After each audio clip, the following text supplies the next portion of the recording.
How's the cars feel with the lower tire pressure?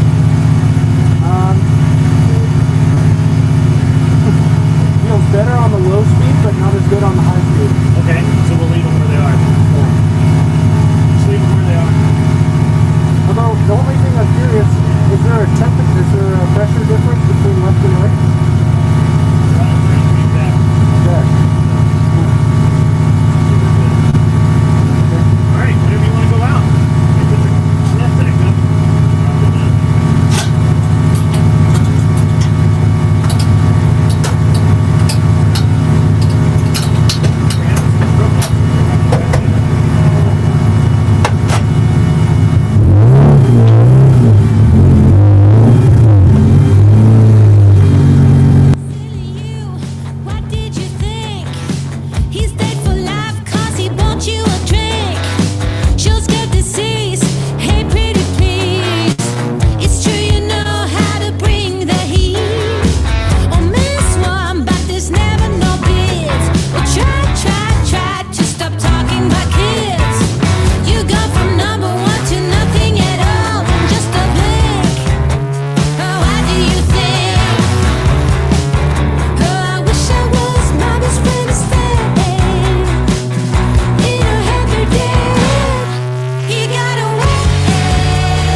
Today is the beginning of the end and the start of a new beginning.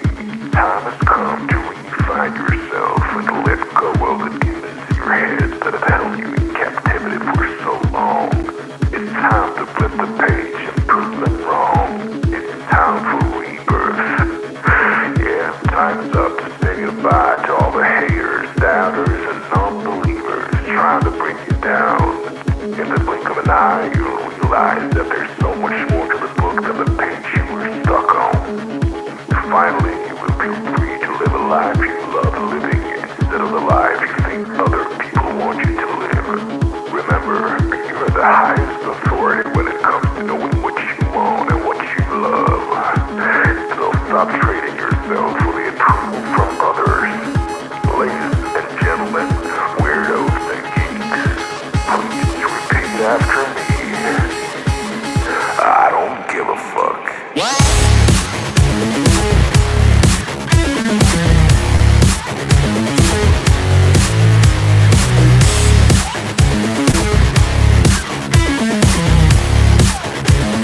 I don't give a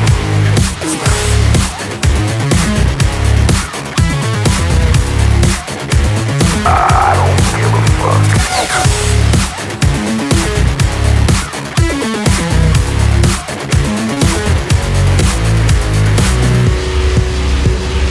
I don't give a fuck.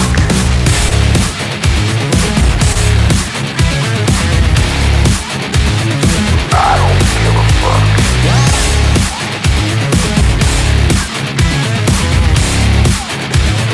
I don't give a fuck.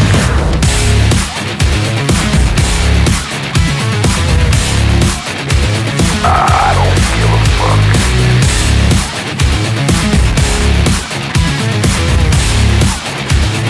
I don't give a fuck. It's time to start doing the right thing. So trust your instincts, stop listening to others, and own your decisions. People will always tell you what to do, and how to live. So let's create space for what matters most to you. You'll be glad you did. Now start claiming your time and your mental well-being by saying no more. No more. Say it loudly and proudly. In other words, fuck you.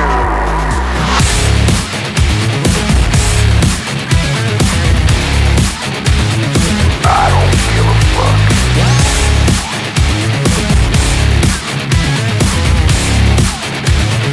I don't give a fuck.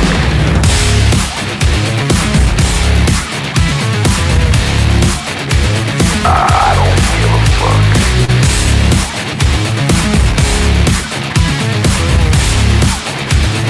I don't give a fuck.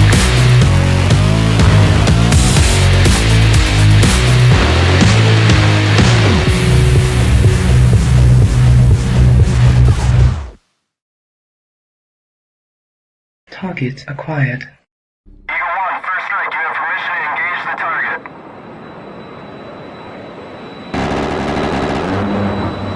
Warning: the following video contains explicit language which may be offensive to some viewers or inappropriate for children. The content within this video is intended for mature audiences only. Welcome back, everyone. Women and children, you probably, I don't know. As long as you're an adult, I guess you can make it. How's the sound, guys? Mic check, mic check. Can I get a mic check? Ball check, hat check, coat check? What's up, guys? How's it going? How is the life tonight?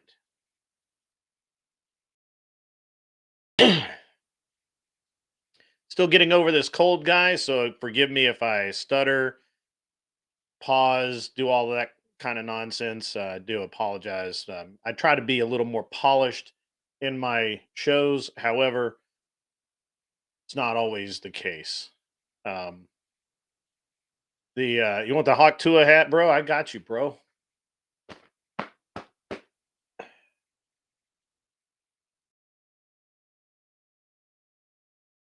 Hawk Tua, it is. Welcome, welcome, welcome, guys. Right now, the chat is set or subscribers only, and I believe it's a 20-minute minimum or something like that. So if you guys haven't been here before and subscribed, and you want to, you want to say something out there if you're in the listening audience, well, you're going to have to wait.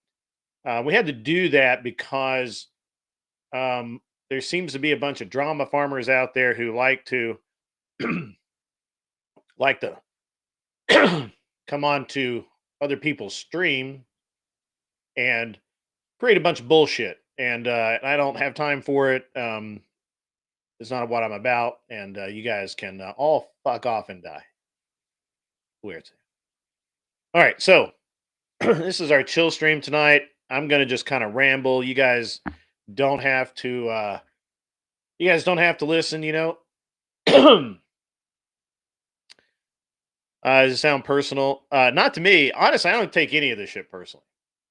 I gotta be honest, John Deadman. I'm not even mad at you, bro. Not even a little bit. Not even a little bit, John Deadman. As far as you and I are concerned, bro, you never did shit, man. You just calm down, man. You're cool, man.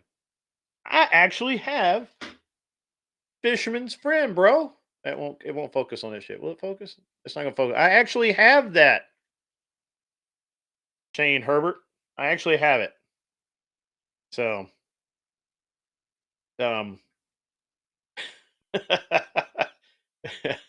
it's Chris's fault. It probably is some Chris's fault somewhere.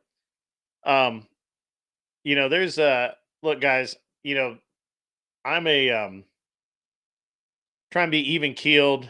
I don't go looking to start drama. If I say something that offends somebody and they get their jimmies rustled, well, I'm easy to find. I'm easy to contact. And so, if you want to talk to me, you can do so multiple. But coming onto my show and fucking with my show is enemy action. See, that's where we draw the line. And enemy action has to be met with what I'm talking about. Anyway, guys, so it is a chill stream tonight.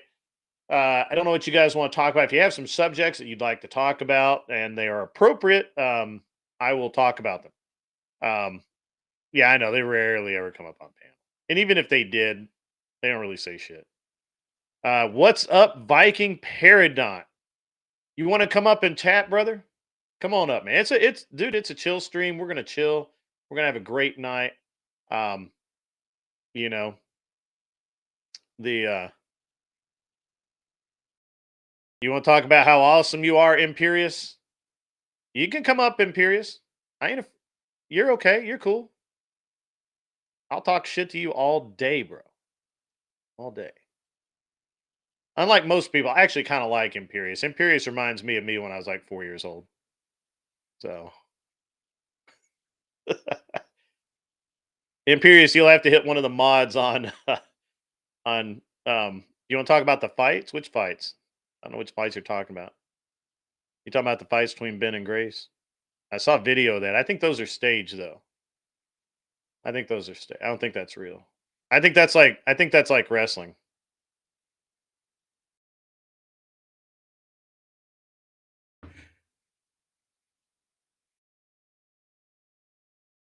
I mean, look, man. The UFC. I don't watch UFC. I don't have time, dude. I don't understand how this is so.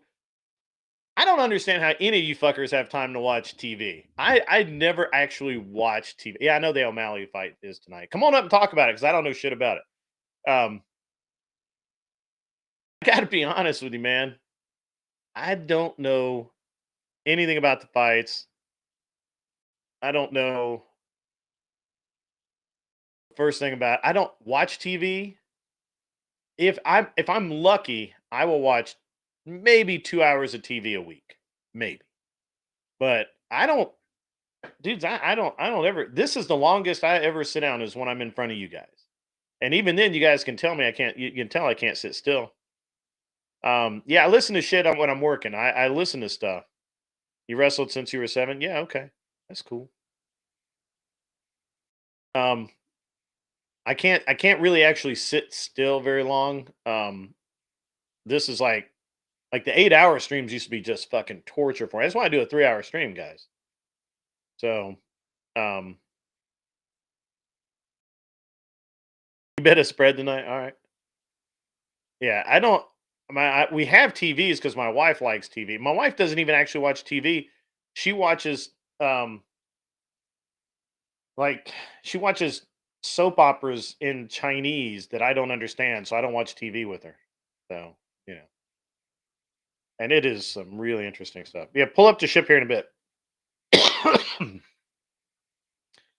Go ahead and pull up on me, bro.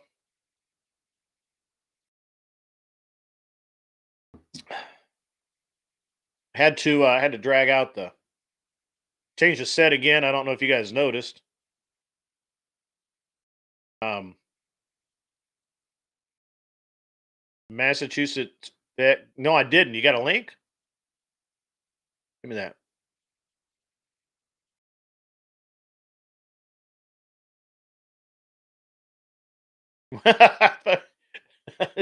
Woody Johnson just me too'd himself. That's awesome. That's awesome, guys. Well, ladies and gentlemen, and I do hope that there are ladies in the chat tonight. It's going to be a good. I hope it's going to be a great show. Chris Lestrange, why don't you get up here and talk shit in South African? Come on up, man. I like you. You're okay.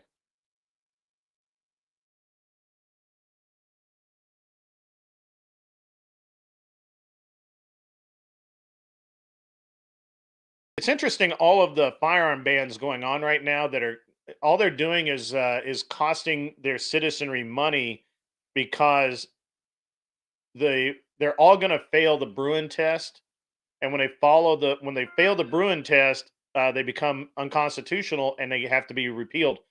And all these states are doing is costing their taxpayers a lot of fucking money, a lot. I don't know if you guys understand where we're at right now with the Second Amendment in this country. I don't need to learn Chinese, Woody Johnson. My wife knows Chinese and my son knows Chinese, so I've always got an interpreter around. My wife reads Chinese. My son doesn't really read Chinese, but yeah. So all of these weapon bans that they've got going on right now, they're all going to fail. You guys have to understand that they're all going to fail. They're just it's just dumb. It's just stupid.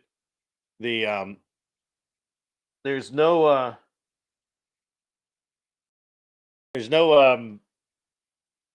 way that they don't. Give me 1 sec, guys. I got to cam down a sec.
Sorry, guys. Had to sneeze, and I hate sneezing on camera. Very weird.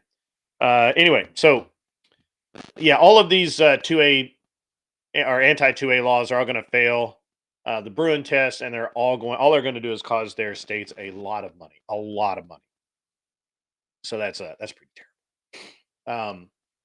Just grinding in the court system so they can get a different SCOTUS. And it's not going to matter. The problem with getting a new SCOTUS is that the current SCOTUS did such a great job of defining the constitutionality of the law that it's going to be almost impossible to get around it. Okay, you're working right now, Chris. All right, that's cool, man. I'll keep you entertained, bro. I will. So, but I did actually have. We were going to have some people up tonight. I did have Joe Mobley, who was here last week, who was great. He was also here when I was really sick last week and could barely talk. He and Outspoken Samantha both did great last week, and I was actually hoping to have them back on. However, they both had they had commitments, and then also the um, I was hoping to maybe have Jake from VO Pod on. He's always a good guy to have on and just bounce back and forth on. And and he unfortunately Jake is watching the or not unfortunately Jake is did I pick up Mike Gremlins? Imperious, you have to get the link from the mods on Discord. I have feedback on my end. Why would I have feedback?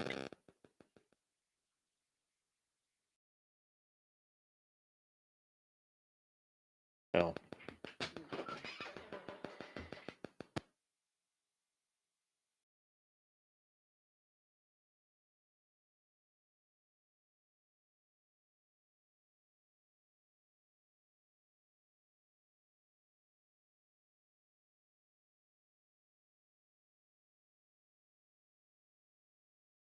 Sorry, guys. My son came in. Static feedback.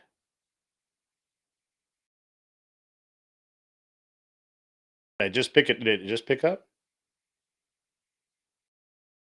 Yeah, I'll get you the Discord link. Hang on.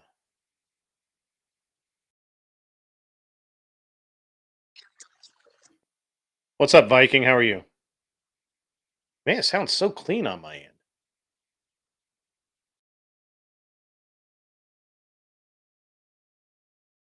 Nope, I didn't add Viking. There we go. There you go, Viking. There we go. Yeah, every once in a while it sounds like it almost sounds like. Do you have your cell phone close to your mic by chance? Not anymore. Okay. Yeah, because sometimes you can get those weird little buzzing kind of feedback if there's certain equipment around I it. think it might be my cable Because because I have I'm using a straight cable and I should have used a 90, and I think that it's just kind of developed a little bit of extra resistance. Okay.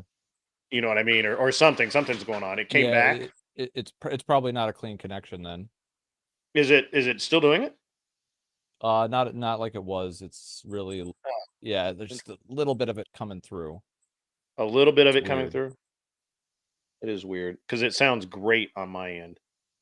How's that? Still got it? I didn't hear Still any. coming through? Seems like it's better maybe. How about now? It's at least not buzzing. So there's like it sounds like there's like some slight ticking still, but it's so quiet I can barely hear it now. So I think that Oh, should that be might at be least me just tolerable. moving. The mic's like really super sensitive.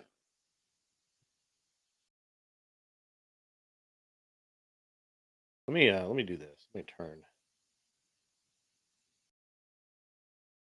Wrong button. Yeah, at least it's not interfering with your ability to talk now. It might, Yeah, it might just be the sound of like you adjusting it. That's what I might be hearing now. Yeah, it could be. How's that?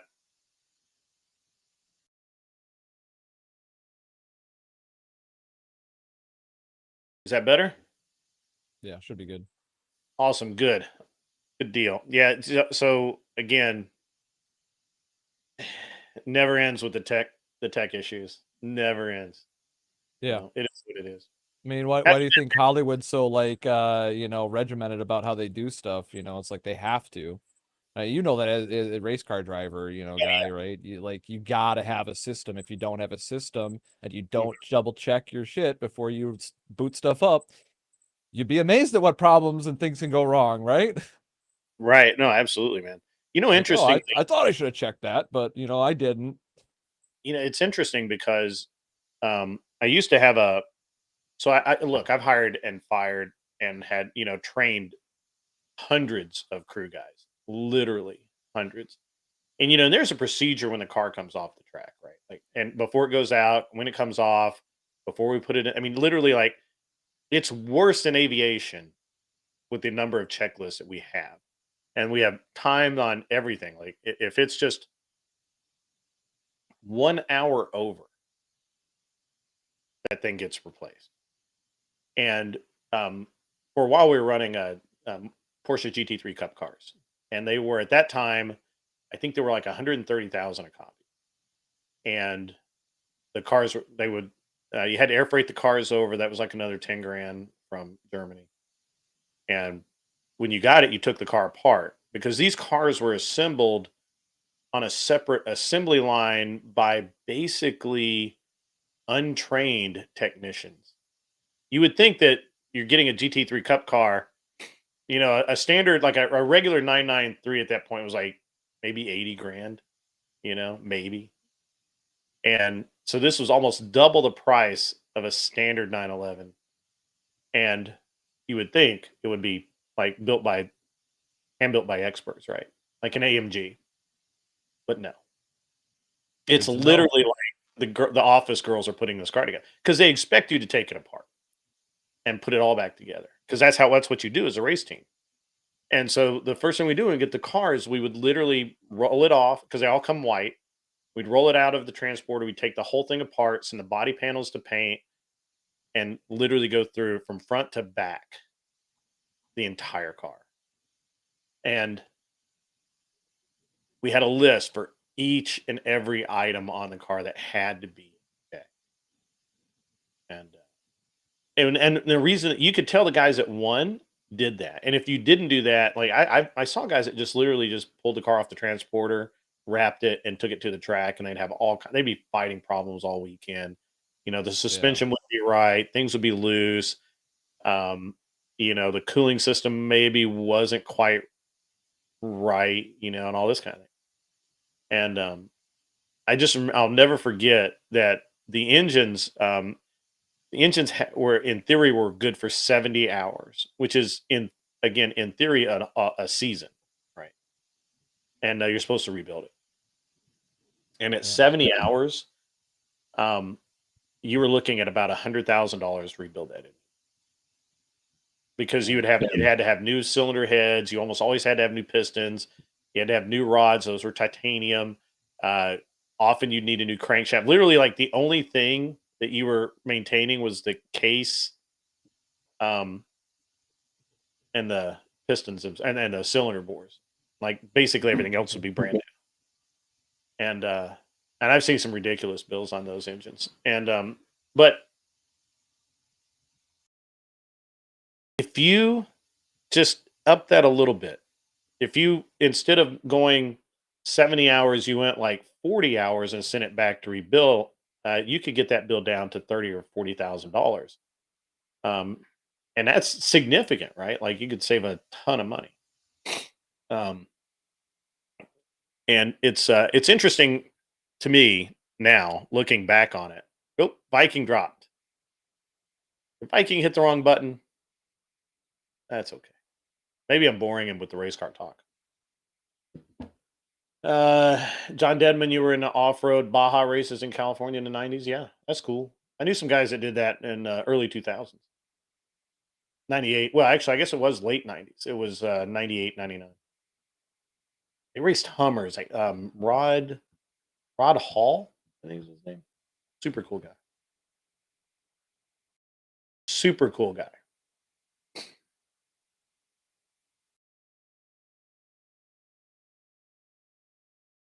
Imperious, I hope your mic works tonight, man. I really do. It'll drive me nuts.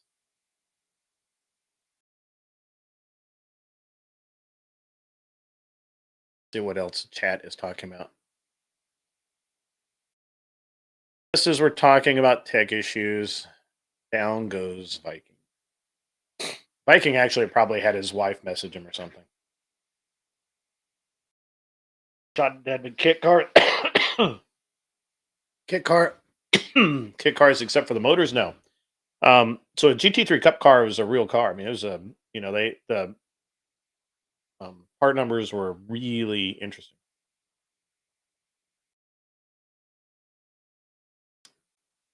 Thank you for the nostalgia. Yeah, those guys weren't too far from me when I was in Reno, and I really liked them.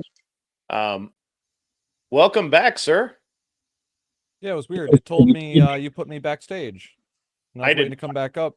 Yeah, I tabbed back over and checked the stream, and you're like, oh, there goes Viking. I'm sitting backstage, and it says, you're not part of the broadcast. You're backstage. Just wait for the host to add you. And I'm like, okay, I guess he can't see me. I can't see him because I couldn't even see. It was just the background that was showing me. Just like, that's odd. So weird. yeah, I just left and weird. came back, turned it off and back on again. How about that? It always works. Turn it off. I literally just closed the tab, click the link again. Now I'm back. Yeah, so I think it's because Talk Studio is really designed to run in Windows, and it because of that it just uses so many resources. But you could check that because I bet you have a screen open just to do that. Yeah, well, I can figure it out, but my system's set up to be able to handle every section of the chain for the data. I have every part that I have control over is optimized. So it doesn't matter if it's the That's really software, the computer hardware running the software, the internet connection transmitting it. I have all that shit stabilized. I don't even have to look at it.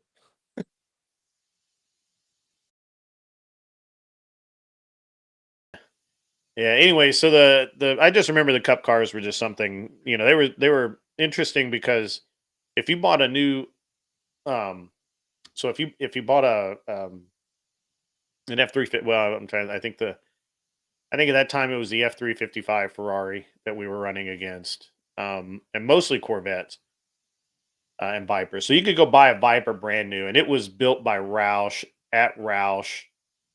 And just click the link and try and come back in, Imperious. And so if you bought a new Viper, you're not in the back. So exit and re-enter. I don't know why it does that. Anyway, and I don't know. You could go buy other race cars and it'd be ready to go literally right off the transporter. The best of them were in 2010, 10 or 11. Ryder Engineering started building Ryder Engineering in Germany started building the Lamborghini Gallardo, and they built the Gallardo for the FIA GT3, and it was like the most reliable race car I've ever seen in my life. Like it was just ridiculous. Nice. So good. Leave it to the Germans to perfect an Italian car. Right. And they were actually, in the grand scheme of things, they weren't really super expensive and for an FIA GT3 car. I think the car with spares delivered to the the port of your choice was something like, I want to say it was like $675, something like that. But they were amazing cars, and I really like the idea of working with Ryder Engineering. They also did an FIA car, GT3 Camaro too, or GT3 Camaro. And I really like the idea of it. The only problem is that they were really expensive, and you need 3 of them. You're in back again. You are not in back. Are you sure are you sure that you're doing this right, Imperious? Try using a Windows browser, not Chrome. Maybe, I don't know. I don't know what's happening. You're seriously not back there. I promise you. So Yeah, it's weird. So the whole reason I retired was I don't know if I've told you this, Viking, and this is really boring, but why not? We're waiting on the guy who's going to liven everything up here in a minute. The reason that I retired was because I had the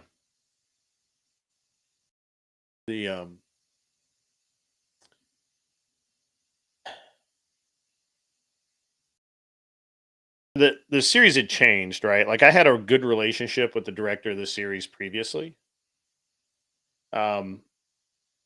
Wait, what? Are you using the right link? Did they send you the right link? I'm going to send you a link, Pierce. Where are you at? Message me. Hang on. My gosh. Wrong link. Oh shit! I'm getting feedback on your end.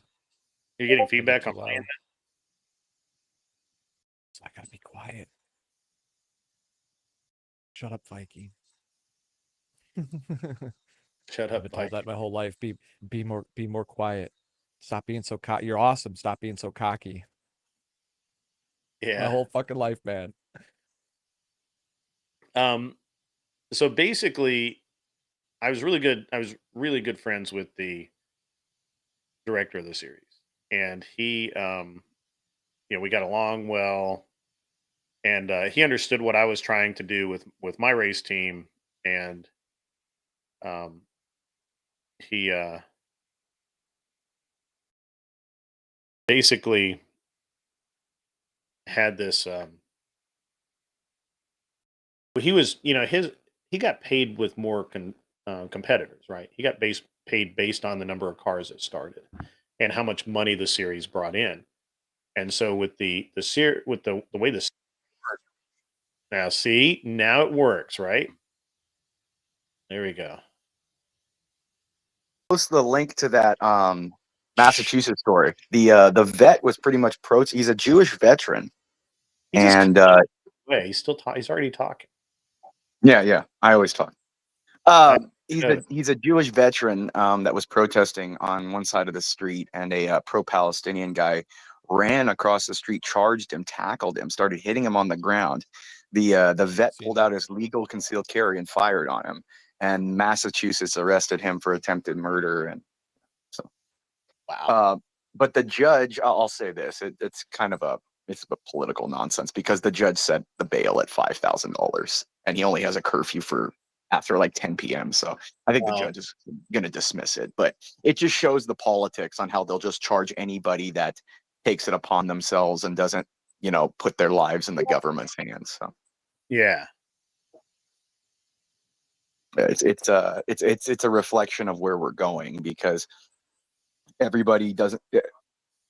The thought of defending yourself, or a human being defending themselves, scares more people than people they think they can obfuscate and imagine that, oh, they're the government, so they can do it. That's the issue. It's that people can excuse it and convince themselves that because they're people that is in the government or has a badge, that they can do that. But human beings can't, because, oh my God, imagine if my next door neighbor defended himself, and it would be scary for me to see. That's the whole, I think so. Imperious, that was a remarkably concise and clear. Are you sure? Yeah, my mic is working better. Yeah, well, I was actually going to remark on that too. Do you only dirty up the mic when you're on the black channels? Are you that? No, a lot of the time when I'm on there, I'm kind of like walking around or doing stuff around town or something. So it's like I'm on a Bluetooth a lot of times, so it gets really bad. Yeah. And then off the 98 up down there by the beach and stuff, if you go off the 98 there, it has horrible reception, that entire area. So it's just, yeah. Okay. But and in regards to Bruin, Bruin's not kind of like the fail save all that we think it is, because if you're looking at what the courts are doing right now in regards to Bruin, they're taking snippets of Bruin where it said like, Heller, really, where Heller said, it's an extraordinary. They talk about like extraordinary changes in technology and arms. Right, and And Bruin was so important because Bruin addressed that directly, and that's why they have to attack Bruin with Heller. But Bruin was intended to and does supersede Heller. Heller, and they're Heller, they're co-enacted, because there's two tests. It's the test of either an arms ban or an arms restriction.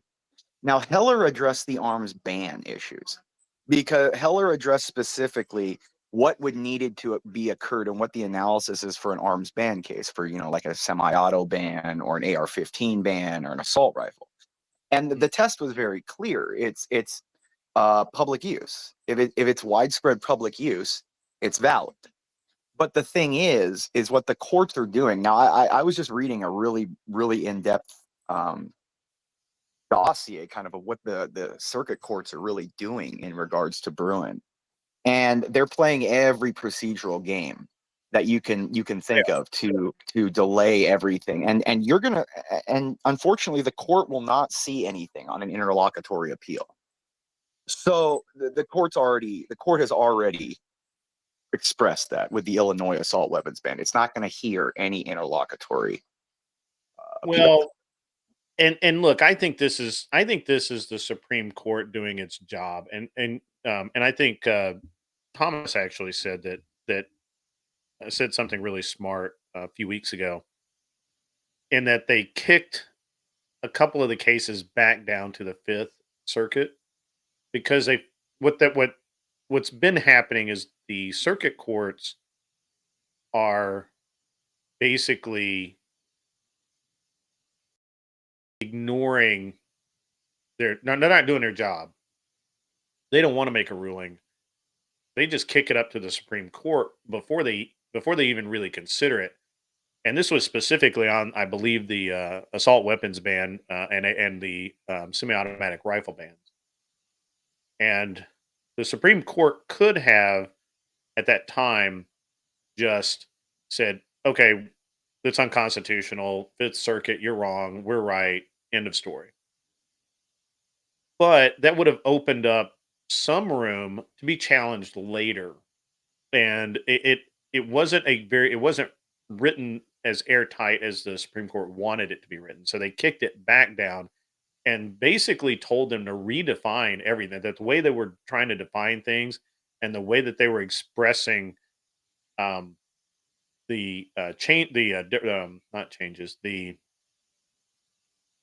requirements that they had for something to be a banned assault weapon was too wide reaching. It was too, and literally everything that they had specified was in common use and did not meet any of the burden of being a bannable weapon or a special and unusual weapon. So I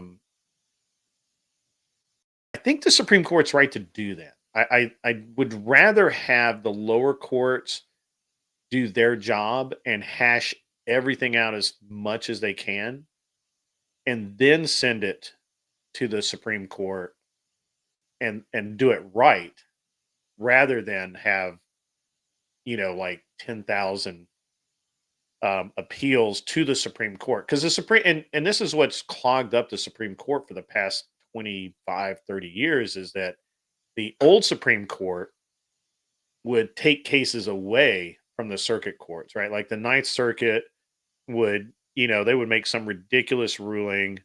It would get appealed up to the Supreme Court. The Supreme Court would ignore it for 2 years. When they finally did hear it, they would just make some wild, absurd ruling on it.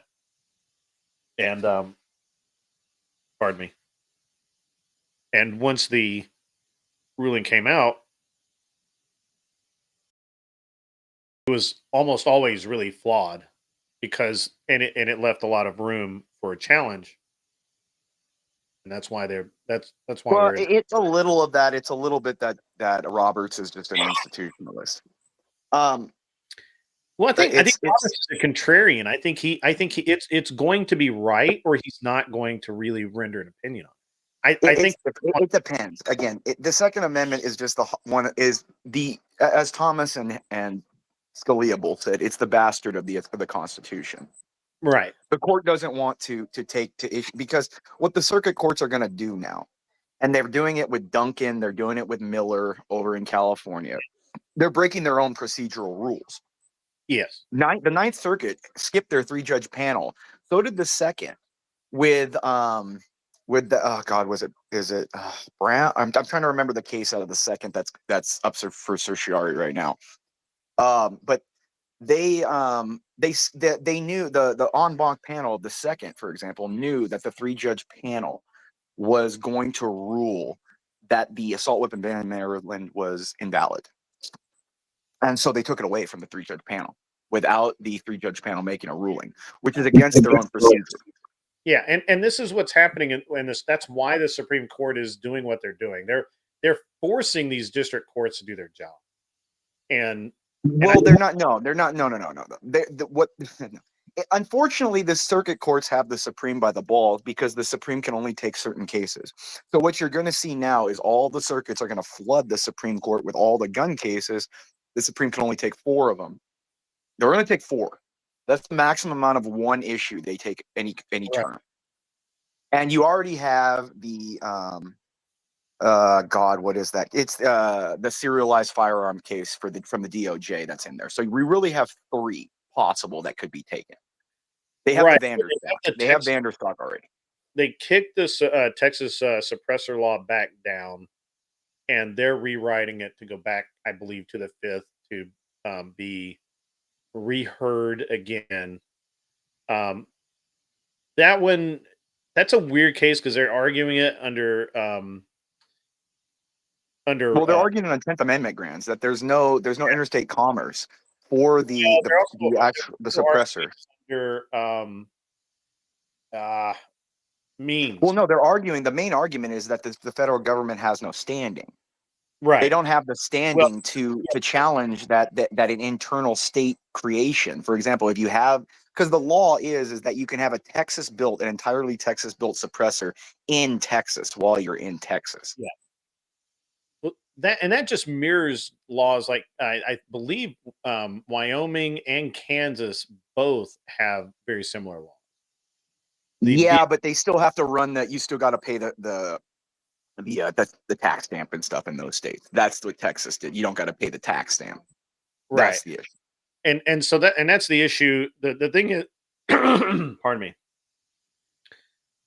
It's interesting because I think the issue with, or at least my understanding with the Texas case is that they argued means and they argued the interstate commerce rather than arguing under Bruin that it's not an unusual weapon, it shouldn't be part of the NFA at all, and arguing 10th Amendment. So I think that they have I think that they just really wanted to. I think the Supreme Court really wanted it to be cleaner. I think it is a case they want to take, but I think they want it to be cleaner. And then you have they're very particular on the cases that they take. Remember, good facts make good law. Right.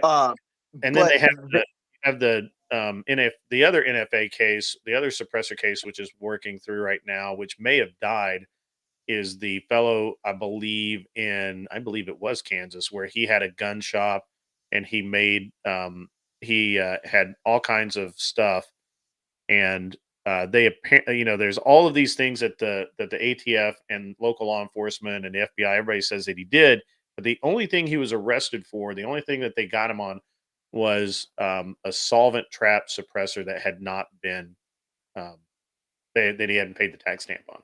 And that's always what it is. It's the same. It's just the tax. The government just wants the money, and they're using Article 1's regulatory finance power. That's what they're trying to push. But the issue is that if the actual goods come, see, they're going to get it on standing. The Supreme Court loves standing, so they don't have to deal with the issue. So they're going to push it. I can guarantee the SCOTUS will allow the standing issue. They'll knock it back down and say that the law facially is acceptable, and then send it back to the district court for more fact finding, and then it'll come back up, just like the Masterpiece Cake Theater thing is coming back up again. So it's the same issues. The court, unfortunately, and I don't blame them, because the court's not there to make seismic changes in society. That's not its job. It's Roe had to be done because Roe is literally a friction that was tearing the country apart from an incorrect legal analysis. So they had to do it. Yeah. But in reality, what they're going to do is they're just going to allow all these circuits to keep doing what they're doing. And then if something egregious, they may pick a couple cases. Like they'll probably, I think they're going to take, I really, really think they're going to take the assault weapons ban out of Maryland, because that case has twice come up before the court and was twice vacated and remanded. So it's the court is they gave the circuit all the time in the world. There's so many assault weapon bans. Chicago, or the Illinois. Pardon me, Illinois. Well, California had the first one in '96 or whatever. I thought they already lost, but they I guess they've got to stay in place. Well, no, they lost it, but that's what I'm saying. That's what the court's doing, and they haven't. That's the thing. Miller is up, to the 9th, but the 9th. This is what they're doing. The 9th won't hear Miller until Duncan's ruled upon, and Duncan is the magazine ban. So what they're going to do is say, okay, we'll rule on Duncan, and then wait for you to appeal to the Supreme Court, take however long that takes. Then we'll figure out Miller. We'll send it back down to the district because of what they ruled in Duncan to make you reanalyze the facts. Take another 4 or 5 years. That's what they're going to do. Yeah, I think that's because the goal is to get Thomas dead, is to have him die. They need to replace that judge because you can pressure Coney Barrett. That's what they're trying. They're trying to get Alito and Thomas out because those are the two oldest judges. Yeah. Well, I mean, they'll have to wait many years to get Thomas out. He's trying to get out now. From what it hears like, if Trump wins, it looks like I would predict that Justice Ho from the Fifth Circuit will be his replacement. That's what I'm hearing. Justice Ho in just the circles. Ninth Circuit that keeps ruling on the California laws that they're unconstitutional. Yeah, that's the ninth. Yeah, that's the Ninth Circuit. Yeah, the ninth is the largest. It's Idaho, Nevada, Arizona, California, Washington, Oregon, Alaska, and Hawaii. I love that guy. So, Mr. The Supreme Court refusal to hear Texas versus PA 2020 is why Jan 6 happened to begin with. Maybe that's a tough case. You got to look at the intricacies of that. Because for one state to sue another state on a state's internal measures for elections is not standing. You can't do that. Internally, it turned out to be accurate. The state Supreme Court did find that it was against the state constitution, and that that it was. I was just arguing that a state can't sue a state for its own another state's internal regulations. True. Can't do it. I can't if I'm Arizona, unless it deals with like water reclamation, water rights, because that's a certain field of law that's very intricate. Mm-hmm. It's very hard for one state to sue another on an internal action of a state because they're supposed to be their own entities, separate entities. And if you want another state to change, you've got to go to the federal government. Law. Yeah, like for example, like in Arizona, like California can't sue Arizona for changing that they had to throw out 200,000 voters off the rolls. Mm-hmm. It's the same. I understand the frustration. Like, how can you see election wasn't stolen? Or sorry, I don't mean to. Can I mention that on here or no? I apologize. Yeah, it's fine, man. It's not gonna eat. Okay. If you're seeing that, everyone in their common mind goes, "Oh my God, you got to stop!" That's not the court's job to step in like that. People forget the court's job is just to settle matters of law. It's not to change outcome. Like that was for Congress and for you to petition your elected representatives to not certify the election. I mean, you say that, but come on, man. For the last 30 years, Congress has been ceding its authority to the Supreme Court so that they're not responsible. Like they just point to they cede it to the executive. They cede it to the executive is really what they do. Well, the court is just forced, and that's the thing. The court is forced to take up issues. It doesn't want to. And that's why you get these very vague rulings lately, because they don't want to make the rulings that they're forced to do. That's the whole point. The Department of Justice is forcing the court to act out to lose its legitimacy to the public. And that's what the liberals want. So then they can go, oh, this court is so extreme. Look, it's never doing what it's done before. We've got to add more people and make it even and make it right again. I mean, you're not wrong. But the way that the government has been run lately is Viking,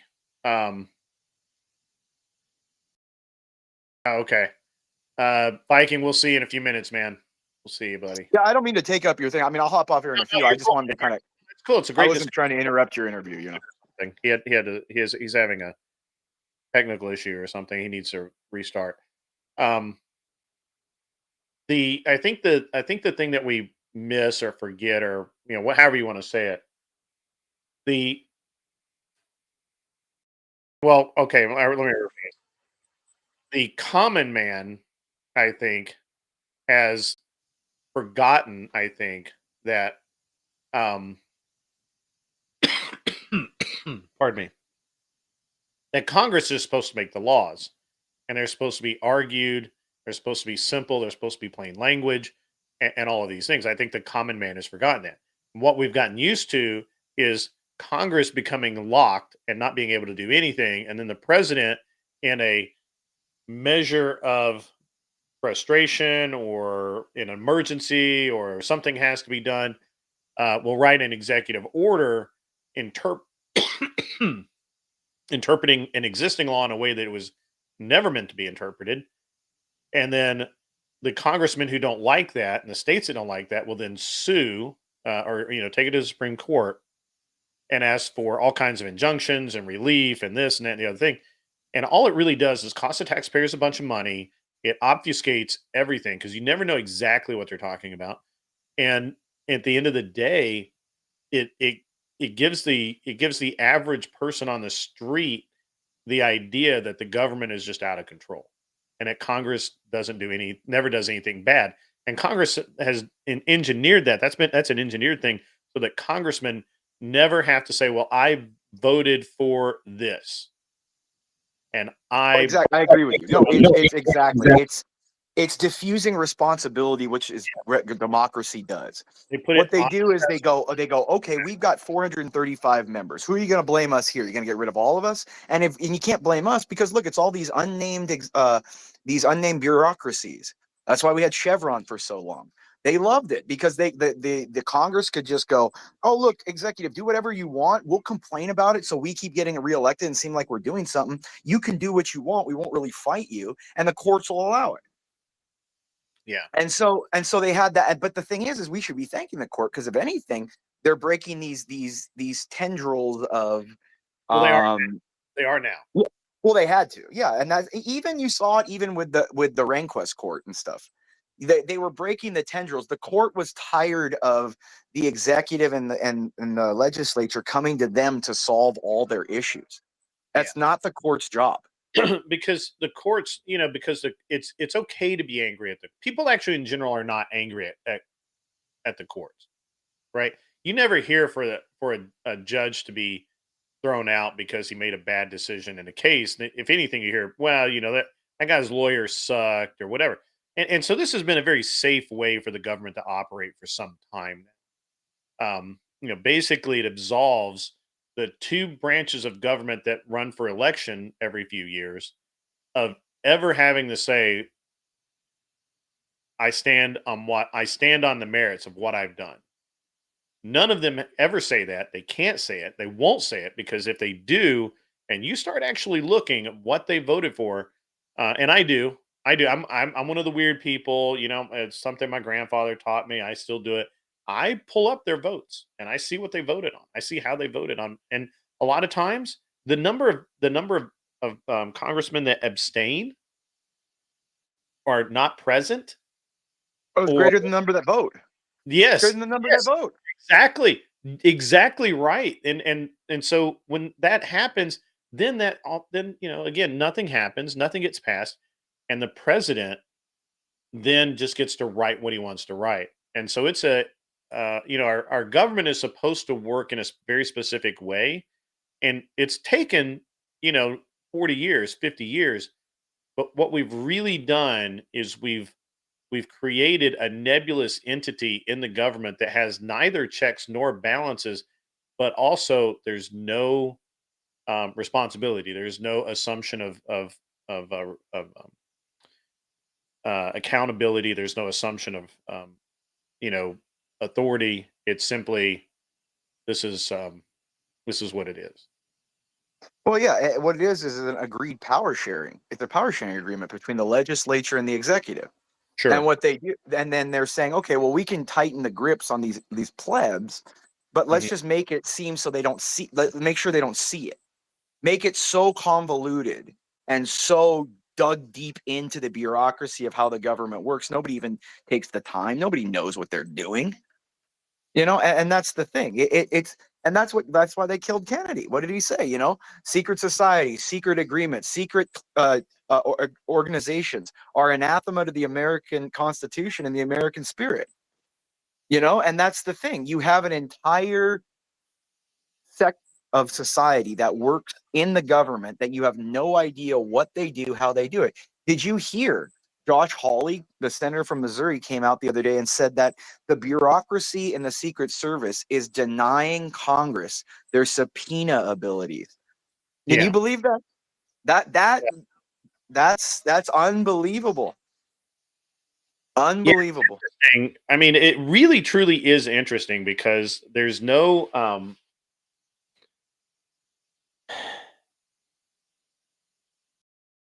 there's no politics in politics. It's an industry, right? It's just a straight up industry. It's a status quo that must be sustained for the same people. Yeah, that's what it is. I think that's one of the reasons why Trump is a threat, right? Trump is a real threat because he can appoint people. He can. It's because he's one of them that moved away from them. Yeah, that's why he's a threat. He's one of them. That's pretty accurate. So how can they stop him with the threat of what they already have? Yeah, that's why they're scared. And he's already proved he's willing to die.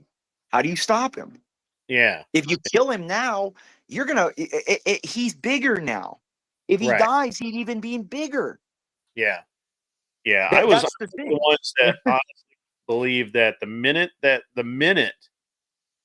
he stood up and he had that hole in his ear and he's bleeding. When he said fight, fight, fight, that was it. That was it. Because he realized then at that moment they're going to try to kill me, and the only way like I've said on all these shows, the only way to win is to have a greater force of will and to sacrifice a larger amount than the people that are against you. And he's willing to sacrifice his life for it. Yeah, it interestingly enough, I think that the minute that hole appeared in his ear, any undecided voter was decided instantly. Like that's. Well, you have to ask why they're trying to kill him. That's the thing. See, the thing is about Americans, we've always been for the underdog, the counterculture, the outsider. We root for the outsider, the person fighting against the system. We've been that way since the beginning. And what that's done is it's made him the enemy of the system. He's the symbol of their resistance. Yeah. And people like that. People like the rebel. People don't like the empire. That's true. You know what I mean? That's true. Yeah. Well, and that's where Trump's kind of in a unique position there, because there's people that view him as the empire part of the problem. And then there's the people that, understand like, he's just a regular fucking American that knows what hard work is worth and is actually trying to do something about it. He might not be the best, but he's what we got, right? I'm sure you could argue, we need somebody more articulate. We need somebody more this, more that, blah, blah, blah. Like, it's somebody without the bullshit passed in New York City, right? Because there's a lot of people I know from New York City. They're like, Trump's been up to no good in New York for fucking years, right? But the thing is, he's actually done some useful things. So what are you going to do? Right? It's just like he's the one actually out there doing the work. He's the one that when push came to shove, he got shot. He stood up and said, fight, fight, fight. He didn't cower and they're trying to like keep him down. And he's just like, no, fuck you. You tried to kill me. That was a dumb move. Like, that's not going to fucking work. You missed. Yeah. If you're going to shoot at the king, don't fucking miss. Rule number one. Yeah, and the thing is, they're terrified now, and you're hearing him talk about this. If he gets in power, he's gonna use the DOJ to go after all of them, dude. I'm telling you, he is going like he's gonna put. You know who Kash Patel is? You guys know who Kash Patel is by any chance? This is something I don't like the way that they frame this, because it's framed in such a way that it sounds like he's being vengeful. No, he's going to use the Department of Justice for the very thing it should be used for. Right. That's the thing. If he gets elected, he is going to demand that they do their damn jobs. And people will get fired. And this is actually really the fear in Washington is not that Trump gets elected and plays ball with them or goes off the rails or anything like that. The real fear is that what he does is he comes in and he says, "You're going to do your job, and if you don't do your job, fucking gone. I'm firing you. I'll fire you. Everybody in this department right now will rehire everybody." And he can do it, and he will do it, and they know that he will do it. And that's the problem that Trump faces is everyone knows this about him, and he proved it last time. Remember, like he would hire in a recommended Hollywood insider, right? And then somebody say, "Hey, you need X to run the Department of Justice." You go, "Okay, sounds good. We'll do that." And he will do, and then he would hire that guy in or put the guy in that position, and immediately the guy would start working against Trump's interest. Right, the same old double talking out both sides of their mouth, the same old double speak, same old everything. Right, and Trump would be. Oh, you got a super. Sorry, I didn't mean to interrupt. You got a super though. That's I just wanted to. in just a minute. I like to finish my line of thought. Oh, okay. I didn't know. Sorry, my bad, dude. That's all right. And so Trump, they know that when once Trump would find out about that, once they would see that, he would call it out, and he would get rid of them, right? Like they didn't think he would get rid of Mattis, but he got rid of Mattis, right? Like he's like, "Mattis, you are not going to tell me how that I cannot honor my promise to get out of these places. I said that we were going to leave these places, and we're going to do it." Right? Nobody thought that he would. If you had asked 6 weeks into the election, "Do you think he'd get rid of Mattis?" Nobody would have said, "Oh yeah, he'll do it, 100%." I've been like, "No." Well, that's the real scary thing is all the generals in our army. We have, I think, 42 5-star generals right now. Yeah. You know how many we had at the height of the World War II? We had like 30. 6. Oh, we had 6. I thought we had more than that. Oh, you're talking about 5, like top level. 5-star general. Yeah, highest levels. We didn't have, I mean, it was something. It was a major accomplishment to get to be aged. Now it's like I said, it's a bureaucracy. You keep them for life, and you just keep elevating. Hell, they'll create a 6-star soon just to give people more job to do, just to keep them there. Yeah. $5 comes in from R. Allen. I'm not familiar with you, sir. I'm glad to have you in the chat. Are you going to do an election night show? Possibly. I don't do very good coverage. I'm not a coverage guy. I'm not a reporter. I think everyone's going to do a show that night. I think. If I have the right team, maybe I can make that happen. That'll work. John Dedman's right. Trump shook the North Koreans' hand in North Korea and didn't blink. Wasn't scared at all. I mean, it's rare to see. It's rare to see that. Yeah. I actually had the hat off earlier. It was requested. So yeah. You understand she's 99.4% small hat though, right? She took a genetic. Who's thought that? I mentioned that. The Hawk Tua girl. I don't care. I was just mentioning that, but notice how she got so big so quickly. Oh yeah, she made $1 million in like 10 weeks. Yeah, but like I said, she's a certain community. Yeah. So it's all Not that I almost blame like them the for red pill. everything. I don't really fall into that, but I do see some correlation. Did you turn your volume down? I didn't do anything to it. Am I low Did I now? turn your volume down? I had to turn Imperious down. He's like screaming in that mic, bro. Oh, sorry, my bad, dude. That's all right. All I right, didn't even, man. like I said, I'm not even. Now it's too good, Usually it's too bad. Now I'm speaking on the actual phone. It's too good. It's amazingly good, man. Like I'm really shocked. I thought maybe it was just that you were just trolling. Well, I have the Fold 6. It's a brand new phone. It should be good. It's just I'm usually on an AirPod, an Apple. You know what I mean? Apple, man. When Google takes over, they're going to note your disloyalty. Yeah, she's got a stream. She's got a podcast. Well, she's got a podcast. She's on the Better Network, which is Jake is it Jake? It's some MMA guys company. Oh, But Jake Shields? he's in Nashville, whoever it is. No, I mean, I don't blame, but it's like, God, it's a reflection of our society. If that's what you get famous for now, talking about, spitting on a dick. Yeah, but It's she's like, just funny though. See, that's the thing. That my no, argument is I get it's funny. I get it. I know she's a cute little thing, and it was funny. here. She was uncomfortable doing it. It was kind of ditzy. I get it. I get it. But it's just to me, it's like, man, dude, what we make people famous for now is If just it wasn't funny on these shows, right? Like if and we've all seen this, right? So you get some girl says something stupid, she goes on 3 or 4 shows, she's gone. But she's actually funny when you listen to her on some of these podcasts that she's been on, and it's been good. Well, I also think it's because she's decently looking. She's not like a 10, but she's like a 7, 7.5. And I think you very rarely see girls that are actually decent looking. Get it nowadays. It's all these.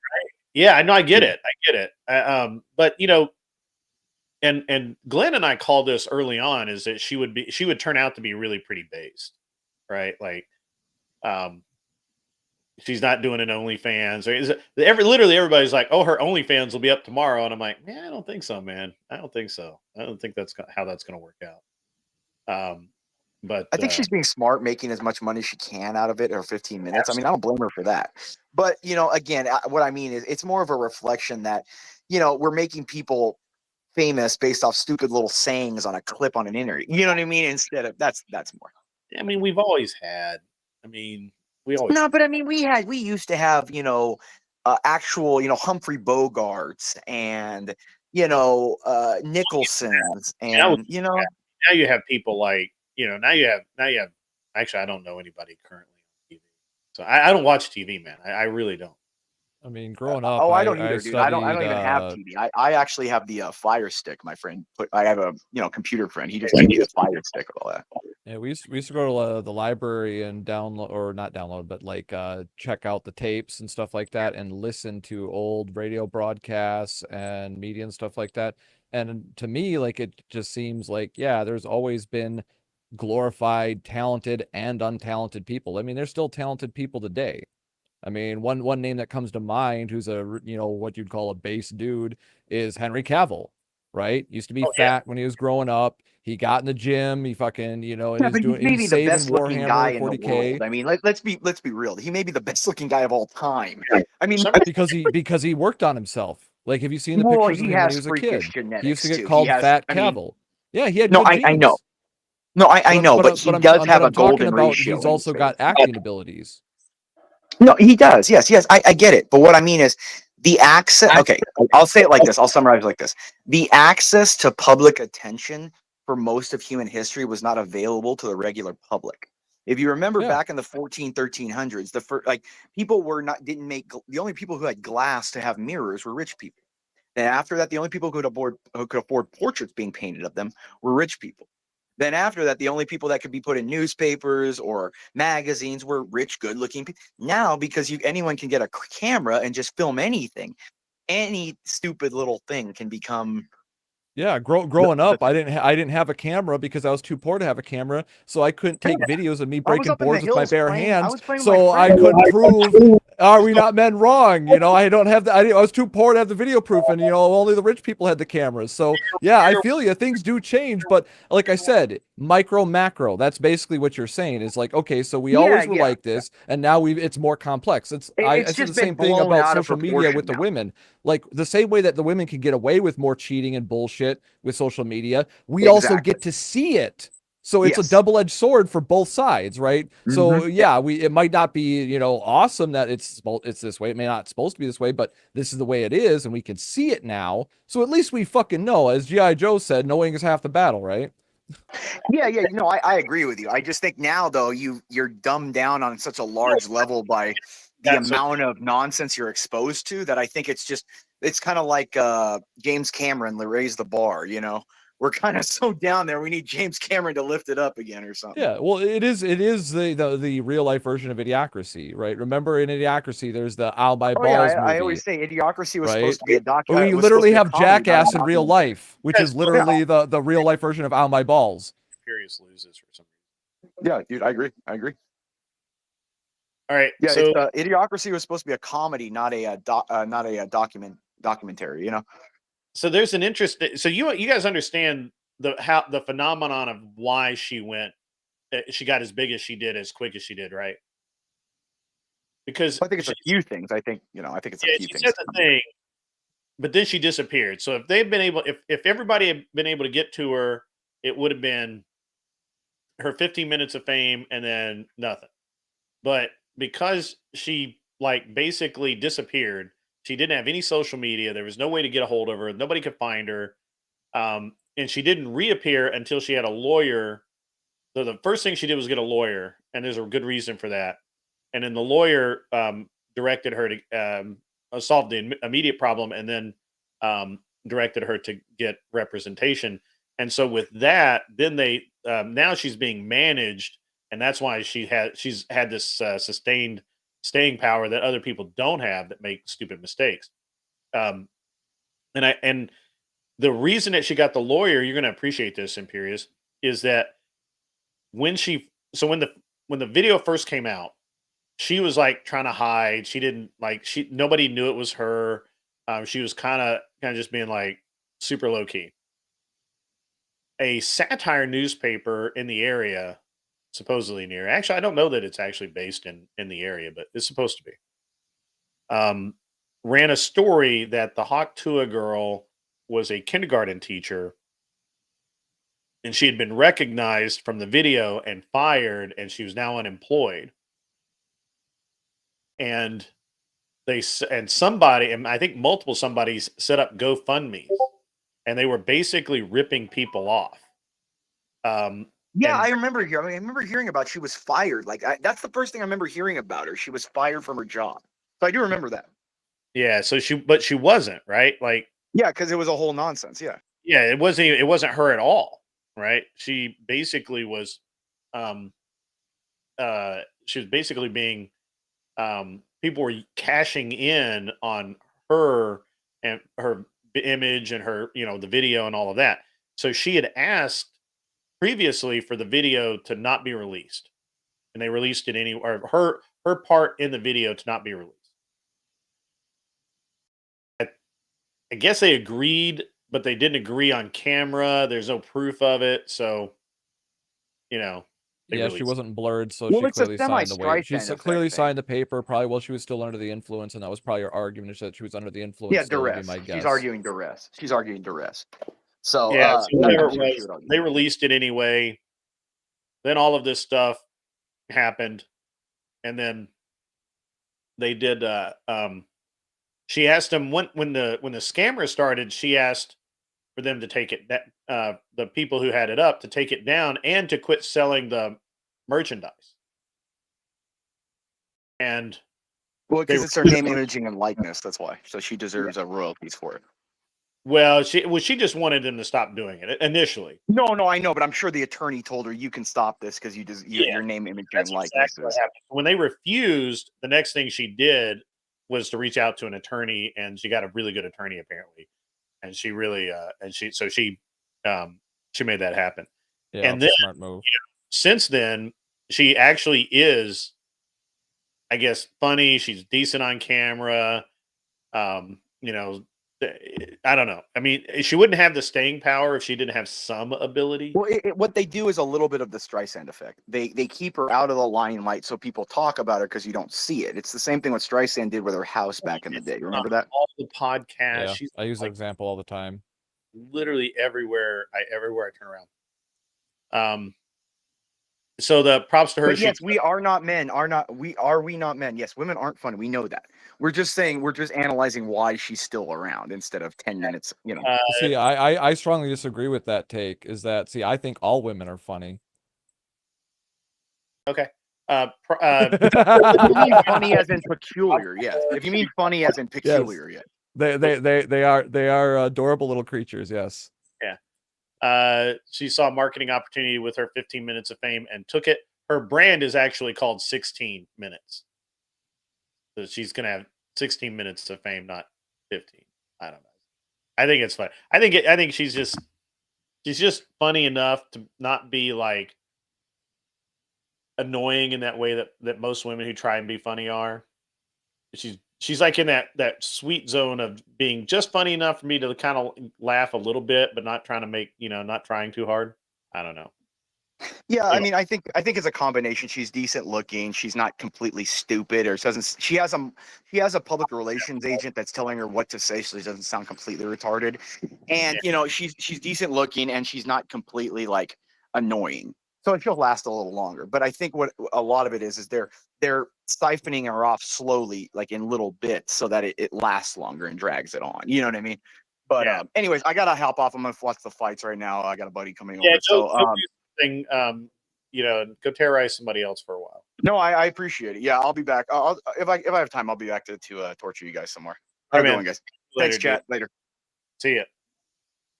Everyone, that was Imperious, the slayer of whatever. I don't know. He just slays. He slays. Yeah. That's the best I've ever heard his mic sound ever. Like usually, man, it's like terrible. Well, like you said, he's on like Bluetooth and stuff like that most of the time. That's part of the reason why all the stuff I have is hardwired. Yeah. Everything that I use, the only thing that's on Wi-Fi is my cell phone, and that's because otherwise I'd have to plug a cord into it and all that bullshit. So, and I don't need to have it hardwired, because I'm not. If I was like going to stream on Instagram or something like that, I have an adapter that lets me plug in the Ethernet directly to it, allows me to pass through the power and all that stuff, so then I can just sit there and stream on IG if I want to. But IG is a trash platform to stream on because the platform itself is inherently unstable. So I wouldn't do it. But I digress. I think it's interesting. I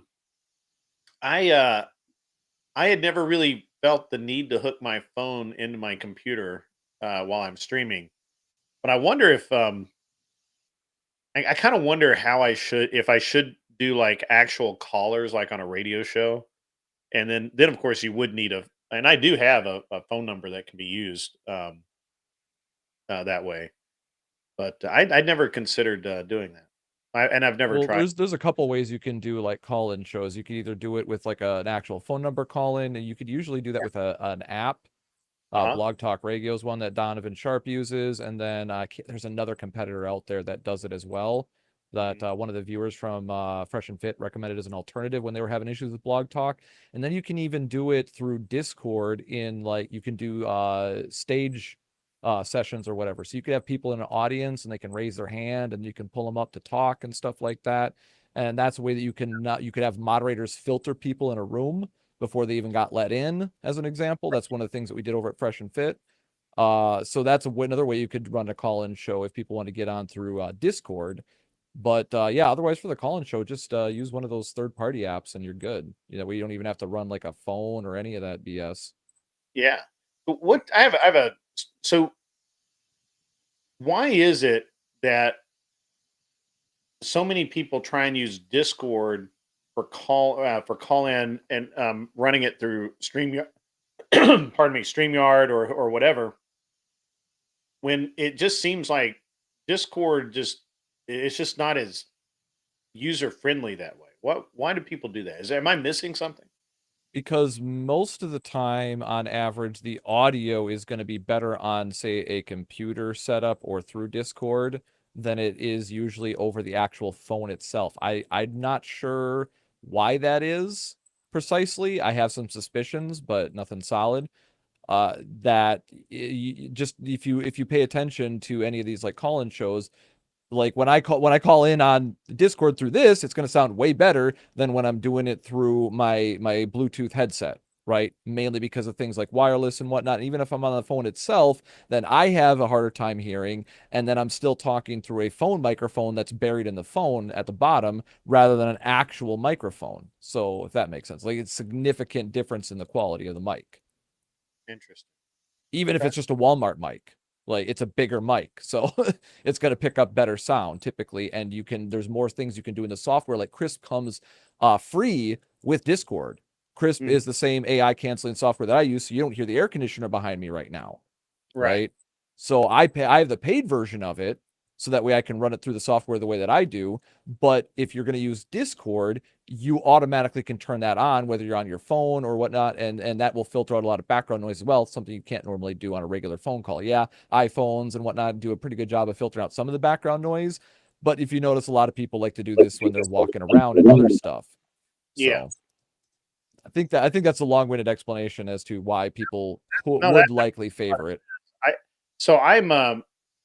of course I mostly do call-ins by having people actually just come up, whatever, Yeah. and then I haven't really tried to interface Discord with Streamlabs or StreamYard. So I just haven't. That was just kind of interesting because I know that so my buddy used to use Skype a lot, but I hate Skype. I don't know why. Skype. I hate Skype. Don't use Skype. Don't use Skype. All right, so it's Yeah. good. It's good. I hate. I can't. I think Elon was even talking about that when people were trying to get him to use Skype, and he's just like, "Why? Do you not? Oh, so you don't know about Skype? Yeah, Skype is a resource hog and steals a lot of data and stuff like that. Yeah, you don't want to run it. You don't even want it installed on your computer. I'm just saying, I don't like it. It's not worth it. So the thing is that back in the day when my friend talked me into getting it so that way we could play Call of Duty, and that was the only way he could talk to me, it set off I had a program that monitored bad peer-to-peer activity, and I immediately got like 15 hits on invasive attacks through peer-to-peer when I opened up Skype. I immediately uninstalled it, said that shit, and said fuck you. I'm just like, no, this is dog shit. And I looked it up. I found out, yeah, Skype is to only use Skype if you absolutely have to. So it looks like StreamYard's going to double their price next month. I've not gotten that memo. I'm sure I should probably check my email. I don't use StreamYard enough anymore. I actually only use it when I'm going to have somebody on that I think may not be very comfortable using technology. So that's yeah. Well, they'd have to get set up with this platform at kind of ahead of time and whatnot. And I've been having issues on the back end where even though I went into the settings and added my YouTube channel to be able to talk in the chat, I still. I was giving you there. I can still only when I put like say an emote in chat through the software here, it only sends out to Twitch. It doesn't send out to the YouTube, even after adding it and leaving and coming back and all that stuff. So there's clearly problems with this, and it doesn't even always post it to Twitch either. So remember when I first joined, the chat wasn't even showing up for like the first 50 minutes. Yeah, so there's an interesting thing. StreamYard, for whatever reason, I don't know why, StreamYard apparently hates me because a lot of times it will record to Twitch, but it won't record to X or whatever, or it won't stream to X for whatever reason. And I don't know why. I guess other people have had that issue. I have not. So yeah, I don't know anything about streaming to X since Elon took over. Oh, you don't like Paris? No. I like Elon, and I'm not back on the platform now because of it. But I'm saying like before back in the day it was like Periscope or whatever the fuck it was. It was integrated with Twitch or Twitter. So I didn't really know much about that, but that's the furthest extent I know about X streaming. So John Deadman, so right now you're watching me and Viking on Streamlabs Talk Studio, which is almost exactly like StreamYard, except it's got some extra stuff going on. Like very familiar. StreamYard gives me, Streamlabs gives me the ability to have sound effects like clapping and other things built in.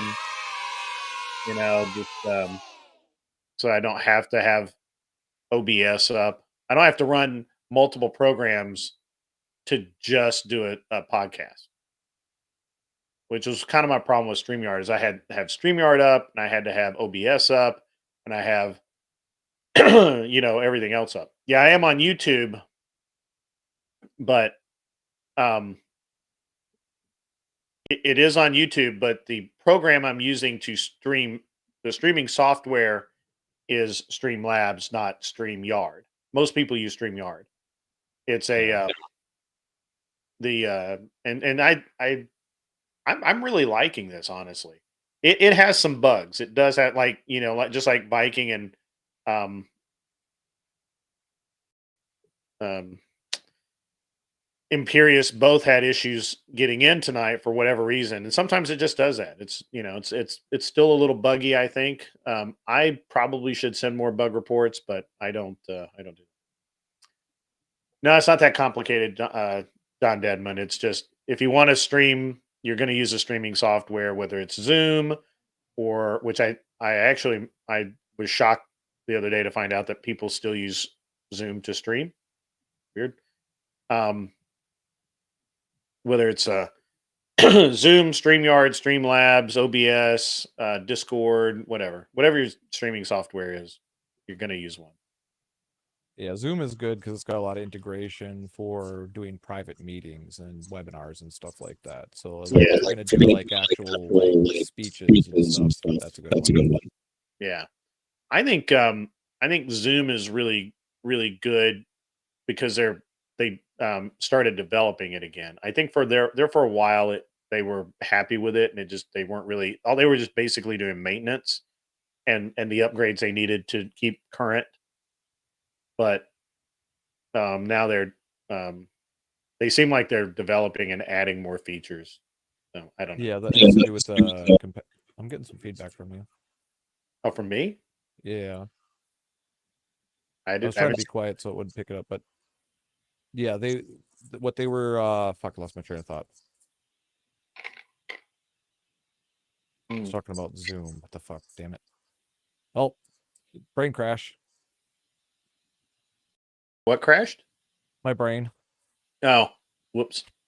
All I right. was talking about what Zoom was doing. The reason why they didn't want to probably upgrade is because the same reason why, like a lot of the government and like military computers, they don't want to upgrade them from like Windows versions and stuff like that to newer ones because it can lead to incompatibility issues with certain vital equipment, right? Or pieces of software that are outdated, and they may not even be able to update those pieces of software. So they basically got to wait until it cycles out, right?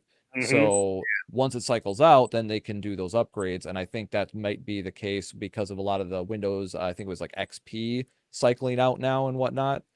I think that might be coinciding with that, if that makes sense. Yeah, I got you. Because a lot of people that do the Zoom meetings are like the boomer types that barely can work a computer, and they needed it during the lockdown and all that stuff, and everybody's scrambling to learn that shit. Yeah, it's no kidding. I find it interesting that so much of the USB componentry that I use seems to have problems with their program integration, because, like,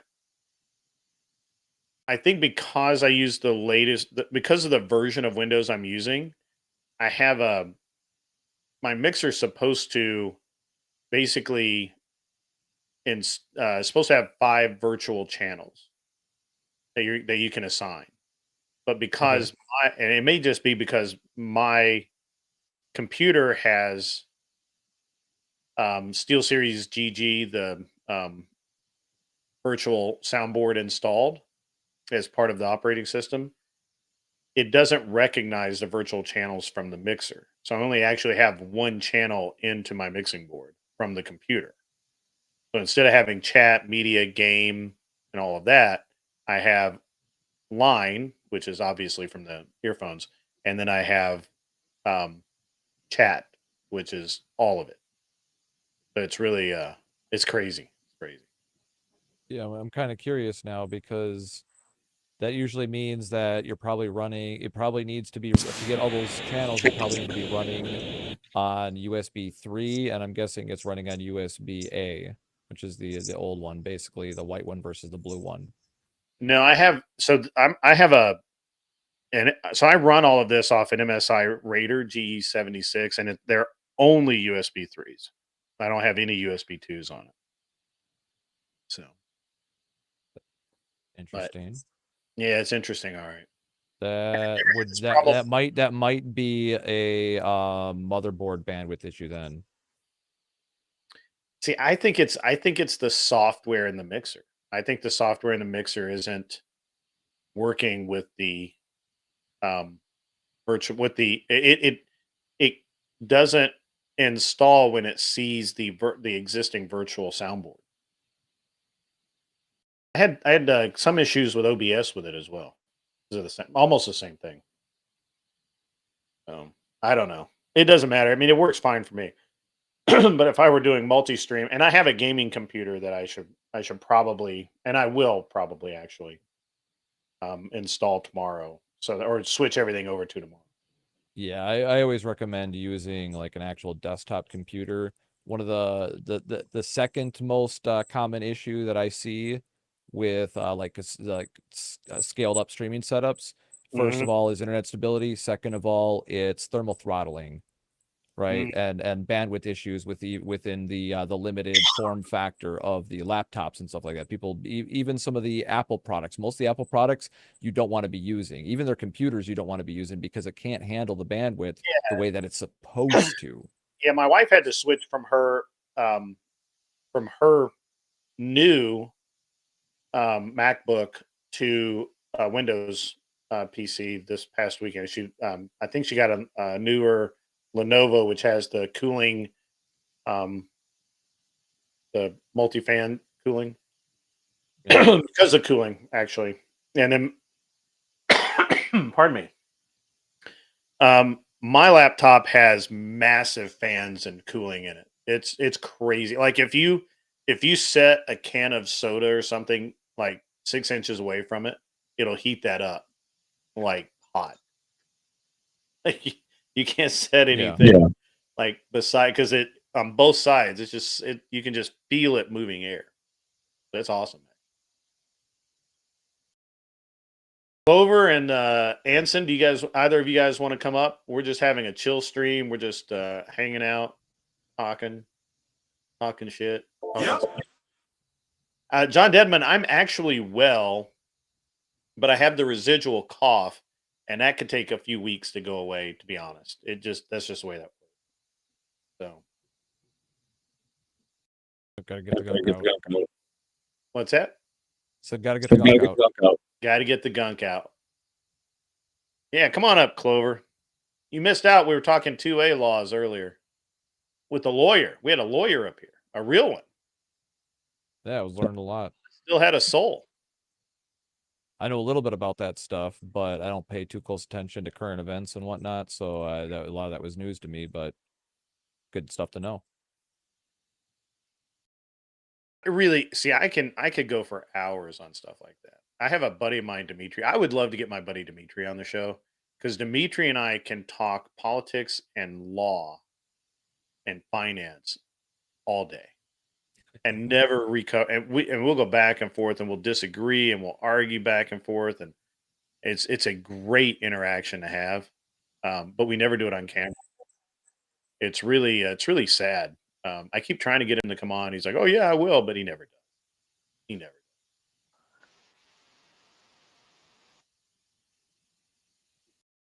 Yeah.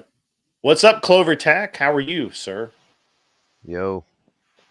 Welcome.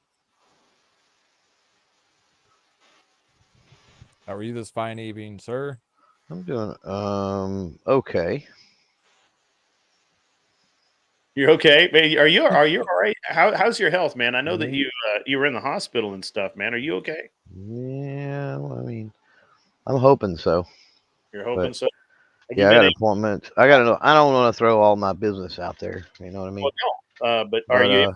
I'm open to an off air, a Discord or something, or a phone call. But Sure, man. Um, Call me I anytime. got an appointment with a cardiologist Monday, so but it hasn't been a let's just say it hasn't been a fun last couple of weeks or so. So Yeah, I knew that. I knew that. Have you been able to work at all? Or are you just like not really. or- Not really. No. Which sucks. I mean Mm. that complicates things even more, you know what I mean? When yeah. you can't get shit done because I'm used to running and getting shit done, and so that's Well, not good. and if you need any kind of help, man, just Yeah, let me know. appreciate it. If you need me to go and shoot some video with my face off camera so it looks like you, I'll do that. Right. Got to get on and buy some shirts, man. Though, got to get the I would have bought shirts, but they're Camerado. on your website. Do what now?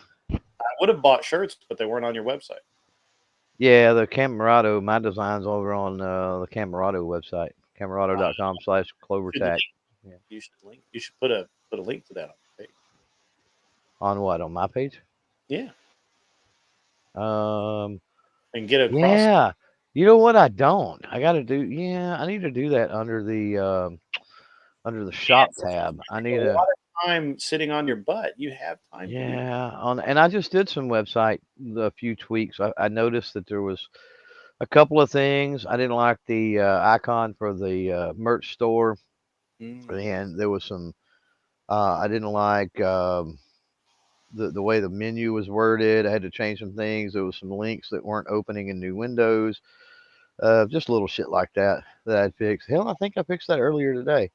And but I've never considered getting that Camerado link under the. You should talk to that guy and do like a cross promotional. Yeah.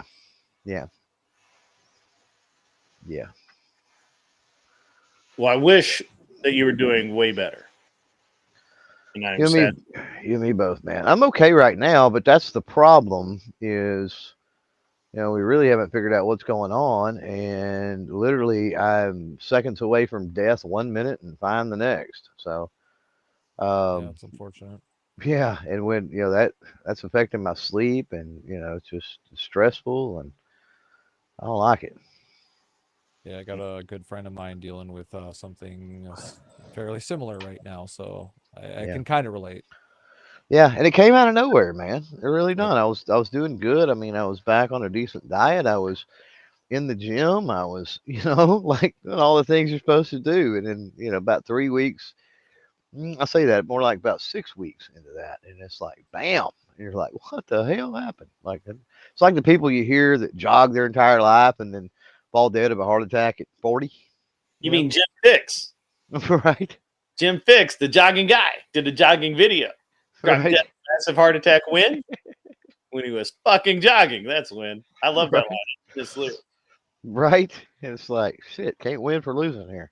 Horrible. Arthur Daya, you can come up if you would like. As a matter of fact, you should come up just so I have somebody to really beat upon. I mean, spar with. Yeah, I want to argue with. You want to argue? You can't argue. You have chest pains.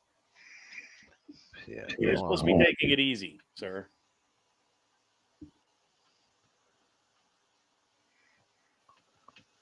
Did I just freeze? No. Oh, okay. I gotta figure it out. I'm getting. Is anybody hearing echo? Yeah, Grid's mic's been feeding back. As long as you whisper, it won't go off. Oh, I don't know that I can do that. Why is it echoing? I don't have anything on my meter for me. It only happens when we hit a certain volume, I think, and then people can see on stream, like, you'll start lighting up if we get a little bit too loud. That's why I'm making the joke about whispering. Like, and it seems to go off sometimes, but not other times. Like right now, like you did something, it seems to be working just fine. I can be as exuberant as I want to be. But I can break it. No, I guess I can't. Fuck! What the hell? Let me pull a Sam Kennison. Nope, it's working. We're good. Look, Manson. Welcome, Manson. How are you, sir? Man, I'm doing great. Thanks for having me on, Grid. Enjoying the show. Sorry you're not feeling well, Clover. Good to see you in your awesome setup there, Viking. Thank you.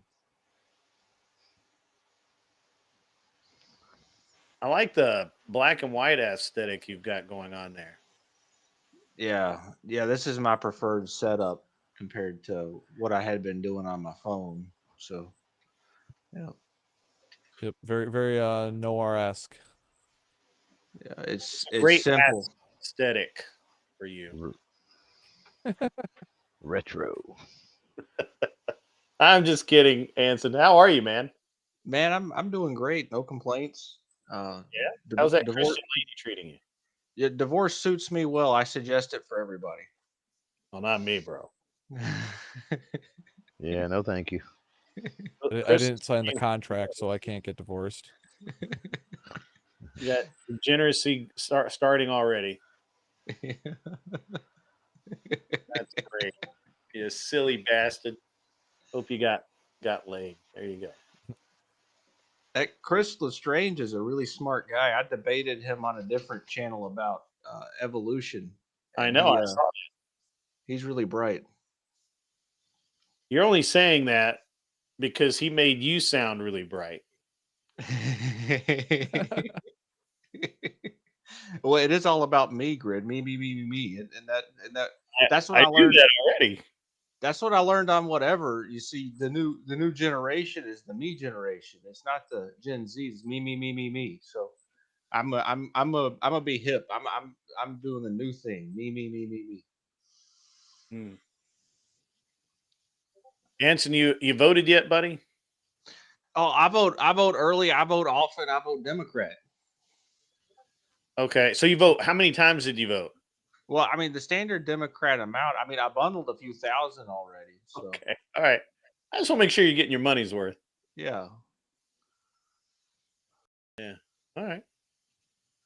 Standard Democrat voting practice. Yeah. What is it? Growing up, my dad always told me, you got to vote if you're a conservative, because the Democrats, every vote that you have, they got two of them, because they, have the dead people vote for them, and that was my dad's generation. So, I'm sure it hadn't changed that much. They've just got more. The same thing, and he was a Democrat. Yeah. Yeah.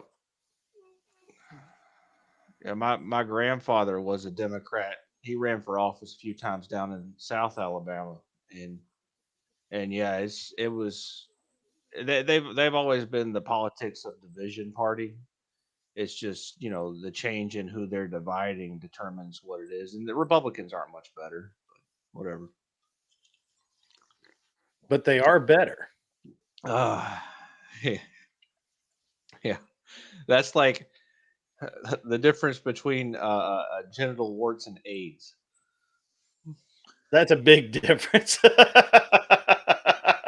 You don't really want either of them, but yeah. One of them you can at least live with. Yeah. You know what, Anson? I think that might be the funniest thing you've said on camera. That is great. You should definitely clip that, because that is great. And an apt assessment. Somebody already has, and they've already emailed it to his Christian lady. Yeah.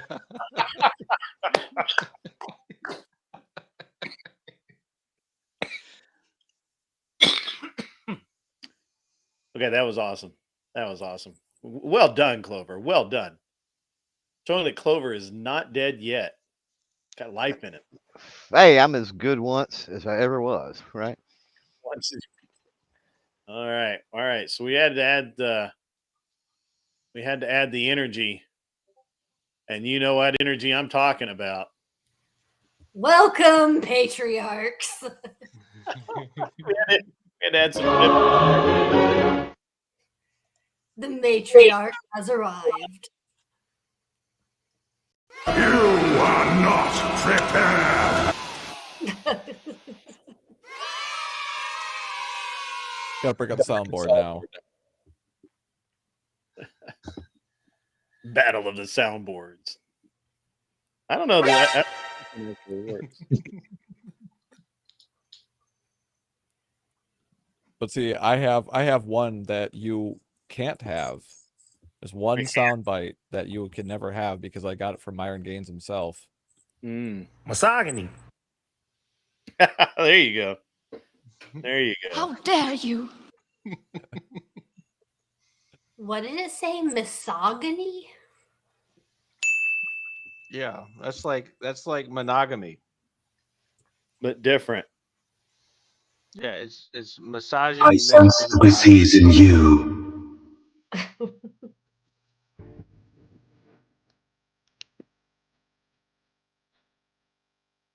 Now that's good. I like that one.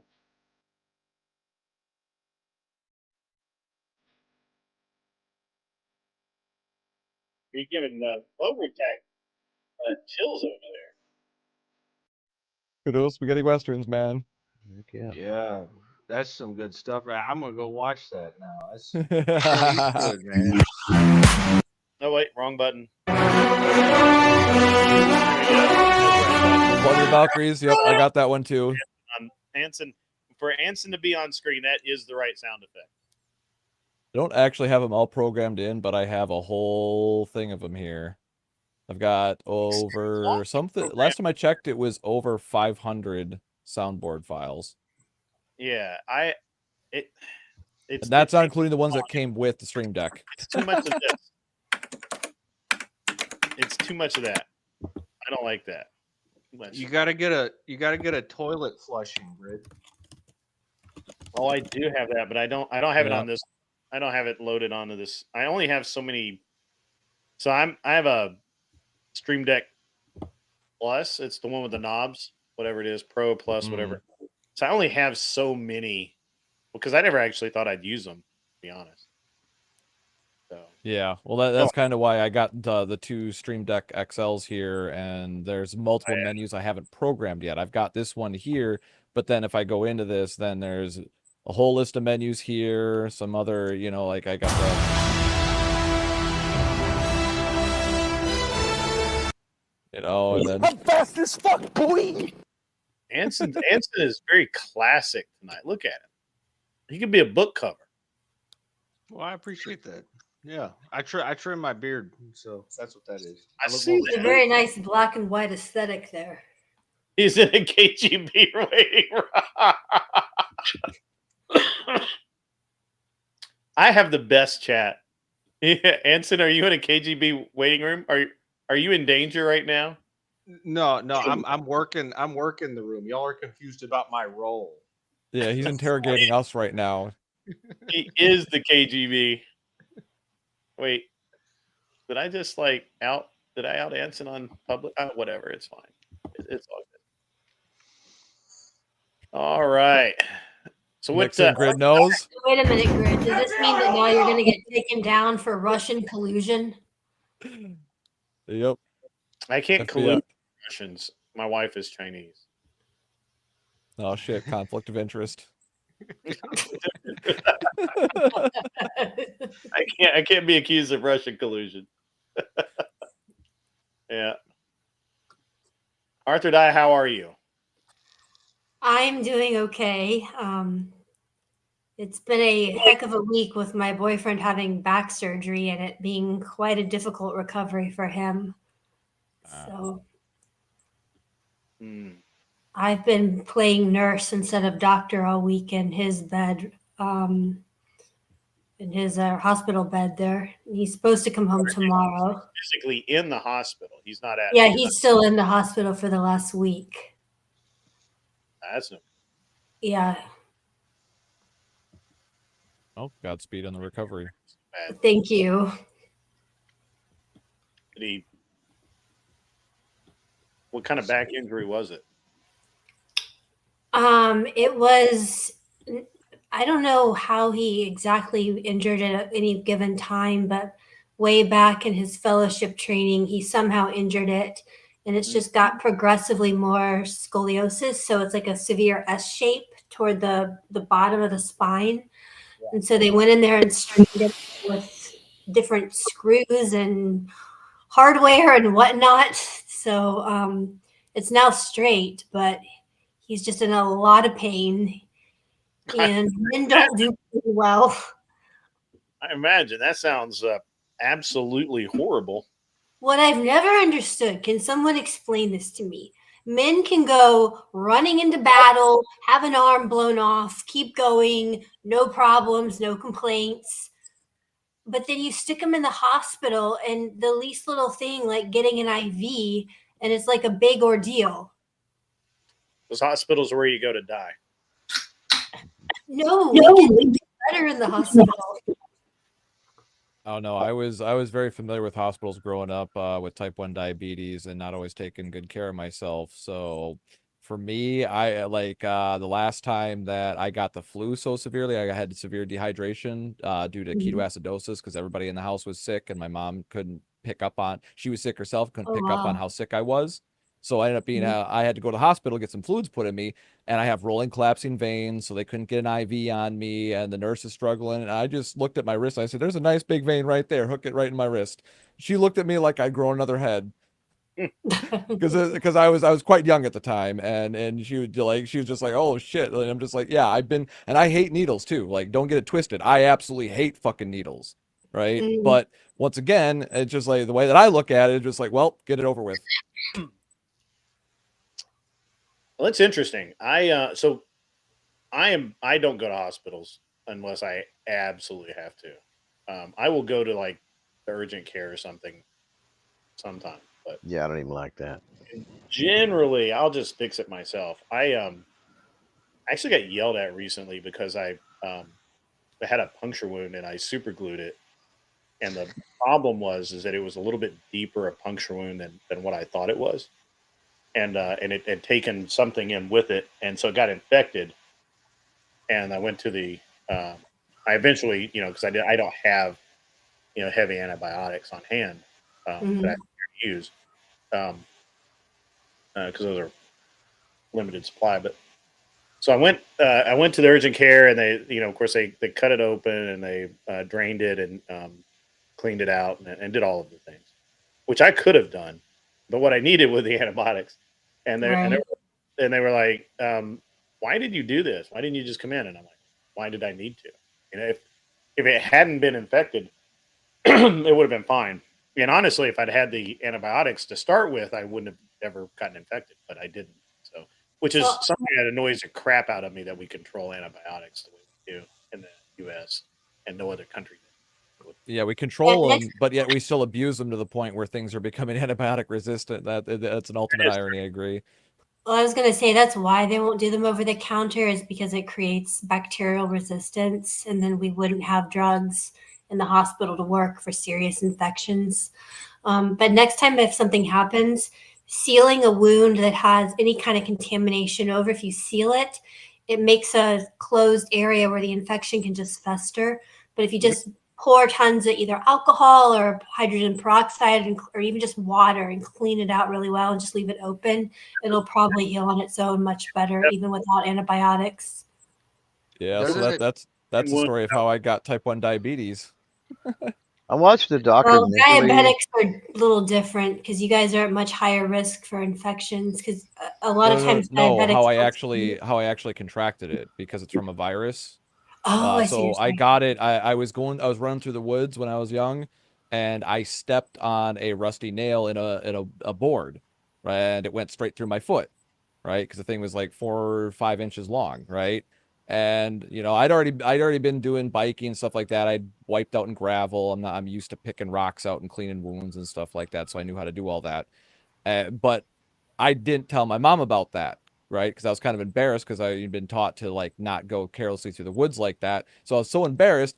I just did exactly what he said. I went home, washed it out with the, isopropyl and stuff like that, and just put a sock on after it got some air, let it close up on its own, and just called it a day. Yeah, and now I found out years later that was probably the injury that gave me the virus through the rust and stuff like that. That's how you get tetanus, right, through the bacteria and stuff like that living in the rust, and that's probably what happened. That's probably where I got it from.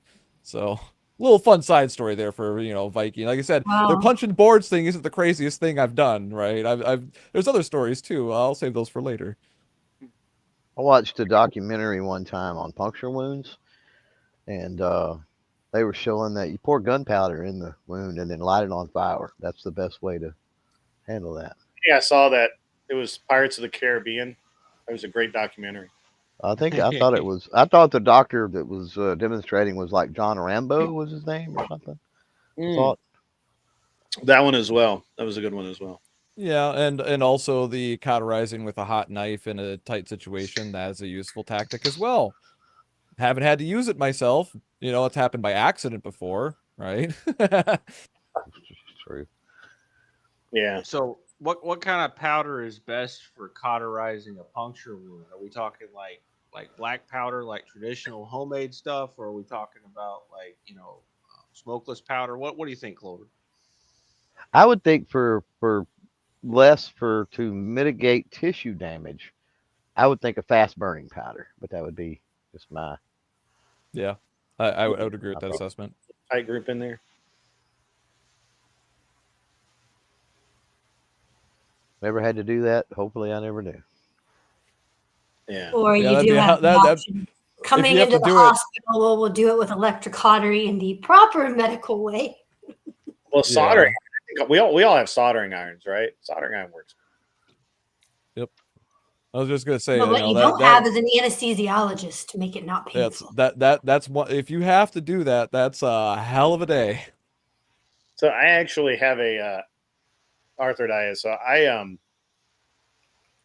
I've had incidents where I've gone in to get something, like I haven't had stitches in a long time, but I've had various cuts and things like that, and that I don't seem to have quite. I guess maybe my pain tolerance is pretty high now. I remember when they put the shot in my knee. I guess typically that people don't like that very much, and I was just like, yeah, okay, get it done, and they were like, wow, that's really cool.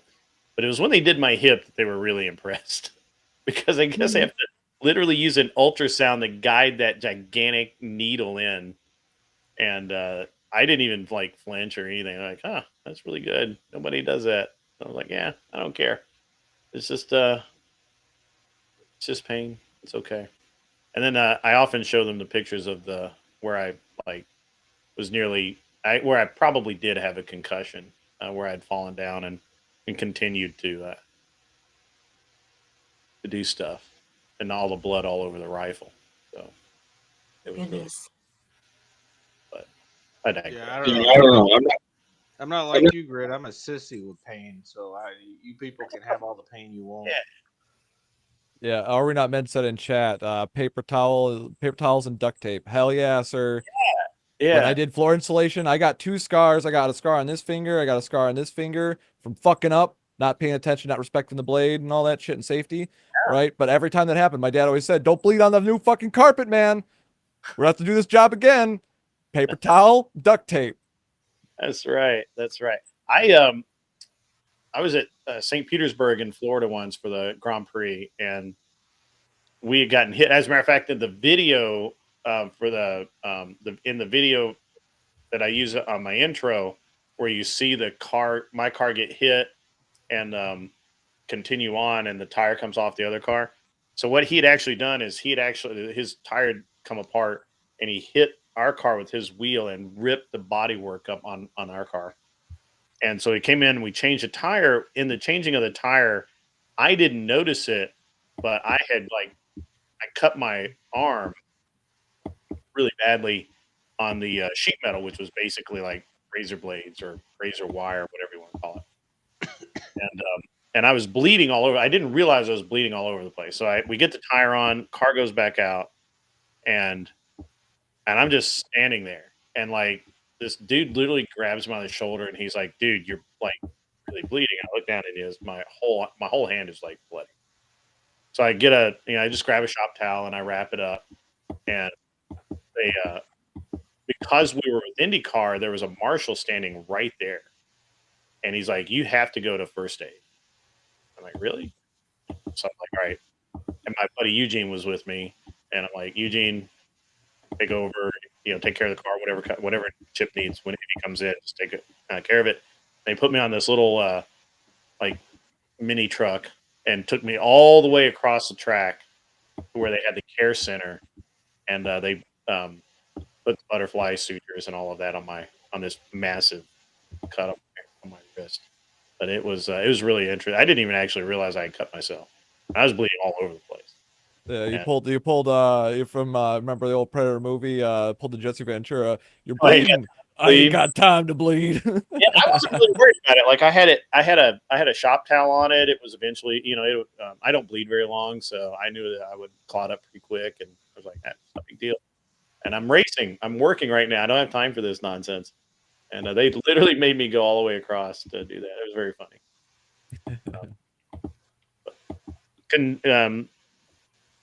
IndyCar took that stuff seriously. Actually, they were really, really annoying about it.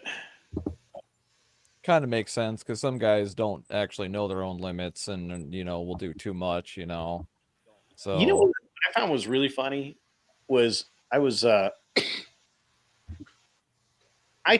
I do really stupid things without actually intending to do really stupid things.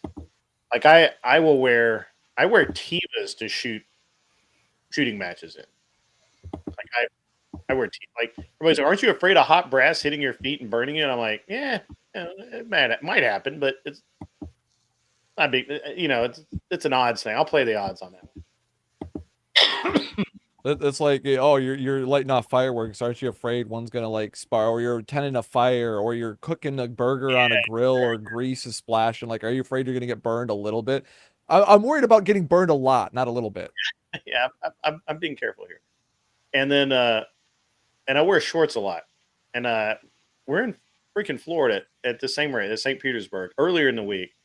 And all during practice, nobody said a word about me going down into the hot pits with shorts on.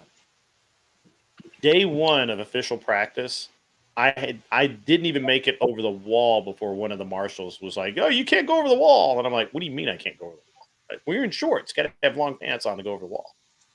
And I'm like, "Are you joking me right now?" And they're like, "Nope. There's fuel down here. There's high risk of fire. You have to have long pants on." I'm like, "You're not joking. What? You're serious about this. You're really serious about this." And what are long pants going to do to save you from fire? I don't know, but they actually That's just more material to burn. What if I can understand that there's a rule that you have to wear fire retardant pants? That would make sense safety wise. Yeah, that makes sense. But just you got to have long pants, no shorts. Like that's yeah. Well, there's no sandals, and they counted my Tevas as sandals, and no shorts. And I'm like, all right. So I had to stand there on the wrong side of the wall the whole time that the car was on the track, which was fine. I had people to do the work for me. I didn't need to be on the other side of the wall, other than just that's where I'm used to being. It was very funny. I didn't realize it was such a big deal, but I couldn't. I will never forget that because that guy was like, and I was like, look, man, it's just practice. I mean, we're not gonna have a car come through here at 200 miles an hour and like take out all of the pit lane. It's like, well, you never know. Like IndyCar, those guys, but whatever. I just realized StreamYard turned my volume down before. That's why I was so low. I can turn it back up, but it might be too loud. Beware. Should sound much better now. Yeah, you're already sounding better. Cool. Awesome. Yeah, for some reason, StreamYard always turns the voice mod in Windows down to 8%. Oh, really? Yeah. Every time I do a StreamYard stream, because I did my stream earlier today with Thor and MLD and whatnot, and yeah, it always does that, and I keep forgetting to check it. I got again for the dragon ship. It was cool. Sure. I didn't come in though. Arthur Daya, are you there? Yes, sir. I'm here. Mm-hmm. What do you want to argue about? Let's argue about something.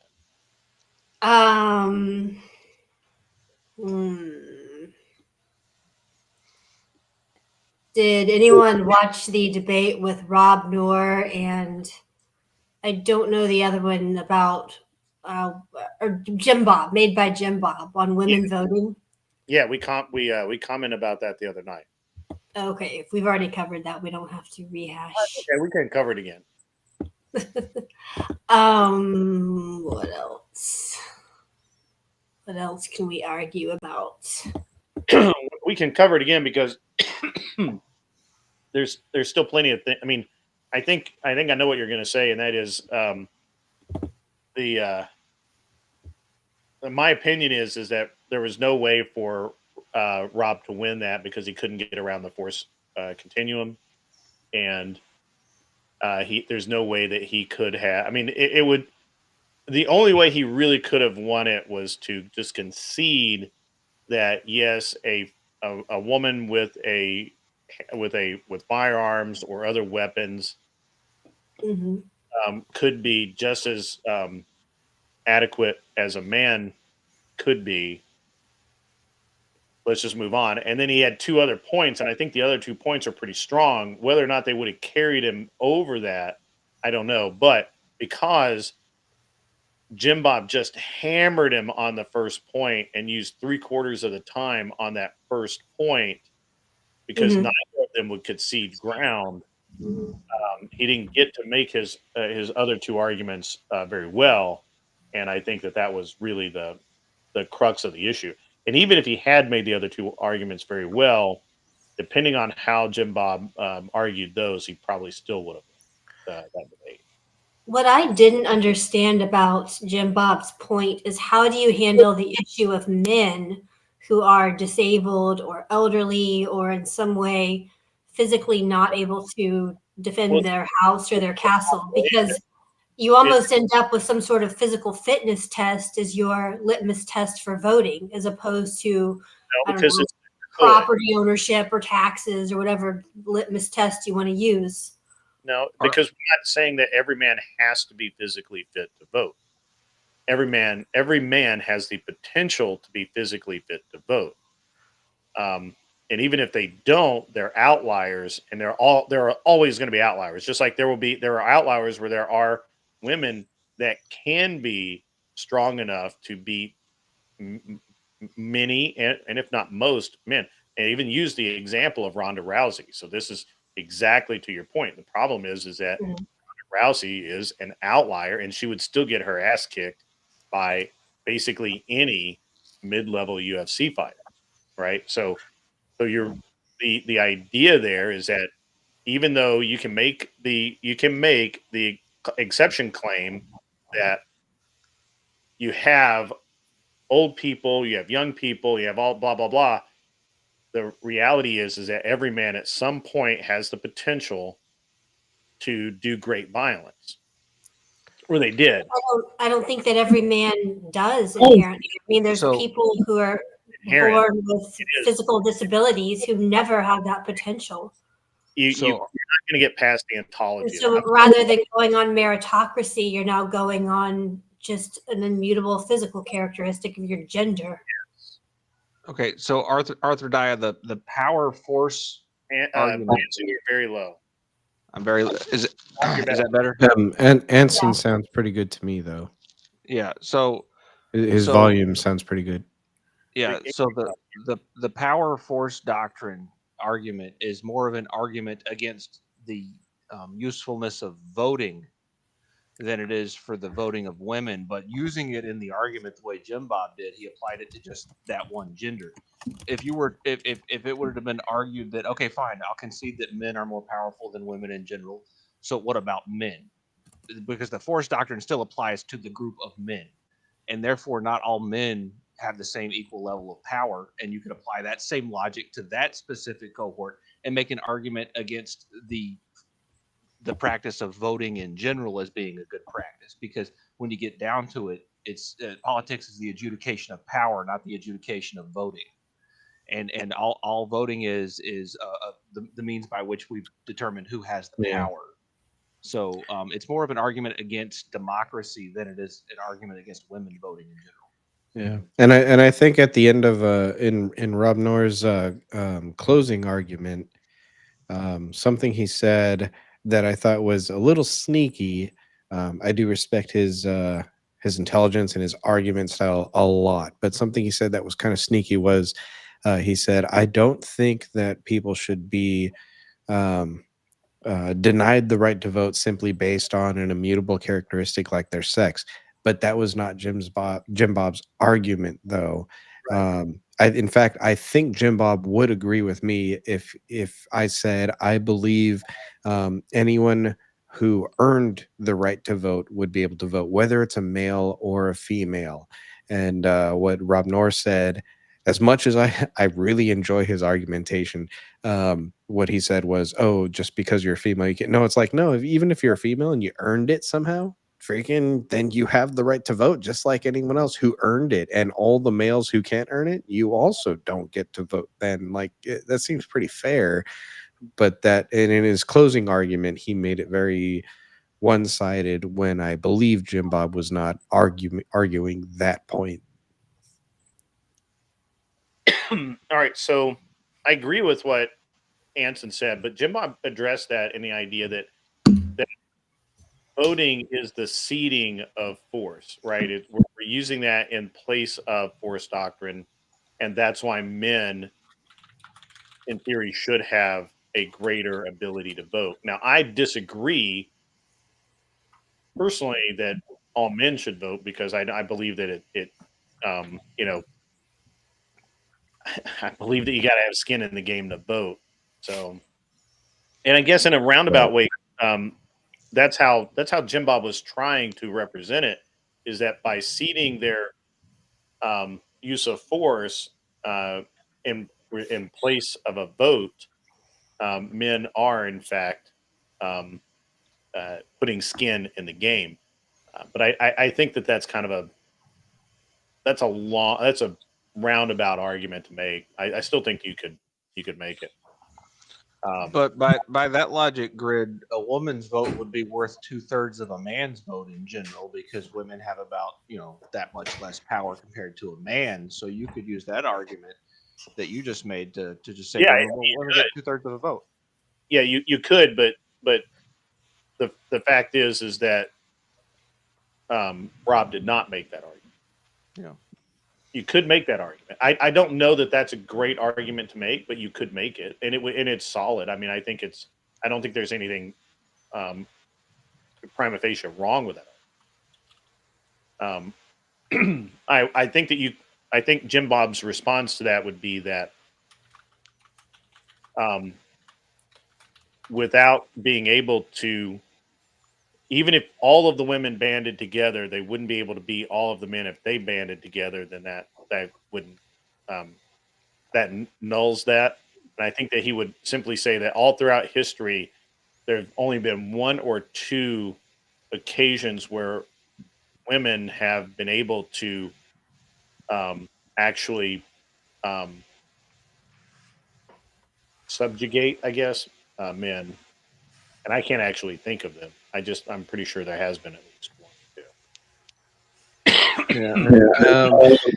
I mean, I wasn't prepared to have a deep philosophical debate on that tonight. But if we were to concede everything to the point of physical capability, right? Like Darwinianism, right? Of survival of the fittest. 99.9% of us would not meet that criteria. Me, for example, I have terrible eyesight. I'd be out of the running. It's only because of the advancements we made in technology that I actually have a standing in society today. So when you start to take a look at all of that kind of stuff of, oh, well, who's actually fit to make these decisions on behalf of the rest of society? I mean, part like and I'm basing this off of the previous argument of what about the disabled, right? They might be able in another way to earn that right, and that would be something that society would have to come around to eventually. But I mean, from just a physical perspective, most people would be out. They would not be able to have a right to vote, in my opinion. And I think it would eventually lead into meritocracy. It would eventually lead into, can you earn it other ways? Can you earn the right to vote other ways? Like if you looked at just Starship Troopers, right? There was all the physicalness, which was the Marines, but then there was also the psychology part of it. Those people that had psychic abilities, and I'm not saying that's real life, but I'm saying that like there's something there where if you sat in a wheelchair because you were disabled physically, but you had such a mind that it benefited the human race, like like you get the right to vote too. You know, Yeah, I was gonna say that rather than psychic ability, probably a better analogy would be the very highly intelligent people have much to contribute, and then the very wealthy people have much to contribute because they're the ones that are going to get, I would say not even the wealthy. taxes. I disagree. You could be wealthy and not able to vote because you have no skin in the game. You have not put forward any. You could be super wealthy and never do anything for mankind, and now you get no vote. That's what I would say. So here's the thing. First of all, being highly intelligent should not ever guarantee you the right to vote. Social, some form of actual social work using your intelligence, sure. And I agree. I don't want only the intelligent voting, but just if you want to say who's actually sort of has something to contribute. And I get what Jim Bob is saying, that ultimately we're forming a government because rather than each of us just being neighbors and having physical altercations every time we disagree over something, we're going to kind of all get together and elect some of the more hopefully intelligent people, although that's questionable in our republic, sort of solve the problems and come up with some general policies and then form a military to defend the rest of us. And in my opinion, one of the main reasons for government is to defend the country that has formed that government. That really should be one of the only things it does, not all this ridiculous regulation and social programs it ends up doing. Yeah, and I don't think it's just the intelligent people who would get to have a vote. Like you just said, if we have to send people in, physical bodies in, those people get a right to vote. I mean, they're the ones that are sending their physical bodies in. Like you said, it's not just, oh, you have a certain IQ, you get to vote and other people don't.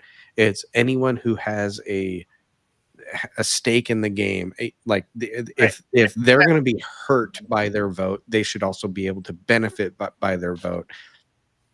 So what y'all are describing is not democracy. What y'all are describing is a ruling aristocracy, which is actually what I'm in favor of. Having only the best and brightest of people who are actually involved and have I really disagree with the idea of the best. I also disagree with that. Yeah, I would say a monarchy. What y'all are describing is people who have skin in the game, who have worked toward it, who have had to earn it.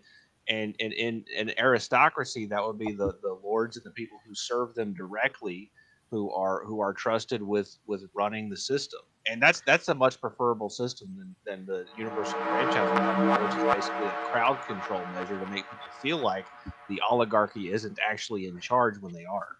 And that's why I would say a monarchy would be better, is because instead of an aristocracy that has all say, you would have lordships that have some say that then still defers to a monarch who then gets to still decide what happens. And so I would say we're almost there with that argumentation about an aristocracy or an oligarchy, but I still would prefer an ultimate benevolent monarch who could control and make the decisions after the fact.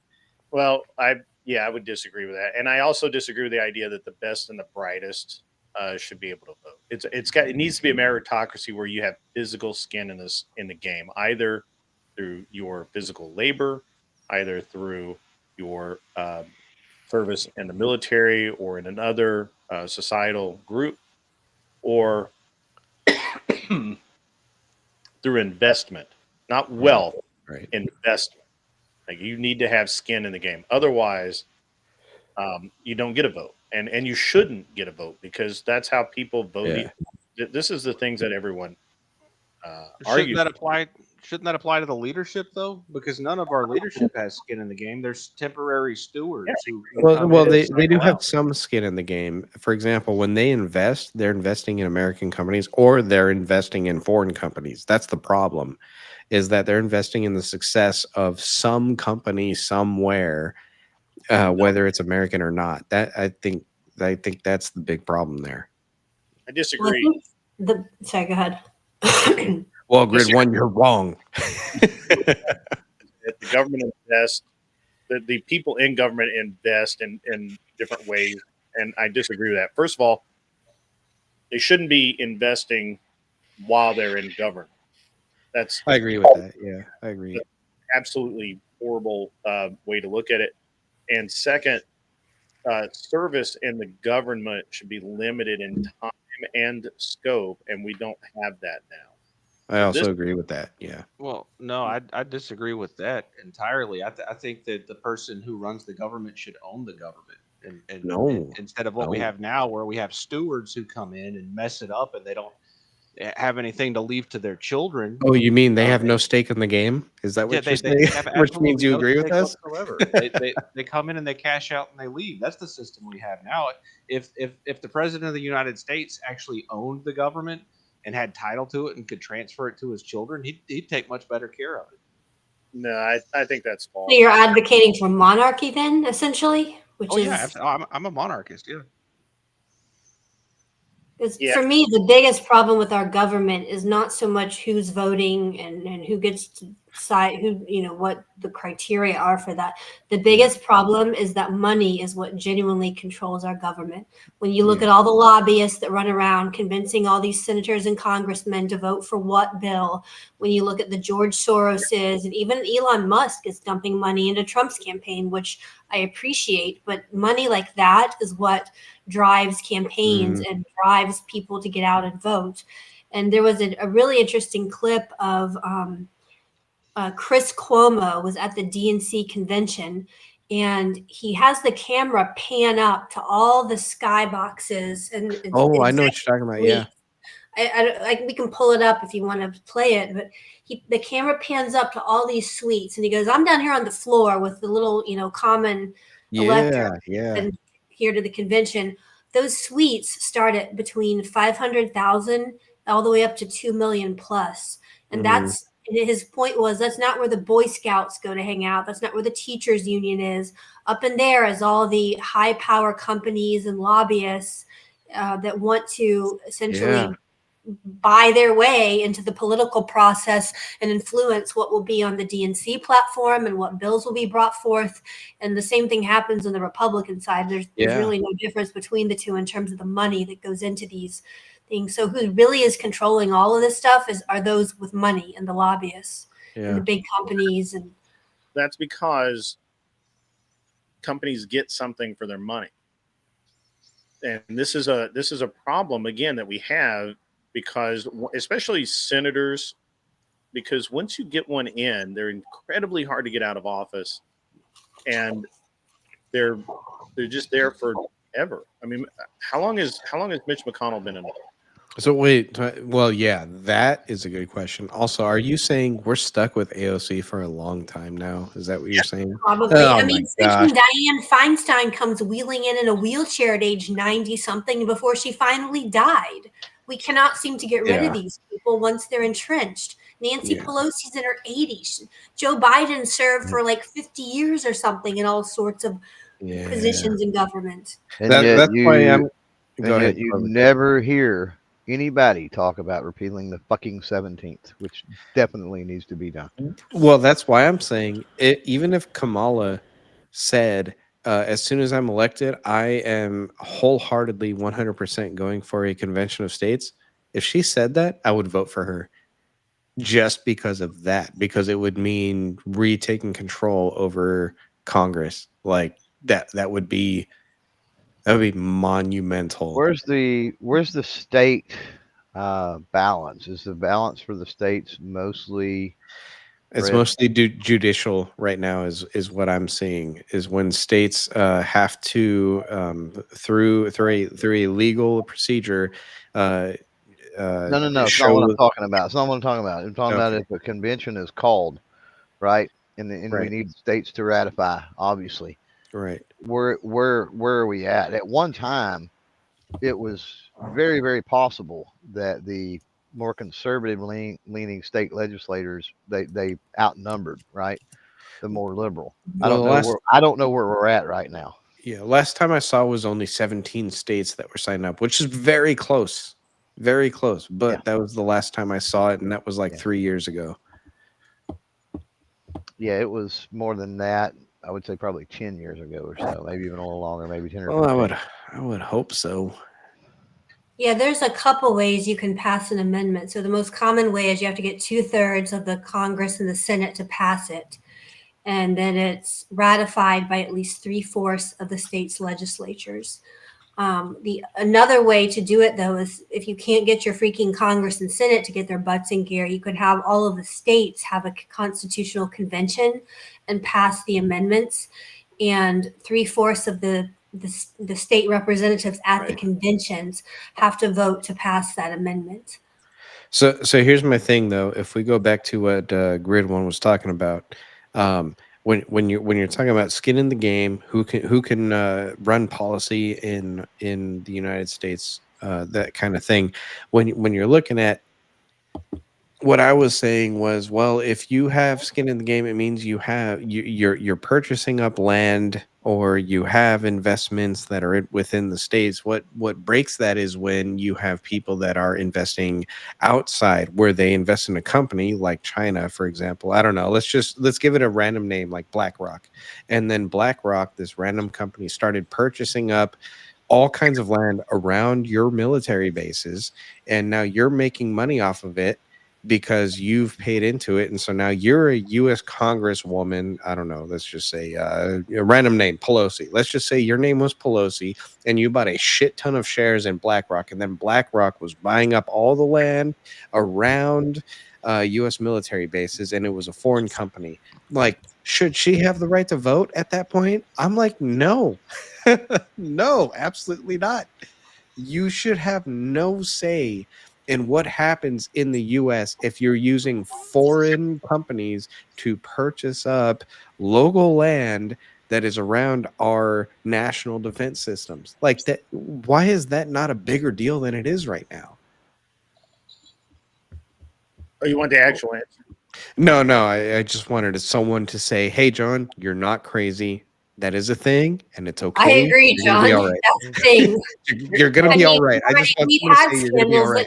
that we've had scandals that nobody seems to want to really go into, where, for example, before the pandemic really kicked up, a bunch of the congressional guys sell off a bunch of their stocks just before the stock market crash of 2022.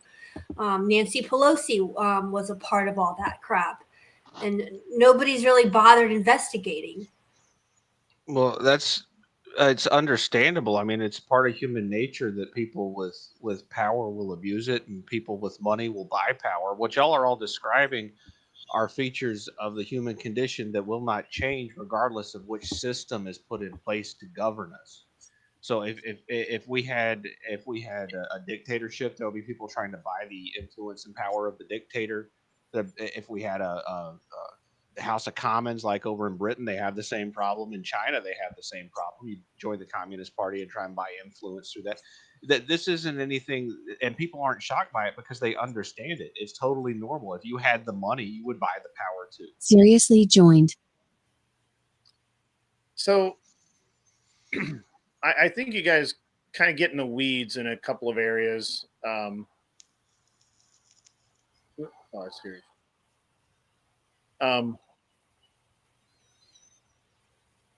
Oh, why can I? Yeah. You there, What's up, Sirius? guys? Yeah, I'm here. Shelby. By the way, we need to shout out Shelby. He bought a bunch of memberships a little bit ago that we didn't really acknowledge, and it was very generous of him. So, Oh, you don't have to do that. cheers, Shelby. Thank you. No, you don't have to do that, but thank you. So let me address this thing about corporations and businesses and things like that. So the the interesting thing about like BlackRock buying up all the land around the military bases, and that sort of thing.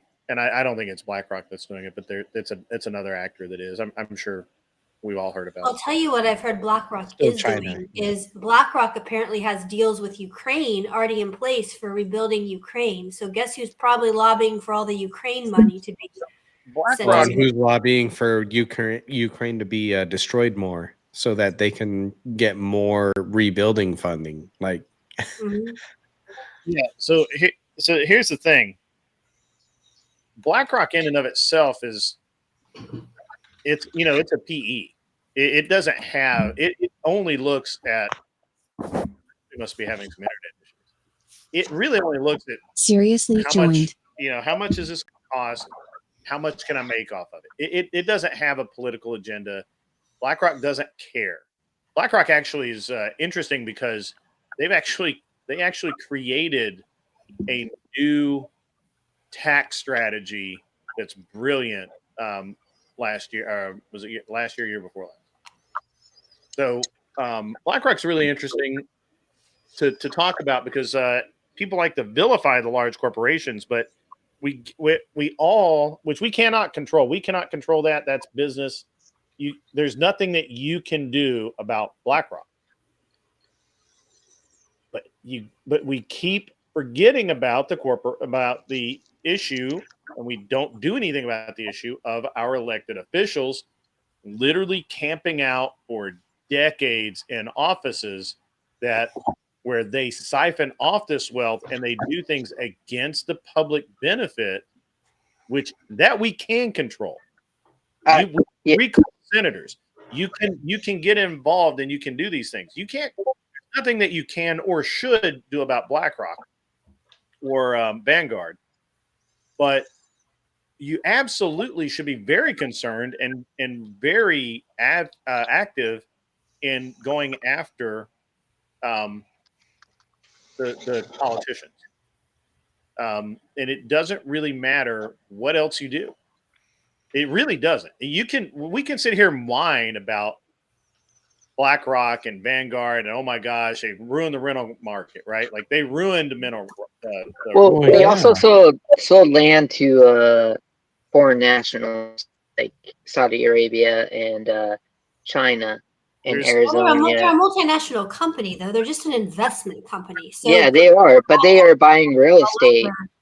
Yes, they've been buying real estate in this country for 30 years. Yeah, and it's not. They've been. Go ahead. Citizens. Because they use it as that is one of the ways that they're able to immigrate. So, time out. You said they've been doing this for 30 years now? Yes. Then what happened that made it so visible in the last 3 or 4 years? Why did that change? You need a boogeyman. Boogeyman to stop thinking about the senator. Yeah. Take the eyes off the politicians. This is these are the dumbest arguments I ever hear when we start talking. Well, China this and Ukraine that and Russia that. Yeah. Those guys, I don't give a shit about those guys. Because I never heard about it until the last 2 years. I don't give a shit about it. It's an investment company, but they get criticized for some of the things they invest in. So they've had investments in China, and they were criticized because they invest in things that cause human rights violations.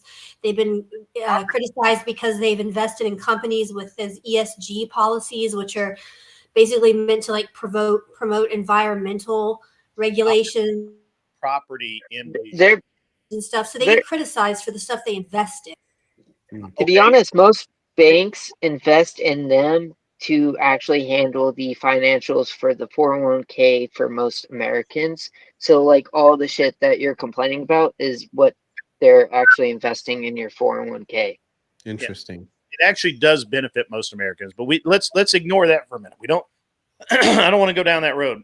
No, I get you, but I had to clear the air about that. It's we bitch about them all the time, but they're the financial advisors to all of the banking community. I don't know why, Grid, but it seems like whenever other people are talking, it's like cutting your mic off if you're trying to talk, which is weird. This works. They're really no different than a Morgan Stanley, Charles Schwab, Vanguard. They're just big Or investors. JP Morgan or Yeah. anything. Right. Again, this is why you just got to quit. There's no point in talking about them. Also, guys, you have to understand that BlackRock, Vanguard, all of these other companies, it doesn't. They have enough money and they have enough very smart people working for them that no matter what you try to do to regulate them, you're not gonna win. They can. All right. So, and I've explained this before, but let me explain it again so that because maybe there are people that haven't heard it. So, and I'll write it down this time. Yeah, BlackRock BlackRock's hugely interesting to me. First of all, they are actually one of my wife's clients, not directly, but her company. So that's interesting. I don't actually have any like real information about them. I just happen to know that they're on the client list. So one of the things they did last year, or the year before last, is they made, I want to say $7 trillion off their real estate investments. They were able to claim $1.3 trillion in losses. They monetized that in 3 ways. It was a brilliant tax strategy, and it was all perfectly legal. They did buy a lot of land, this year and last year. To be honest, they bought a lot, and that's because of the inflation. If you buy land, it'll appreciate in value because it's a finite commodity. And people are willing to sell the finite commodity. But that's another subject. Anyway, so BlackRock themselves do not buy land. They own holdings in companies like Progress, Liberty, American Homes for Rent, and these other companies. Right? And then they own land through another company that builds out land, like. They also buy farmers' land as well as agricultural. Yeah. Property. So what they do is, or what they've done for the past 20 years, and really aggressively. Now it wasn't known as BlackRock then, but really aggressively since I started tracking this in 2012. One of the things I noticed is that the real estate prices kept going up, but there was no reason for them to go up, and I wanted to understand why. And one of the reasons why is because in the market, the prices for the homes at first time and buyers and single family homes for lower income and first time buyers, those sold really quickly. And they started increasing in price. And what I noticed is that they would soon become rentals. And what was happening is you had these corporate companies, entities buying homes in this specific bracket. Back in 2014, I identified it as between 150,000 and 275,000. If regardless of market. And I'm actually specifically talking about the Tennessee market in that price bracket at that time, but you could scale that to any market. So if maybe in North Carolina that's 125,000 to 200,000, right? But because maybe land there is a little cheaper, and maybe in Florida that's 300,000 to 400,000 because land's a little more expensive. But you could scale it anything where it was lower income, first time buyer homes. Usually 3-bedroom, 1 or 2 bath, garage, single family home. Are you saying they sell instead of rent? No, they bought them and rented them out. They rented them. Okay, right.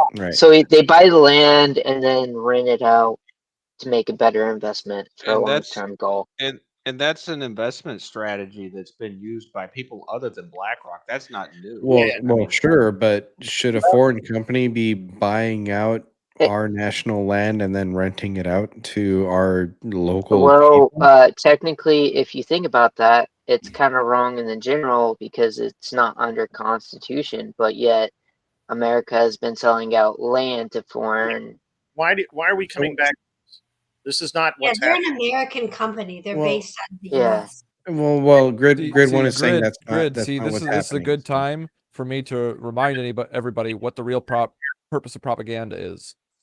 Yeah. Because this is what Grid was. This is why I agree with what you said before, Grid, about moving on from this, because this is one of those things that people can't control. You got to control the controllables. You're the number one controllable. If you spend too much time on this stuff, things you cannot control, but it's being put on the media, right? It's being put out there. Oh, BlackRock's doing this. BlackRock's doing that. Remember, the main purpose of propaganda is not to brainwash you. It is to distract you. That's true. That's a good point. Holy moly, that's a good I point. was listening in I don't know if you like listen to it or watch the video, but I was listening to Jay with the dude from Timcast. I can't remember the reporter's name. Shane. They were talking about the like how the CIA, OSS, and all that shit were invested in the Hollywood and how they brainwashed us since the 30s with propaganda, which we didn't actually understand propaganda back then. And how the whole point of it was to like focus on like distracting us and like giving us ideas of like theories, like conspiracy theories. Yeah, like the Disney effect, giving you Yeah. unreasonable expectations about reality. Sure, absolutely, 100%. So, which we were talking about it previously, I was like, wait, BlackRock, what was it used to be back in the 80s? Because I remember BlackRock was called something else. I think it was called White Stone before the war. No, it's Blackstone. I just looked it up. I had to double check my facts because I knew it was something with a mineral because they always do something with a mineral. All right, so here's the thing. So the distraction of this company is that it's mostly American money. It's mostly American people. They have some Chinese investment. That's irrelevant. They have some Ukrainian investment. That's irrelevant. Foreign nationals can freely invest in the U.S. That's irrelevant. You're being distracted. You're being sold something to make you physically aggressive and forget the reality. What are we being distracted from? What is the thing they're distracting us from? From the fact that senators and other politicians are doing very bad things and profiting off of it, and we continuously reelect the same people. Okay, so they're doing bad shit, and then all of them point to the bad shit that they're doing, and then they're saying, blame this, not us, even though they're the ones doing it. Well, Okay, it's that kind makes a of lot of like sense. Listen to I a agree. second, real quick. So Grid explained before how they pulled a brilliant tax move that was legal, right? Let me break And so and we'll get this kind of break this down a little bit and try and try not to be too long-winded about it. But basically, If I could say really quickly, though, I don't know if your point is that BlackRock actually owns like 1% of all the rental apartments. And so blaming them for rent going up instead of blaming all of our ridiculous government COVID spending, that's what really caused inflation and caused housing and everything to go up. Is a Aphrodite, you're distraction. not so feminist. To be honest, If you're she's saying based. stuff like that. But I'm gonna say this right here. I never blame BlackRock. I just had to point a couple of things out because it's never mentioned. Everyone just goes on this long ass rant about how BlackRock's bad. And I was like, these are the 2 points that they actually invest in, which is actual profit margins from them. And I don't. take And to your advantage. point, Shelby, I don't think I blame them either. I guess my fear came from, hey, I found a house that I really want to buy. Am I worried about now a multi-billion-dollar company coming in and just buying it right out from under me? you just should because of its location, like. Under you, because Sorry, good one. Can you repeat? I didn't hear that. So you should be more worried about me buying it out from under you. I do. Yeah, and it's encouraging to hear that. It's encouraging to hear the stats and the realism of what's going on, and being able to say, you know what, all these prices and all this stuff is not happening because of some rogue company. First of all, it's happening because of our senators, which means, or senators and congressional representatives.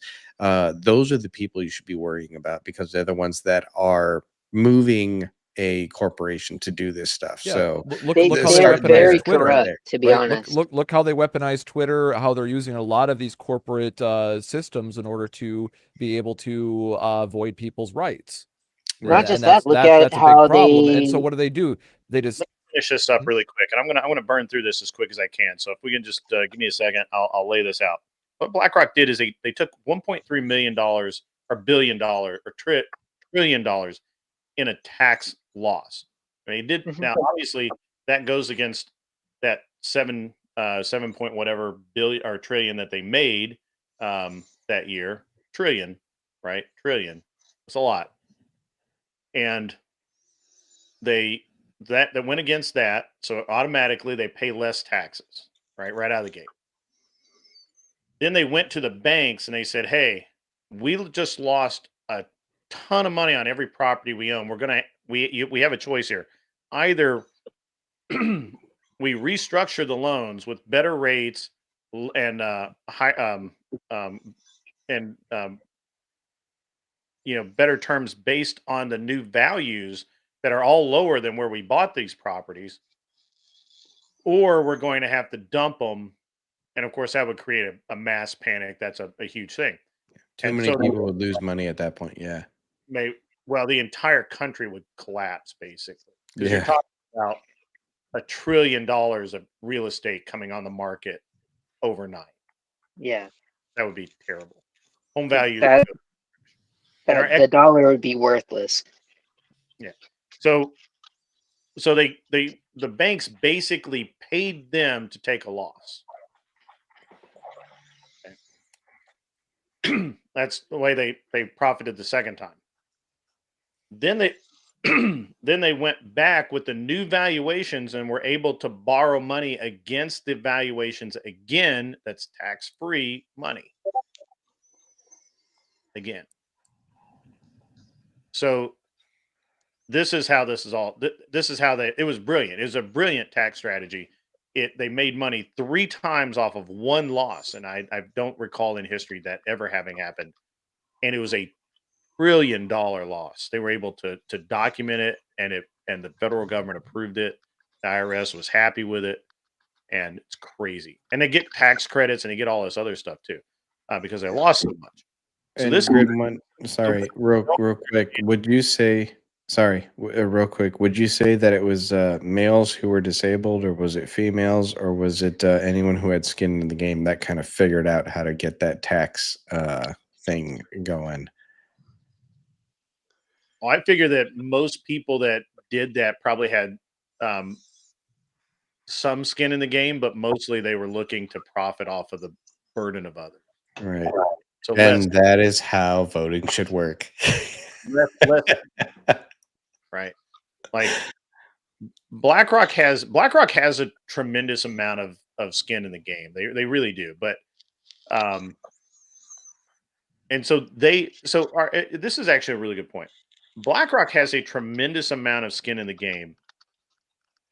So they will take the time to talk to the congressman. They will put pressure on them. You have more skin in the game, John. You don't have as much money to lose. Yeah, I bet you can't write off, a seventh of your income for the year. Yeah. No, yeah, you're correct. Yeah. You can't stand to just lose that. Take that money out of your pocket. Yeah. So if you have more skin in the game than BlackRock does, and you should be concentrating much more on what every single politician in your life does, from the clerk at the county office all the way up to your congressman and the president. Right. Because if you don't do that, then you're basically saying that you're too lazy to do it yourself, but you'll complain about a company like BlackRock doing it. BlackRock has far less. Honestly, they have less motivation to do it because they can lose money and it doesn't really hurt them that much. Yeah. The people who are more directly in control of my money is who I should be addressing. Yeah. Right. You know, and it's just a really interesting dynamic. You really have to sit and think about what your role in government is. And most people honestly have no idea what their role in government. Yeah. One of the reasons I like Anson and I like having him come up here because he's actually run for office. He's tried to take a hand in it, and I think that's a respectable thing, right? Anson he didn't. Anson, we need to talk because I've been debating on going into politics because of this. Well, even Beaten Cheeks has a bill going on right now about some other stuff that he very much believes in, and it's like for me, I was like, "Holy moly!" Any of us could write a bill. We need to actually spread that out for everyone to know. Yeah, it's super easy to do that. By the way, all you got to do is get connected with a local state legislator, and they're all over the place, and they're easily accessible. They got to state level bill written in a way that it's presentable. Yeah, and they need to find a sponsor for sure. But even then, even if you didn't have a bill properly written out, if you just like, for example, in Texas, if I started writing Greg Abbott and just been like, hey, like what the hell's going on with this? Why don't you fix this? Here's the issue in my city. Here's the issue in other cities. And I do that every single day for the next like 4 years. Like, would he not? Would he don't not do that? To be honest, they just think that they don't have a voice. To be honest, he'd have to respond in some way, wouldn't he? No, you have to have power in order for them to care about you. And one of the Well, problems. now you're undoing what Grid One is saying. You're saying, "Oh, well, you, a measly citizen, have no power, and you cannot actually effectuate anything in government." What Grid One was saying was, "No, what you should do is at the local level, effectuate some stuff that's happening." Yeah, and you said Greg Abbott. Guys, hold on. Let me explain my position a little more. Sorry, I slammed down on the microphone back. Boom. With something like Cheeks' bill, if the wrong people find out about it before it is a usable, readable document that can be handed to a representative that will endorse it, you'll get torpedoed long before you even get to that guy. There'll be so much pressure on that guy that he won't even touch that thing. It'll be like holy water to him. It just won't happen. Now, that's why it's different. What you're talking about is different than what, pardon me, and what I'm talking about. What I'm talking about is you, as a citizen, as a resident of your state, in your community, a positive member, you have to take a hand in your local politics and your extended politics as well. And and writing letters and stuff does actually help, especially if you can get other people to write letters with you, John. And I'm not calling you out personally on this. I'm sorry, but no, I appreciate it. So one of the things that happened a few years ago is Tennessee was considering a red flag law, and it was a scary thing because it was the last year that Lamar Alexander was going to run, and so he could, the fear is that he would go ahead and sign off on it, and just let the chips fall because he was going to be out of office, right? And so a massive number of people, it was all over, it was in all of the Tennessee Facebook groups, it was in every political sphere that I was in. A massive number of people basically copied and pasted, and some of us wrote more specific directed emails to him specifically so that he would know that if you sign this, yes, we can't do anything about you. Obviously, you're not running for election again. We can't threaten you with any of that. But if you do this, it's bad for all of Tennessee. And the pressure was there that he didn't sign it, and he did the right thing, and he did not do it as a sort of what not a got you, a I'm trying to think of what you would call it. A he Well, left maybe he it left might be a got you in another way, like I got you, not instead of a gotcha, right?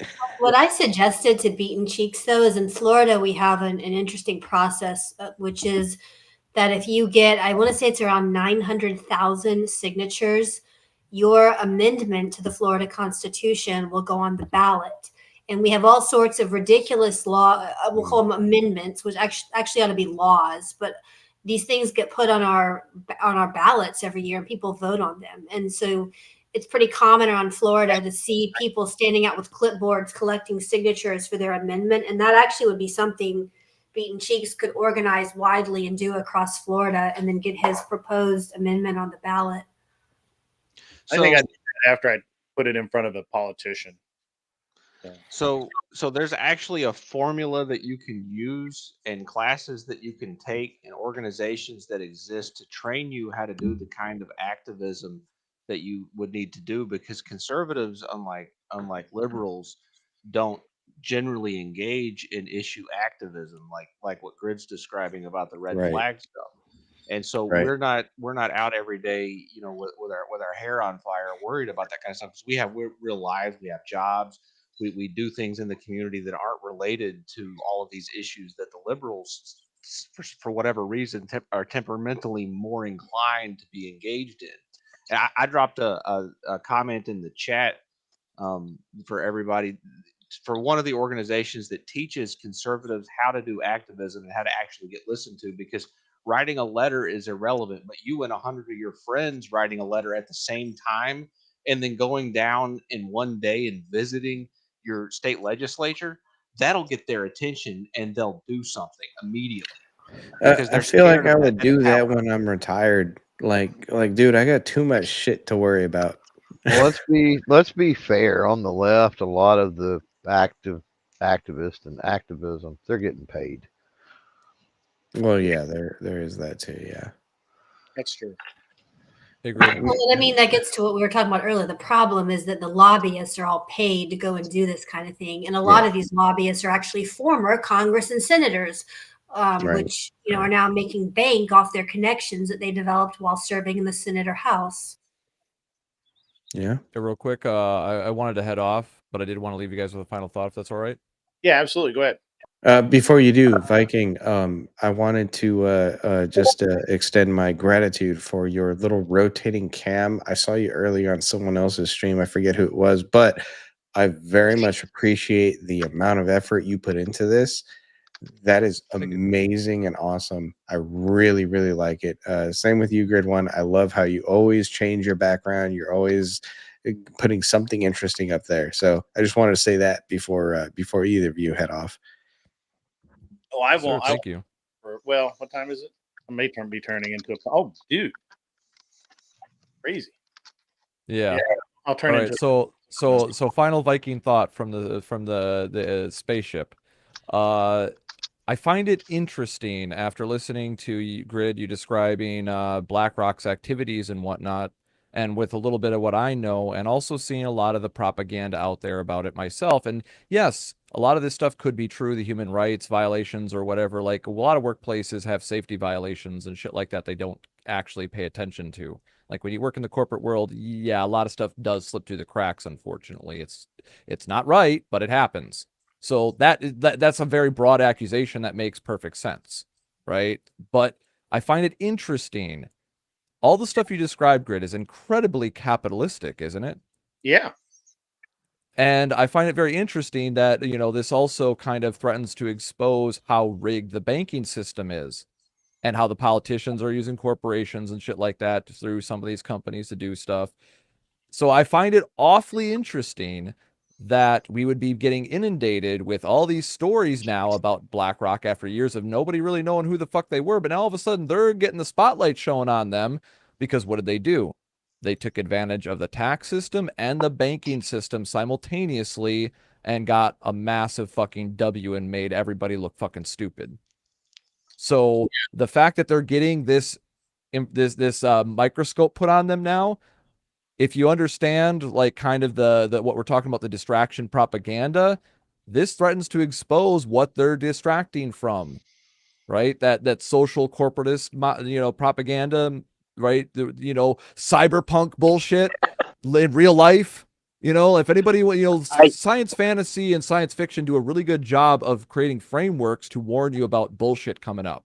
And when I'm well versed in this stuff growing up. So when I look at this, like I said, final thought, I ask myself the question, like, how are they getting all this attention now? And why are they getting all this attention now?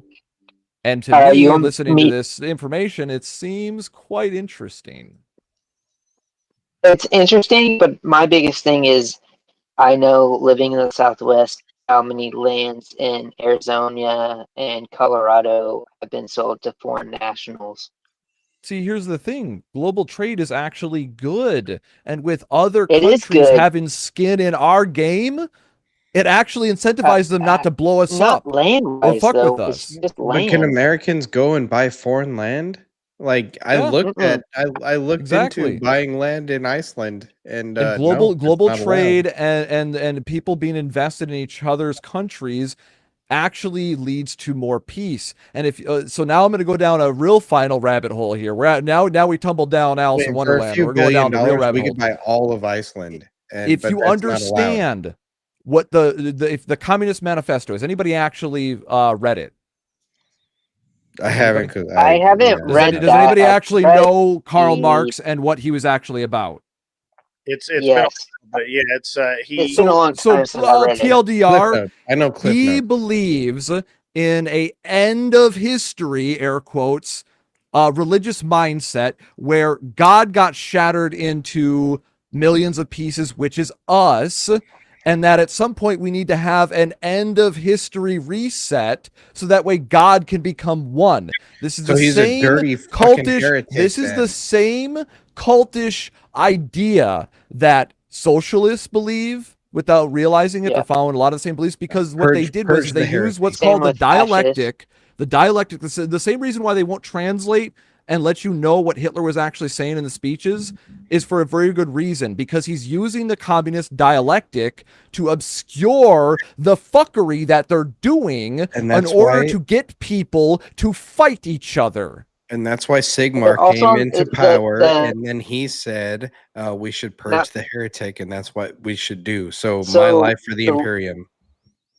So what's funny is that the fascists and the nationalists are both fascists and not fascist. No. Just take a second. Go ahead. Is it nationalists and then socialists are both on the same spectrum of the left. They're both democratic. They want to make sure that they have complete control of everything with structure based. They have a little difference between both of them. Yeah, the overarching beliefs are founded on that cult, that death cult ideal. Yeah, that's the problem. The Marxist, communist, socialist, fascist beliefs. Like I said, it all is. They don't all believe exactly the same. But like, for example, the painter with the funny mustache thought that he was going to do it better. He actually was being more traditional to the idea. I could actually post a video in Discord if anybody would like to see it. A former socialist did an excellent breakdown that actually gave me some details I was missing, filled in some pieces of the puzzle. And like I said, if you understand this stuff, you understand where the propaganda came from and what the point of it is, the destabilization, the subversion, the demoralization, so people start hating America, start hanging their flags upside down, right? Doing dumb shit like this, not understanding what the American flag fucking stands for. That is how the demoralization works. It gets to you in subtle ways. If you're not paying attention, though, and you don't understand the history, that's where you're going to get fucked up. There's a reason why we have the saying, those who not learn from history are doomed to repeat it. A lot of people won't. That's why I sat quietly for a long time and listened to the shit that I didn't know, When you guys are talking about, you know, the other political stuff before, I'm just sitting here trying to take in as much as I can. Why? Right. Because Yeah. that's missing info. And the more info I have, knowledge is power. The more I know, the more powerful I can become. I can take the advice that Grid said, and now I can act on a local level to actually influence the people that make the rules in government, so that way Right. they cannot as effectively utilize and abuse the corporations and actually put them in check. Because the reason why the corporations are allowed to get away with the bullshit they pull is because they're a useful tool. And so they're like, oh, we'll sweep that under the carpet, because if we have to bust them, then we're going to lose our ability to use them as an arm. Yeah. Right? Yeah. So and just that's remember what- how it that's what works. This Grid is the One has game. It's been rigged, saying. but we can still win. Yeah, and that's what Grid One has been No, saying this and whole and time. that Ever since I showed up on his channel for the first time, like a month ago, he's always been telling me, get into your local elections, figure that shit out, like be a part of your local stuff. Like, so yeah, no, that makes a Yeah, lot of know how sense. your no. government works. Understand what, like, say, the Right. essence of the founding Yeah. fathers. When we say skin of the game, skin of the game has been said a lot tonight, and you described some of what that means. But it's just like that was the essence of the founding fathers. What did Right. they really mean by skin in the game? What do we mean by skin in the game? Informed voters. That's what Yeah, we're angling for. That's what all and these if you're not policies and willing, all these things that we talked about tonight is trying to focus in on. Is what we need is the more informed the voter is, the better decisions get made for right, everybody rather than a I select few. and if you're I like agree me with. and you have Go ahead. not participated in local voting, then like you're not an informed voter that's doing anything that's going to be worthwhile. And so it's like, hey, if you're there and you're listening to me, I'm telling you, get into the local voting and actually start being worthwhile. Otherwise, you've achieved nothing, and you're So just going to sit here and complain. so let me I just tell I y'all agree from with the you. perspective. Wait, I wait, think wait, we have to Sheldon. dumb it down. As one at a time, please. One at a time. Yeah, I was about to head out though, so I did vote local, and I want you to know I voted to put the ATV trails in the main town as long as people minded the rules. There you go. Thank you all. Have a Now good night, I'm everybody. pissed. Now I'm upset. No, I'm kidding. I'm kidding. So let me W Viking. thank you, Yeah, Viking. good job, Viking. Good seeing him here. I love seeing his attention to detail when it comes to his production value of like all of his camera stuff. Grid One, take note. I'm just saying, maybe have a rotating camera is all I'm saying. I have like 3 cameras. I only ever use one. So I want to talk about local elections, since that's what I've done a lot of in terms of being a candidate, in terms of consulting for local campaigns, helping people get elected, watching them fail. I've done the bill drafting with local elected officials. I've done all of that. What you're going to run into, John, is that you don't know the nature of power. And when you go in and talk to these local elected officials, they will say anything that they can to make you go away. Yeah. And they will also say anything they can to become your friend. Right. They are not your friend. And they will be super, super charming, and they have their position because they are that way. Because they have those Machiavellian features that will make you love them and like them regardless of what they do. So Right. what I seriously suggest you do is become educated on the nature of power and take some classes in advance of doing anything in terms of local activism, because they will spin you around in circles for years without actually you getting what anything I've done. done. I'm sorry, but what I've done is, sorry to interrupt. What I've done is I found the things that I believe in. For example, the Convention of States, that I think would be extremely beneficial to humanity as a whole. But that's one of the things that I educated myself on. That was not taught. I never heard of it in high school or through college. That was something I taught myself because I saw a video about it, and then I was curious, and then I continued to dig, and I found it out. Right, that type of thing is like, I'm not going to go over to my local representative and talk to him about it, and then he's going to tell me some bullshit and sell me on some nonsense and then dismiss me. Like, this is a type of thing that is like, no, I hold firm to this, and you can't dismiss me, because the whole point of what I believe is that you can't dismiss me. So you have to follow like along these these general guidelines, do you not believe in this? Like that's kind of that's I guess that's the point. Belief is irrelevant. Well, right, but regardless, if they don't believe in it, or even, I mean, it's the same thing as a police officer pulling you over and saying you must identify, and then you're like, no, I don't have to identify according to the law, and they're like, you must identify because I say so, and then you're like, well, according to the law, I don't. I mean, that's where that falls No. into, and So so it's this you're doing the thing where you have ideals, right? And you think that because ideal that is backed by the have law. yeah, you have ideals and you have notions of right and wrong, and you're saying, well, I believe these things. So if I go and talk to these elected officials, they're also going to understand through the education process that you seem to have had and that you Well, can hopefully. transfer to them, that they will suddenly care. But that's not the truth. The only two Yeah, things the hopefully. only two things politicians care about are getting elected and then getting reelected. Right. So they're not Yeah, going to care and I about your agree. ideas. Well, right, but they would care about the ideas if it meant that, hey, you're not going to be elected again if Yeah. you don't support this idea. Yeah, they care about power. Right, and that means, like Ridwan has been telling me for the longest time, is local elections are super duper important, and it means in my local elections, I walk in and I say this stuff, and I say, hey, will you support a convention of states in which we can rein in the ridiculous amount of power that has been granted to Congress that should not be granted? Can we rein all of that in, and will you agree to it? And if that person says no, then I can say, okay, well, I have 25,000 signatures that will say we will vote against you just because of that. And then they will comply. Yeah, that's it. Yeah. The way to do what you're wanting is our governor in Florida, Ron DeSantis, several months ago. May his name be tried praised.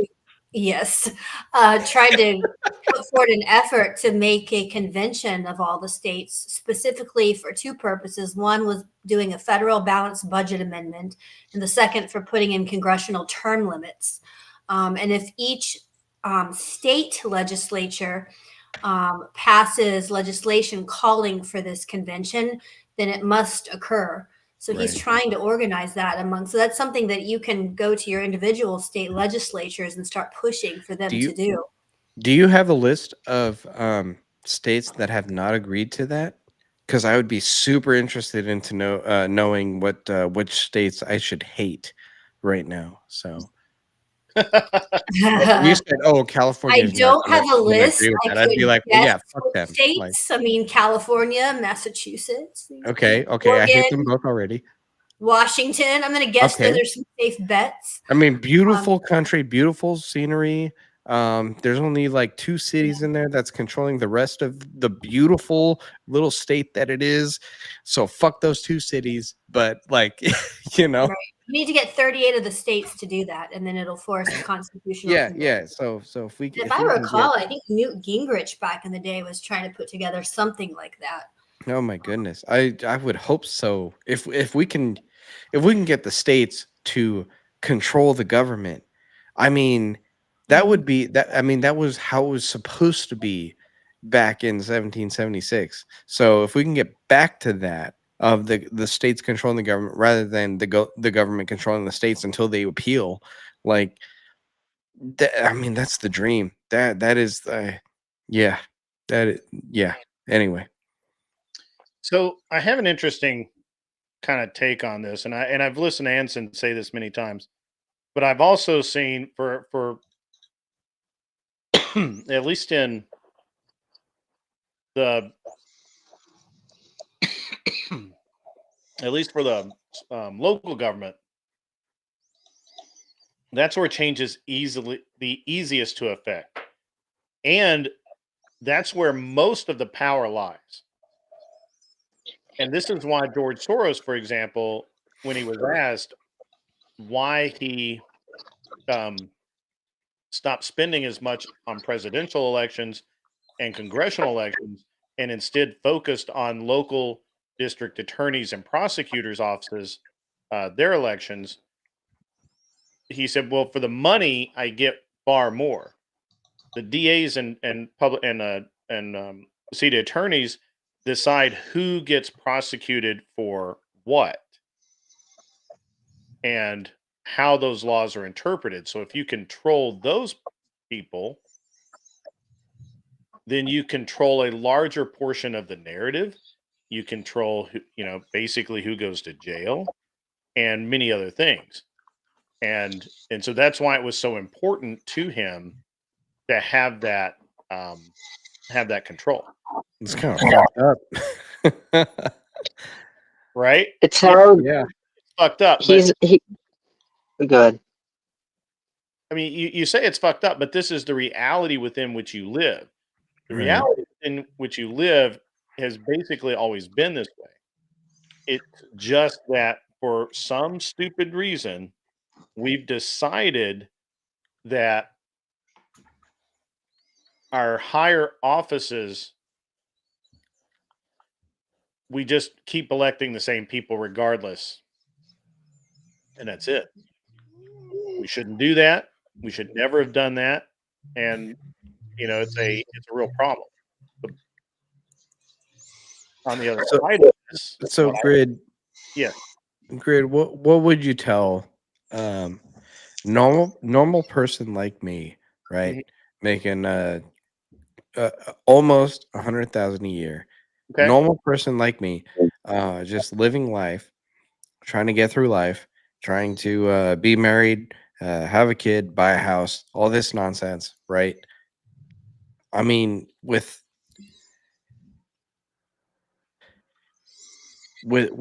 everything that's going on that you're talking about, that's like so far beyond what we can control. Like, what would your recommendation be then?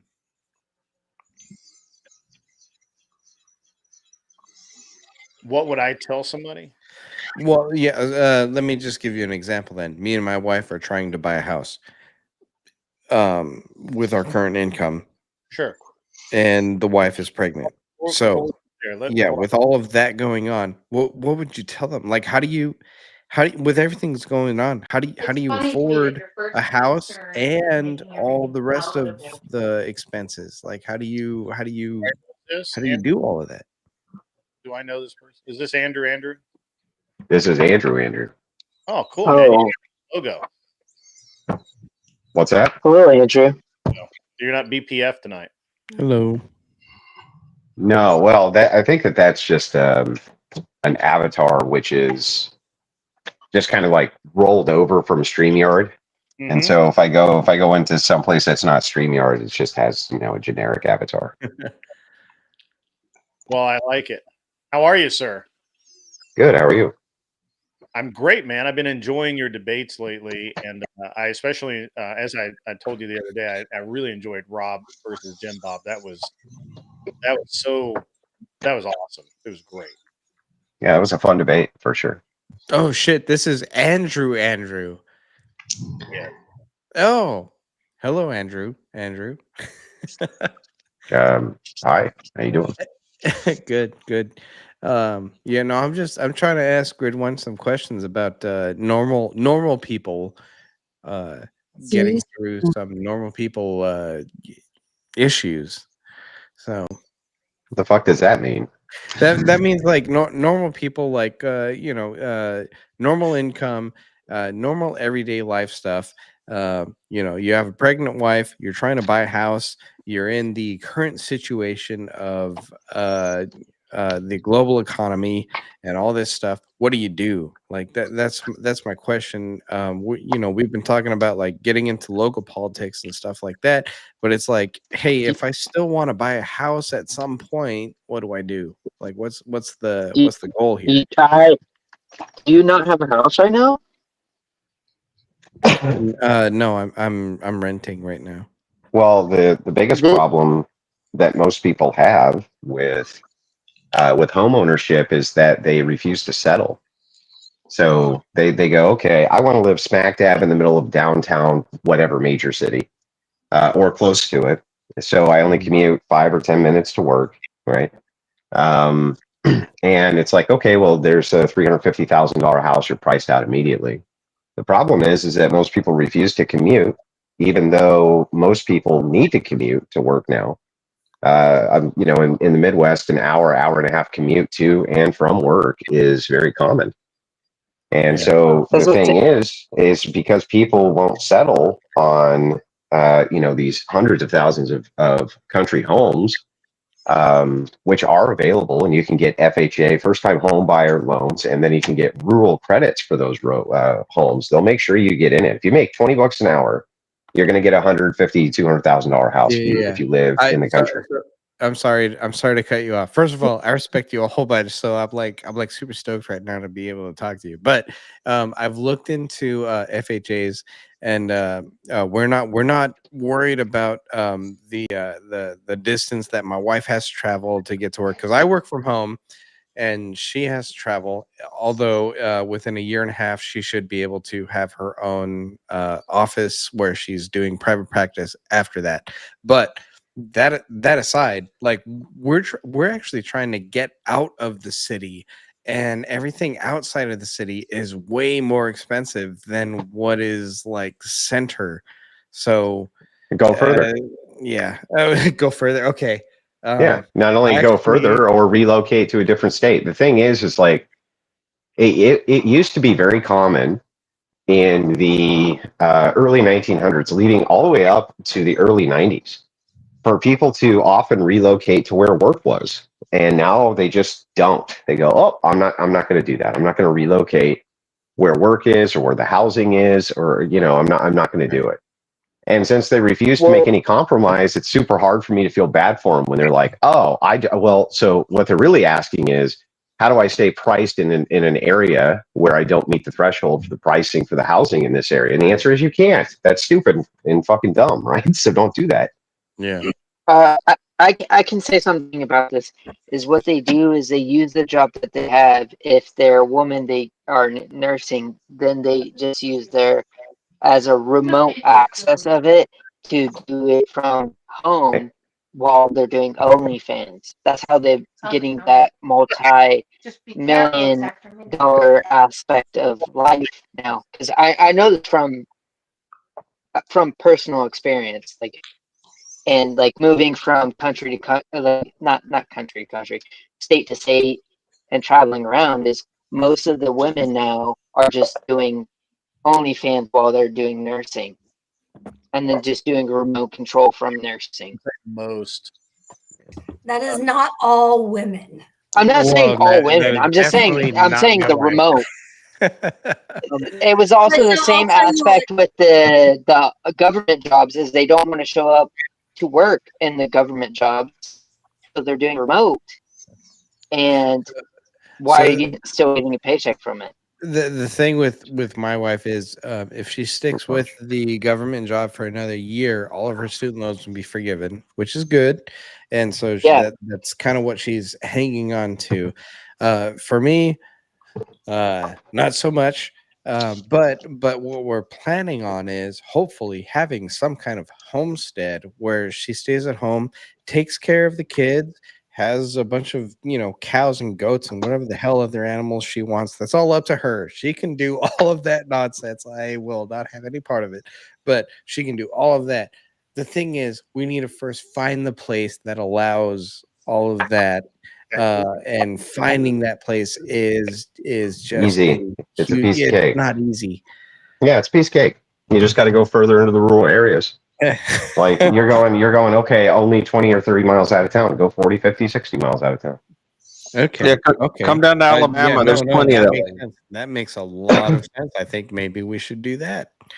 Yeah, go 50, 60 miles outside of town. Look for the rural homes. And by the way, it's not just the FHA. So I was going to get into, you can also get what's called a rural home loan tied in with your FHA loan. And oftentimes the federal government will back this up to $30,000 on the down and put the rest against your principal. So it's move-in ready. And there's no zoning. So you can do all that shit, right? You can raise goats and chickens and whatever fucking stupid shit you want to raise, right? Okay. Sorry, you said rural plus FHA. I'm sorry. I'm trying to write this down. This is like it's called a rural. It's called a rural. I'm trying to think of what the exact term is, but it's a. You can ask a like a mortgage agent about if something qualifies for a rural loan. Yeah. And so what happens is the kind of farm lobby, which is one of the most massive lobbies in the United States, right? The farm lobby. Yeah. So they've been smacking the government for years in order to keep pricing down on farm homes, farmland, things like that, right? So the government actually has programs for rural living to assist you in moving into those types of houses, knowing that you're going to have to commute to work. They actually know that is baked into the pie. I cannot tell you how much I appreciate this. I'm gonna be looking into this so much. If me and my wife end up moving into a barn dominium that has all the animals she wants, Andrew, this is all thanks to you. I really, really appreciate this. Well, let me add that most people don't like the idea of a starter home, and they don't want to. They don't want to. For example, move into, especially if you're going to move rural anyway, buy a little more acreage and a little less house, and then build as you can so that you end up where you want to be. You don't need to go immediately out and buy. Yeah. We talked about this earlier about the land was buy the land and then build on top of it, and you still end up cheaper than buying a pre-built home. I disagree with this. I totally. So the thing is, now I don't know where I stand. I'm so lost. there's what are called bicentennial farms, where this means these farms and the farmland has been in the same family's cross-generational hands for over 100 years, right? So they're bicentennial. Well, these bicentennial farms, they used to have a stranglehold on a lot of this kind of rural land which existed. Well, over the years, they've chopped pieces of it off. So they're chopping pieces of it off for migrant laborers. They're chopping pieces of it off for this. They're chopping pieces of it off for that. Finding those homes, which were stick built, especially in the 70s, 80s, that are inside of those kind of rural country areas that nobody wants to live in because they don't want to drive an hour and a half to work, right, is actually really easy. The houses are quite large and usually on acreage, and it's usually less than $150K to buy one. In Texas, though? Yes. Well, Texas especially. Texas is famous for migrant housing. I've been looking. All I'm saying is I've been looking. Texas is famous for migrant housing. Famous for it. 450,000 is the cheapest that I found for what we were looking for the acreage. And yeah, because real estate has the so here's the thing, right? Almost all land, which is prime land, is going to be close to water because people settle around water. Right. The further you get from a water source, the cheaper the land's going to be. True. Okay. The further you get away from a water source, like a major water source, a river, right, something like this, the further away from it you get, lake, the cheaper the land's going to be. Not for nothing, but I was talking to Clover Tech a few weeks ago, and he was telling me that there was a house near him. I think it's on 25 or more acres, and it was $75,000. Dude, there was when I was looking at land when I was living in New Mexico, in Texas, there was literally like 30 acres for like less than $1,000, but there was no water source. So a well. Most of these places will have a well. They just have to go down, 300, 400, 500 feet, and so the water is going to be hard water. But who cares? That's the best kind of water to drink anyway. Yeah, it's the most like actual non-fluoride based water. The only problem is it rusts your pipes, so you got to get a water softener. But a lot of those houses have softener systems in them. So, like honestly, the biggest kind of issue I see for Zoomers, it was the same with millennials, right? Is none of them will make compromises on location for their house, and so they end up priced out of the market. And it's like, that's really fucking stupid because all of these kind of like major metropolitan areas, they're just going to keep getting bigger. right? They're not going to get smaller. They're going to keep getting bigger and expand more. So the further Yeah. out you buy, right, the kind of tendrils that cities have, they tend to move towards wherever it is that you buy anyway. So you can end up with a piece of property that goes up significantly in value anyway, even though it's 60 miles out of, in the middle of nowhere. No, I get you. That's why I was thinking about it like lately. I was like, I was thinking about Cheeks about some stuff, and I was like thinking about it as like I'm just gonna use whatever I do from this choice and just save and just go out in the middle of nowhere and just like hope, just get this like rental aspect of it and just like own it, and then and like hopefully it's gonna just like when the city Well, expands to you there. have to understand, right, that the United States government wants you in a home, right? Yeah. You're way better in a home from the tax base dynamic than anywhere else. So the incentive programs that are offered to get you into one are actually significant. They're very significant. The FHA especially. Yeah. But also there's the option of the GI Bill. There's other things as well. But there's actually a lot of options available for financing for first-time home buyers, and it's really, really hard. Even if you get 6 months, 8 months, 10 months behind on your mortgage, a lot of times they'll take those payments, attach them to the end of your mortgage. They'll give you mortgage forgiveness, right? I didn't know about that. Oh yeah. So like, if you're in an apartment, and say you get 30 days behind, right? Now the eviction process is starting, and 10 days later, your ass is on the street, right? Yeah. So I know but that. So yeah, but with a mortgage, it's totally different, right? You're not even considered delinquent by the company for 3 months. It's not even considered delinquent. And I mean, you can get by. I knew guys at when COVID hit, who were paying their mortgage 2 years behind.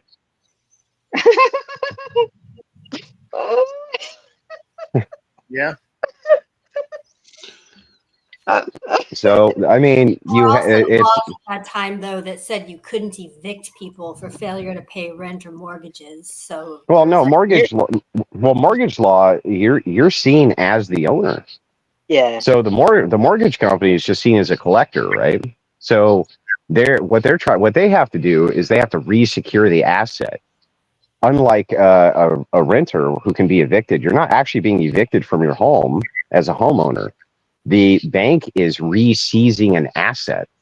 Takes way longer to do, and it's way more pricey to do. And so they would actually prefer, even if you were 6 months delinquent, just to attach it to the end of your mortgage, even a year delinquent, to attach to the end of your mortgage to get you back on track for payments. Way better than trying to seize the asset in court, right? It's just way easier for them. I guess my question is, do I continue to save up for to avoid the PMI, or if I found my dream house, do I go ahead and put down the down payment, go into debt, and all that other nonsense for the dream house, even though I didn't afford to get rid of the PMI, or do I wait until I see what the next administration is going to do, and perhaps they do some kind of grant for helping people, own a home for the first time? Like, what do I do right now? Do I wait? So the housing market right now is not in any risk of collapse, nor going down significantly anytime in the near future. So, but right now interest rates are the lowest that they have been in years, and so it's a good chance for people, I think, to kind of optimize on that. It's a good time to buy a home. It really is. Okay. So the thing is debt is only a dirty word to people who don't understand how to leverage it to their advantage.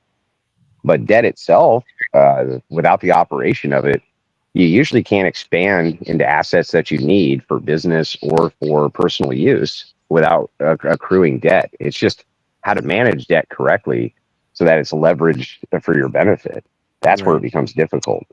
Okay. John, what I would recommend you do is go talk with a mortgage lender And when you actually look at the numbers, something like PMI is often $200 or $300 extra on your mortgage a month.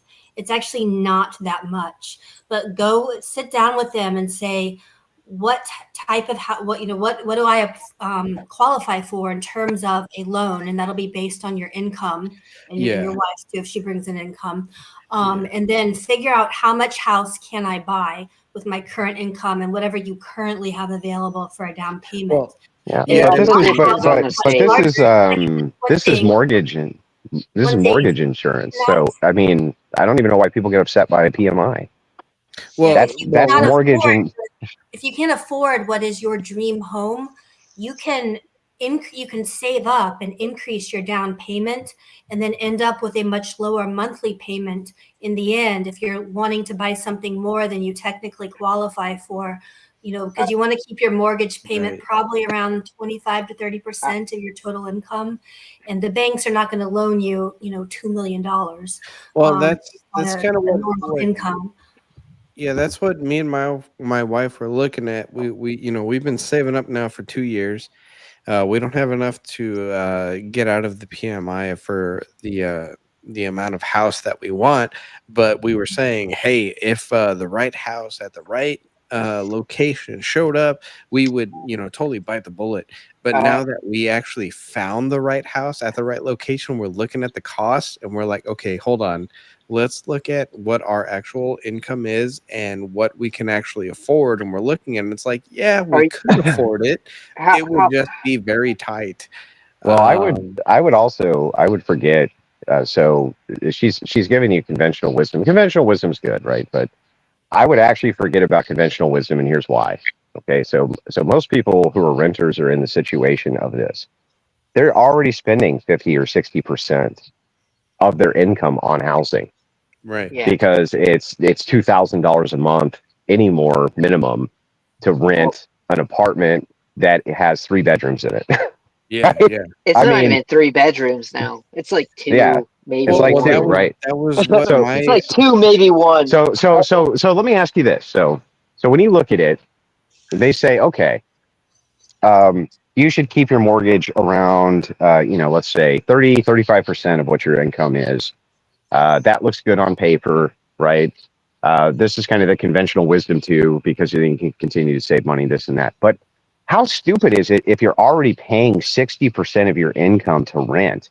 Well, that was, and you would only be spending 40% of your income to buy, or even 50% or 55%, or even the same 60%. That's what I was. It seems like a really good trade-off, dude. from looking at the numbers, I was trying to say, hey, we're already paying this much. If we bought this house that was in a place that we actually like and everything's perfect, and maybe there's some things we need to fix, but we're paying the same amount, then what the fuck's the problem? Like, exactly. I'm trying to figure this out because, well, at least then you're paying that much for an asset which is yours. You know what I mean? Yeah. So that makes it makes way more sense. So a lot of times, what I would advise people if I were in that position, I'd be like, look, if you're already spending 60% of your income, on your monthly rent right this second, why the fuck wouldn't you switch it to paying 60% for your monthly mortgage? Okay. You know what I mean? Would it make the reason for that, Andrew, is because if you don't have any margin left over when you're done paying the rent, you can't do anything else. Something breaks down in the house and it screws you over. You have no money left at the end of the month to retire. What he's saying, Arthadiah, is you're spending less money by actually purchasing a house and mortgaging it because you're paying out less discount of it. Well, and let's be real. Whatever the catastrophe may be, okay, you can leverage your property against the catastrophe, and that's what you have homeowners insurance for. But not only that, right now, if you're renting at 60%, right, 60% of your income, your car breaks down, you're just as fucked. I know. You're just as fucked, except now you have no asset, right? You have no asset to bank on, and so it's like, look, if you must choose between the two, right? And you're spending that much of your money monthly, which most people are, right? They're spending 50, 60% of everything they make on housing costs and then their vehicle costs. It's like, it seems so stupid to me not to put that towards an asset, right? Well, that so you here's actually own. Here's the real numbers though. So right now I'm spending about $1,800 on rent right now. Yeah, 2,000, right? well, let's just say 1,800 because it is a difference. So it's 1,800 on rent. The house that we're looking at, it's 450,000. We have about 28,000 as a down payment only. That's it. Mhm. That's all we can do. If we did all of that, our monthly mortgage bill every month would be about $2,600 a month, which I can't afford on my paycheck alone. I can do Yeah. that on So just 600. So Then so just it's do it. $600 more per month. But here's where you're fucking Yeah. up, right? Here's where you're fucking up.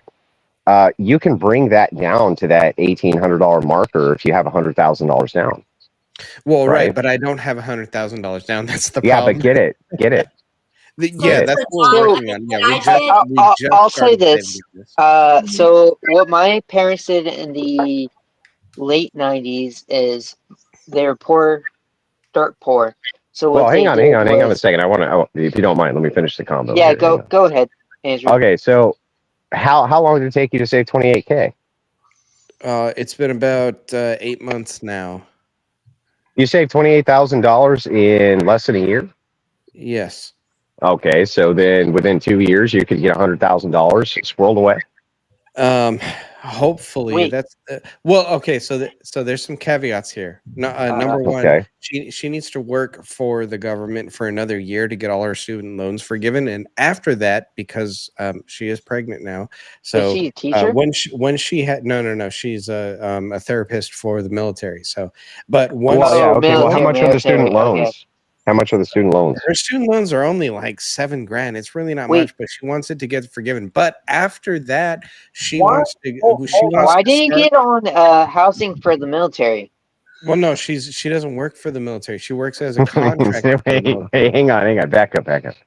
Okay, so let me just kind of get a couple inquiries in here. Yeah. So $7,000 in student loans. She wants to work for another year so that she essentially gets a $7,000 bonus, right? Right. It'll all Okay. be forgiven. Yeah. Yeah, sure. Okay. So and then after that, what is she going to do? After that, she wants to go part-time as a private therapist. We would have her own office and all this. She wants to go part-time because she wants to start helping us raise a family and stuff. So she wants to she work wants to less. go into business for herself. Oh, yeah. Yeah, as long as she can Okay. still help with the family, whatever else she does on the side is Yeah. But she wants to go into business for herself. Is what you're saying? Yes. Yeah. Okay. Yeah, sure. Got it. Okay. So right now she's working for the government, and there's going to be student loan forgiveness in a year, and then she's Right. going to go into business for herself so that Yeah. she can pay more attention to her family, right? Yeah, correct. Yeah. Okay, gotcha. Okay, so then right now, you're spending around $1,800 per month on your rent. What are you pulling in per month? Pulling in per month. Okay, so let me just After give you a- taxes. After taxes. What are you pulling after in? taxes, I'm looking at me and her together are probably pulling in about 160, 170,000 together. Yeah. So what are you paying? What are you getting per month, man? What is it reduced to per month? Per month, I'm making less than 5. She's making less than 5. So we're making maybe 8,000 per month. Let's say Take home. take home. Yeah, let's say. Okay. So you got about $8,000 there to work with take home, and then you got car payments. No, car payments are done. Okay, so you own your car. So, and then do you have any other external assets at all? No external assets. Because of the government, she has her own. Her paycheck is pulled out for her retirement and all this other nonsense. Yeah, sure. Yeah. So you got a 401k. I have a 401k that I put nothing into. She has one that, like I said, the government pulls out already. So, in the end, what happens is at the end of each month, I am paying for all of our bills, and I end up with maybe $600 for savings, and her maybe 3/4 of her entire paycheck goes towards savings, which is towards the house, which is why we've been able to save up like $25,000 in less than a year. So Okay, gotcha. Okay, so now I think I understand. But now that savings though that you have currently, that's going to go away in a year when she goes into business for herself. There's no guarantee she's going to have any income coming in, right? Right. What her savings is if we go to to purchase a house, or if we have to use that to pay outright all the costs of having a baby, like that's what all that's there for. So yeah, so you have an income problem, right? So not Which you don't is have a crazy spending to you don't say have a because spending we're problem. You don't have an asset problem. You just have a right. straight Yeah, up yeah. income We problem. have none of that. Which is crazy to say because if we're making like near 180,000 a year, and we still can't afford a house, like that's kind of ridiculous to think Well, about. but you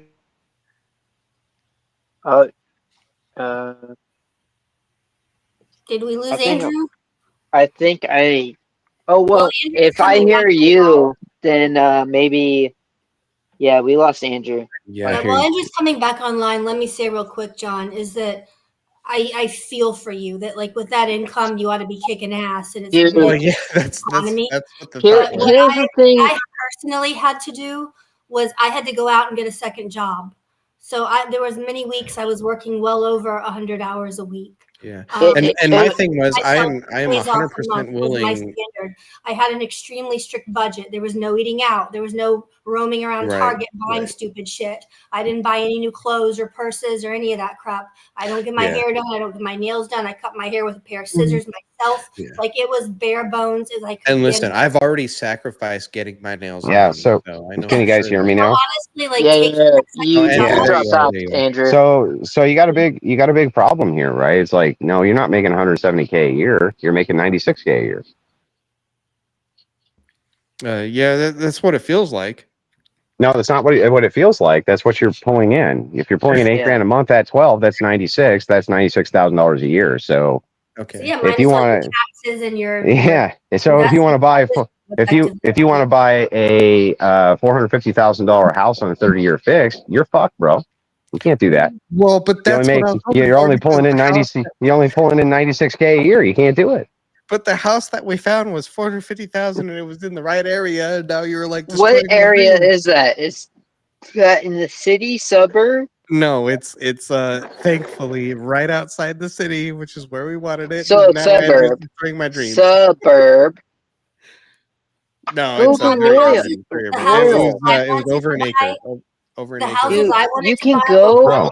$1 million, and it Bro, was just listen. out of my Listen, range. I don't mean to shit on your dreams here, but you're gonna go from a $96,000 a year income to a $49,000 a year. Yeah. With a baby. No. Yeah, so making a move to a $450,000 house is straight up retard shit, bro. Okay, so I guess Andrew Jr. is just gonna have to be very disappointed now. Yeah, you can't call him Andrew Jr. if you failed him at the start. But Yeah, bro, you all can't. is not lost on this. All is not lost. All I wanted to know, Guys, all I wanted to know was, this is not a dream I should chase right now. Keep saving up for that PMI and that giant down payment, and then go for it. Well, That's there all I ain't need. there ain't no savings, bro. So you're gonna here's your plan. Okay, your plan's really stupid. I'm gonna just like lay it out for you, right? It's a really stupid plan. So your plan is you're gonna go from a $96,000 a year income between two people to right around a 40. I think 46,000. No. It's I'm making 88,000. She's making 90,000. I That married is up. wait. This is impossible. I just did the numbers. If you're doing $8,000 per month, that's $96,000 a year take home. So if it's $96,000 a year take home, and you're both making 4 each, and that's what you're netting each month is 8, then this would mean that if we take hers away, we're at what? At 96, we would be at 40, like 44 and a half, roughly, right? Right. So you're saying if so she started her private practice and quit the government job, then this is where we would yeah, be at. you're gonna be below the poverty level for the area that you're in right now. Right. So now if we look at the $1,800 per month, now we got a serious problem. So no, this is this is like fucking terrible plan, dude. Terrible plan. I did the math, and I had $200 extra a month. I mean, That's not worth shit, That's not enough. I mean, Andrew's But- right though. It's only 200 extra a month. You're basically fucked if anything Yeah, breaks, that's goes wrong, or there's that's diapers emergency, only. or That's no you know? food. What? That's nothing else. That's just diapers only. John, I'm gonna be honest with you. You need to go past suburbs. Go to Royal. Well, no, See that's better what we're trying to land. do. We're trying to go very rural. We're Well, trying you to go said way you out were there. going suburbs. Yeah, so get so your price range $170,000 a month, or $170,000 house, Right. with a 1050 mortgage. That's where you need to be at, and then on your income, you can afford that barely, but you can afford it. Okay. And you want to do that, you're gonna have to do that fast. You want to do that before she quits, because your income's Yeah. going to be halved, Well, yeah, and when you and- report this, you're fucked. Yeah, and I'm totally willing to take a second or third job. So like that part is already there. Yeah, you but can't do that for all I very needed long, to bro. know was You'll burn right out. now. Yeah. All I needed to know was right now. If you This is a bad decision. Don't do it. Yeah, right it's a now. bad That's choice. all I needed. Terrible, terrible, bad choice. terrible Okay, decision. so Horrible wait. choice. So wait, just wait, and that's what I'm gonna do. If you saved for a long time for this, it wouldn't be a problem.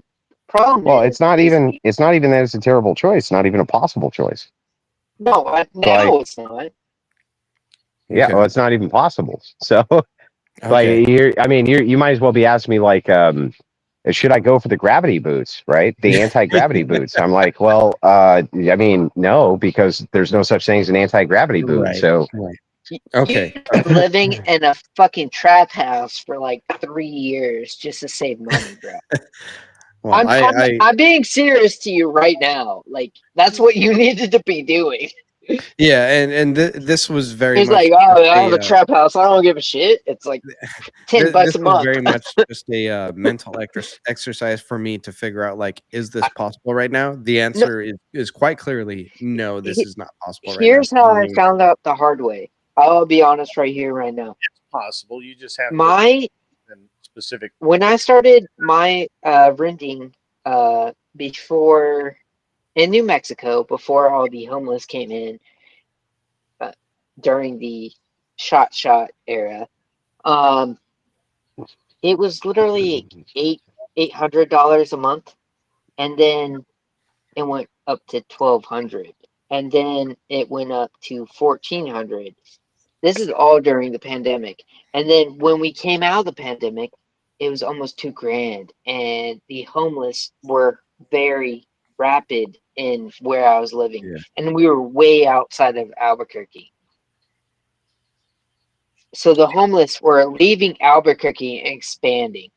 well, So I was like, before you go kind of more on this tirade, I'd like to ask just a couple more things, right? yeah. So there's a couple things I don't really understand. Okay. So the first thing I don't understand is, like, who gives a shit about relocation if you're making 40-something thousand a year? Who gives a shit? Like, you should relocate anywhere in the United States, which is cheaper than where you live right now. And There's that's what I literally did. nothing. There's literally nothing holding you to any place that you are right now if you're netting 40. So there's no job upgrade that you're going to take that's going to be worse if you're making 40-something grand per year, and you're trying to support a family. So the first thing is start the process of relocation. That's going to be way better for you, and take a job elsewhere that doubles your income. Stop. I mean, I get that you're working from home, but there's tons of at-home work jobs that may require relocation or something like this that are going to double your income. But yeah, I mean, That's netting in $4,000 per month for supporting a family, it's not very good, bro. You need to be at about 7,500 in order to have some standard of living, which is good for you and your wife and your kid, right? Yeah. And where I'm at right now is it's about 6,000. She's making about a little more than 6,000, but she's trying to go part-time so that she can take care of the family. So that's right. Just Well, assume that's that the good cuts down plan. to a So third. so here's the thing. This is the good part of your plan. Good part of your plan. Want the wife to be able to stay at home with the kids. She's going to bring in some part-time income as she can to help out the family, but her primary focus is going to be the kids. Great plan. Love that part of the plan. Yeah. Rest of your plan, dog shit. Don't have any Yeah. idea why have no idea why you're even thinking about it. Throw it right out the window.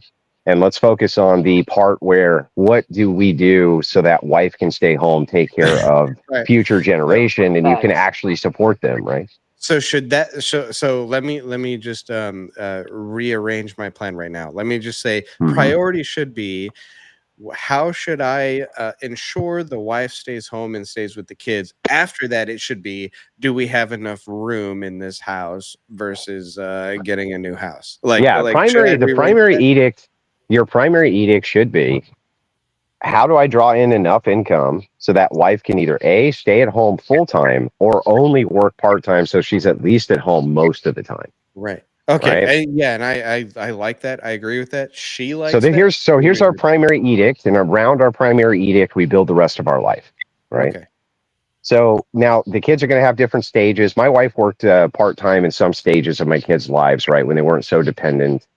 But I think she mostly just did it because she liked to get out of the house occasionally, right? But very part time work. But the idea here is the edict should be, we don't want to outsource child getting raised to fucking Consuela, right? We don't want to outsource your kids' future health and welfare to fucking Consuela. We want. I mean, that depends. How hot is Consuela? Well, I mean, no, I'm kidding. Yeah. Well, I mean, calm down there, Schwarzenegger. Okay, Schwarzenegger found Consuela very hot, but the thing is like that's kind of like our primary edict, right? How do we make sure mom has this great gift, and it is a gift, by the way. I never think it's not, this great gift that you're giving her of being able to stay at home with her own child, which is a gift in modernity. Right. Well, but if you want to give that kind of gift, it's going to take some serious self-sacrifice. And right now, you're not making enough income to give her that gift. Right. But however, I am willing, and both of us have talked about that. And it was like, babe, if you're going to stay home and take care of the kids, I'm going to take on 2 jobs, 3 jobs. I don't care, as long as you're here. Well, that's a bad plan, bro. That's a bad plan too. All you need to do is increase your income by a few $1,000s per month. Right, that may just require something as simple as relocation or changing job occupation. Right now is a great time for you to take risk. Right now is the time to take the risk, right? Because in a year, when she's moving into this part-time work, you can't take the risk. But right now you can. So take some risk. Well, right now I've already asked for a raise in the last month, and by the way, fuck a raise, bro. They ain't gonna give you a raise. They're not gonna give you a $3,000 a month raise, bro. They gave me a 10% raise, which I a 10%. Oh, 10% raise. I asked for a 5% raise, and they gave me a 10% raise, so I was pretty happy with that. That's amazing. Right now, you went from $4,000 per month to $4,400 per month. Wow, you're really fucking bringing it in now, boy. Well, I really do. So let's give John credit, though, is that I think his goal of wanting to have his wife raising his kids and not outsourcing it to some trans daycare place is a very good goal. But that's going to require that you sacrifice the $500,000 house, the farm, that's in your dreams, right? You have to downgrade. This is always a problem when you have women involved in the conversation, right? Is that they always want to look at like let's focus on what you're doing, right? And it's like, men don't have time for that shit, right? It's just straight talk, right? You're being a fucking retard. Stop doing this part of your plan, which is stupid, so we can focus on the part of the plan that's smart. Super easy. But Andrew, your plan was, what you told me was, go make more. Like, that was your plan. You need to go make more. That's a good plan. Yeah, good plan. You need to stop being a That's a good plan. Yeah, that's a good plan, bro. But how do I do that? I told that John too. While John, so what you're gonna have to do, what you're gonna have to do is take risk. You're gonna have to change occupations, likely. You're gonna have to do something uncomfortable and take some risk. Yeah. Which I'm fine with. Except, imagine when I was single, taking risk was not a big deal. Now that I'm married, taking risks is kind of a big deal. I got someone else relying on me. No. Well, okay. You've done this. It's really funny to me. Always, this has been hilarious to me. The mindset, the impoverished mindset that people will get into, where they say, "Listen, I make just enough to never get out of the cycle that I'm in. But instead of risking the fact that this is going to fail anyway, right? It's just a matter of time. Doing something which could get me out of this cycle, I'm not going to do it. It's always amused me when people take that mentality. Fuck that, man. That's a terrible mentality. You're not making enough money for your wife to stay home. This is now 100% established. Right. So you need to take care of that problem. The only way you're going to take care of that problem is likely by changing occupations. Okay. Yeah, your plan of buying a $450,000 gorgeous farm with an income that's about to go way down is a riskier plan than you trying to find some different job or relocating or something like Andrew's suggesting. That is the plan. Okay, so the plan right now for me is go make more money somehow. Search for that. No. Okay, this is cope, bro. You're coping. So No. nobody said go make money some. So you kind of paint this out as like some kind of ridiculous impossibility. No, the advice that was given to me is that I have to step outside of my comfort zone and, like millions of other people, change occupation and make more money, right? But you're kind of, the way that you kind of cope say it is, oh, you're giving me this this kind of incredible task, which is going to require a masterful feat done only by the most Herculean of men. No, and it's like, nah, bro, I'm just saying, get a job that makes more fucking money, right? Yeah, that's all I'm saying. That's what I'm saying is I don't think it's an incredible task or anything. I've seen.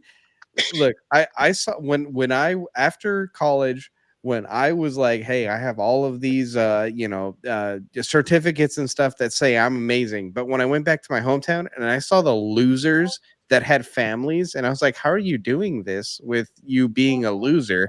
Like that disillusioned me so much. So right now when I say, okay, so the plan is I go make more money, what I'm saying, I'm not saying that in like a cope way. I'm saying, okay, the plan is find a way, do something somehow that means that I provide for such a life that my wife gets to stay at home and I can still provide that house that we're looking for, right? Exact same situation that millions of young Americans find themselves in, including yourself, is this idea of this great impasse. Either I can do a cycle and I know what's coming and it's not going to work, or I can just switch occupations and make some more money. Okay. That helps me a lot. That gives me direction. I have a target. That helps a lot. What I did is I set very clear financial goals for myself as well. I knew that every month I needed to make this much extra money, no matter how many extra shifts I had to pull. If I had to sell something, I had to meet that goal every month. That's how I did it. And I had long-term goals in terms of, okay, by the end of the year, I want to have this much money. And then you back engineer that into your budget and your spending plan and your revenue plan of how you're going to accomplish that. Right, but you're a woman, so I'm not going to take your advice. It's wise. That's the wisest thing I've heard from you all evening. The wisest. Coming from a fucking single cat lady, but I do own a home. At that point in time, I thought you were talking to Kieran's wife, and I was like, it's Kieran's wife. I need to pick her. She just said, I own a home. Arthur died, so fuck off. That's a really good point. She got me on that one. Look, they have the sisterhood, bro. We have to have the brotherhood, right? And so the thing is the one good thing that you have going for you, right, is that you do actually have a very concise goal. We know exactly what it is that you want. Yeah. You want your seed to be reared by your wife. Very noble goal, right? Mm-hmm. And accomplishing it seems like it's pretty easy. It's probably just going to require a slight occupational change so that you can put her in this kind of wonderful position. And the thing is, even if you have an occupational change and you got to wait a few years until, Junior is 3 or 4 years old before you can move into, kind of a more comfortable state of living, then so what, right? That's your gift. That's your great gift that you give your wife. I agree with that. I agree with that, Andrew. Yep, that's accurate. Are you You have to figure it out. John? Say again, grid one. It got cut out. Yeah, you cut out. Your mic goes very low every time anyone else is talking, Grid. I don't know That's if you can. because you're not supposed to talk while I'm talking. John, But Grid, that's the only time I like to talk.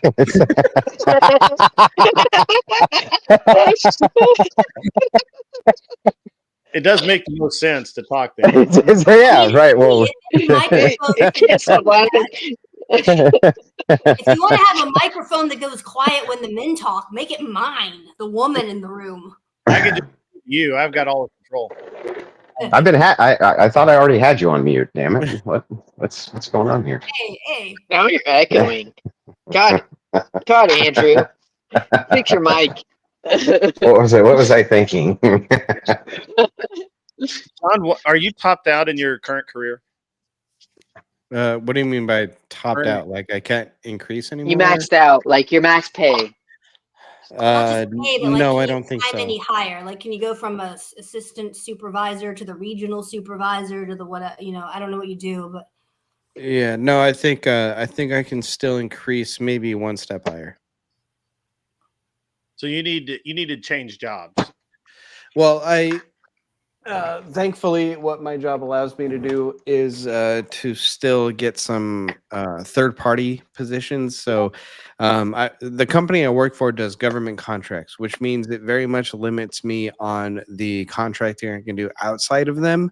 But I am still allowed to do some contracting outside of them. So I could, with my agreed upon salary, with my current position, with my job, I can still get another job that pays the exact same amount, but it would be as a contract for maybe 3 or 4 months at a time.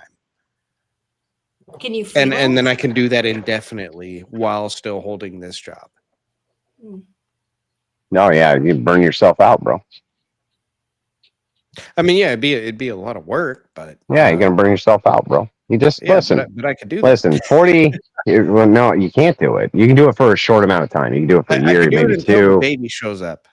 maybe a year, right? But the thing is like, doesn't it seem kind of stupid if all you got to do is raise your income by a couple $1,000s per month to, instead of just going into a vocation where you're working 45 hours a week to meet that threshold, you instead decide to take on 25 hours a week more work? That doesn't seem insane to you?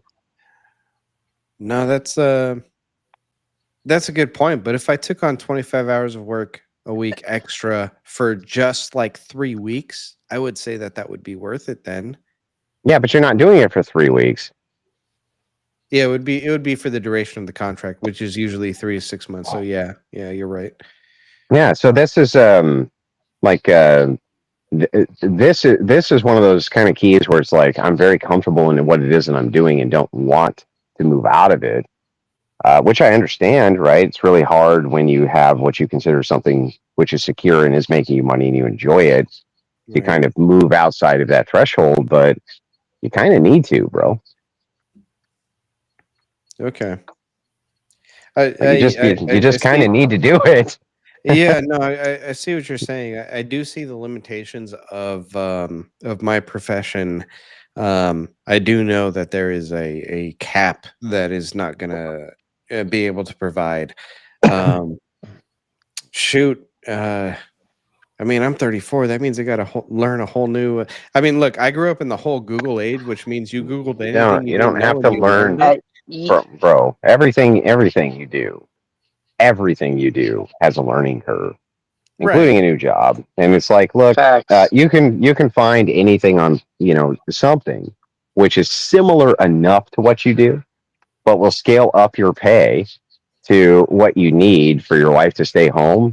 Right? It doesn't even seem that risky to me. Well, that is what I'm doing right now. So it started off as graphic design, and I'm moving into UI UX design. So I am improving on that. I don't know how much availability for work. John, can I interrupt you for a second? Can you do that independently? Sorry, say that again. Can you do that independently? Independently, yes, I could, but it would not be anywhere near as lucrative. Could you do it as a side job, as I- like making sure that you have a more beneficial? Oh my God, I can't pronounce Beneficial, shit bro. right now. Beneficial, bro. Yeah. Beneficial. Thank you, Andrew. Yes, that's how I started with my own marketing. You firm. you've been And, been a little deep into the creature this evening, have you? No, I'm only A like little bit, little no, bit, not little bit of the little bit of the creature tonight.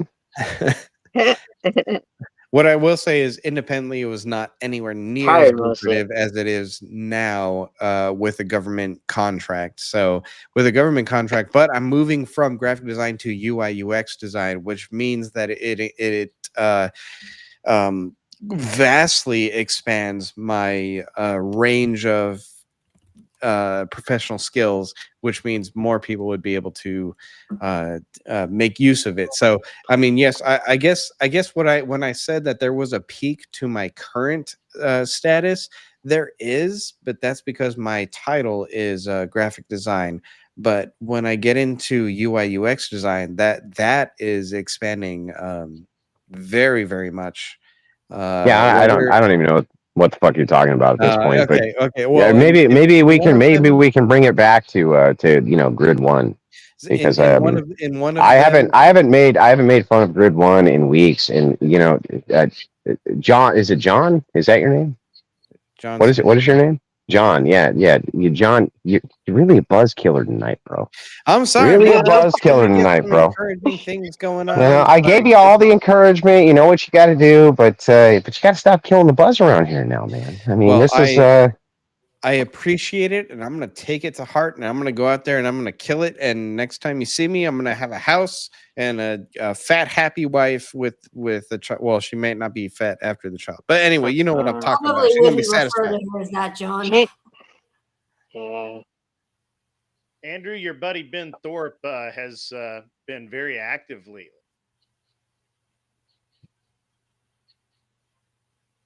What? Your buddy Ben Thorpe has been really active lately. Come closer to your mic or up the volume. Has he? What is going on with my mic now? Because it was like really perfect. You haven't talked for like a while, so Yeah, I just haven't been talking because it was more entertaining to watch Andrew lecture you. Well, I wasn't really lecturing him. I was just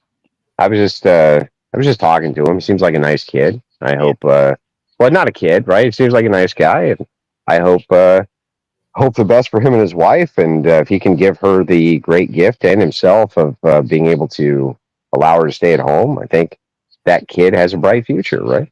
Thank you. That is the goal, and thank you. I will take your advice to heart.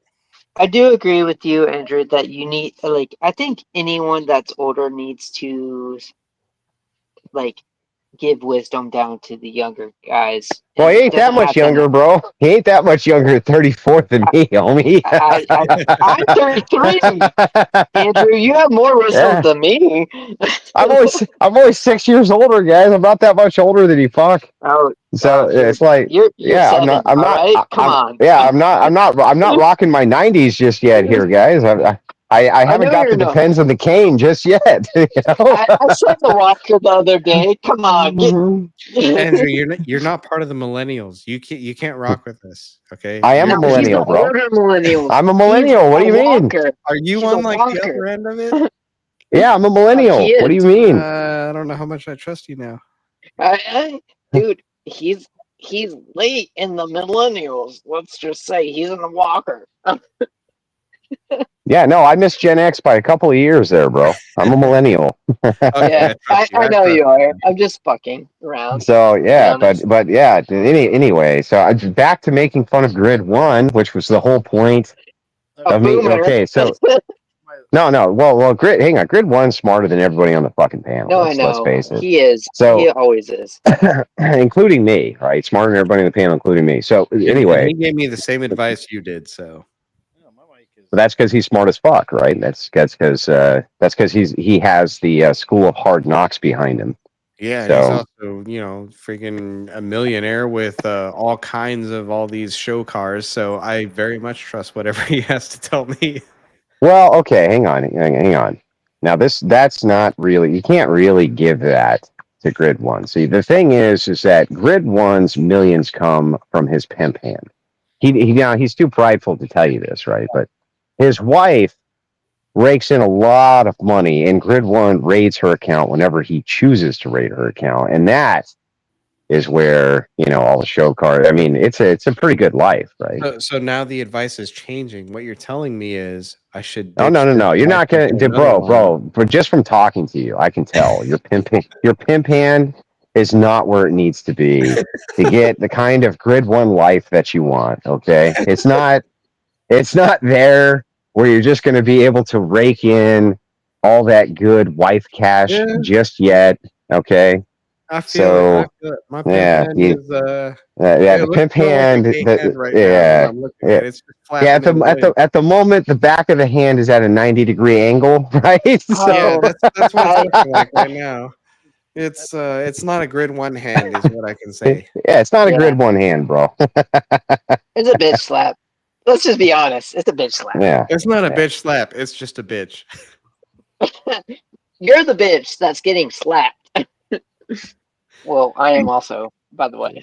So anyway, Grid. Lay some wisdom on us, Grid One, please. Well, not wisdom. I want to hear the latest news and bullshit with the guy. What's been going on, Grid?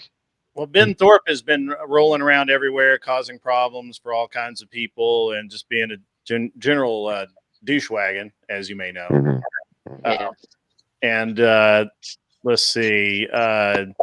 Chesto, for some reason, I've heard, I haven't actually seen it yet, but I've heard that he made a video about me today because I was on a panel the other night and I said that I had actually seen you go on when you went on to the Mel Pandora, whatever ridiculous podcast they were having panel they had going on, and he got all big chested about how cool he was and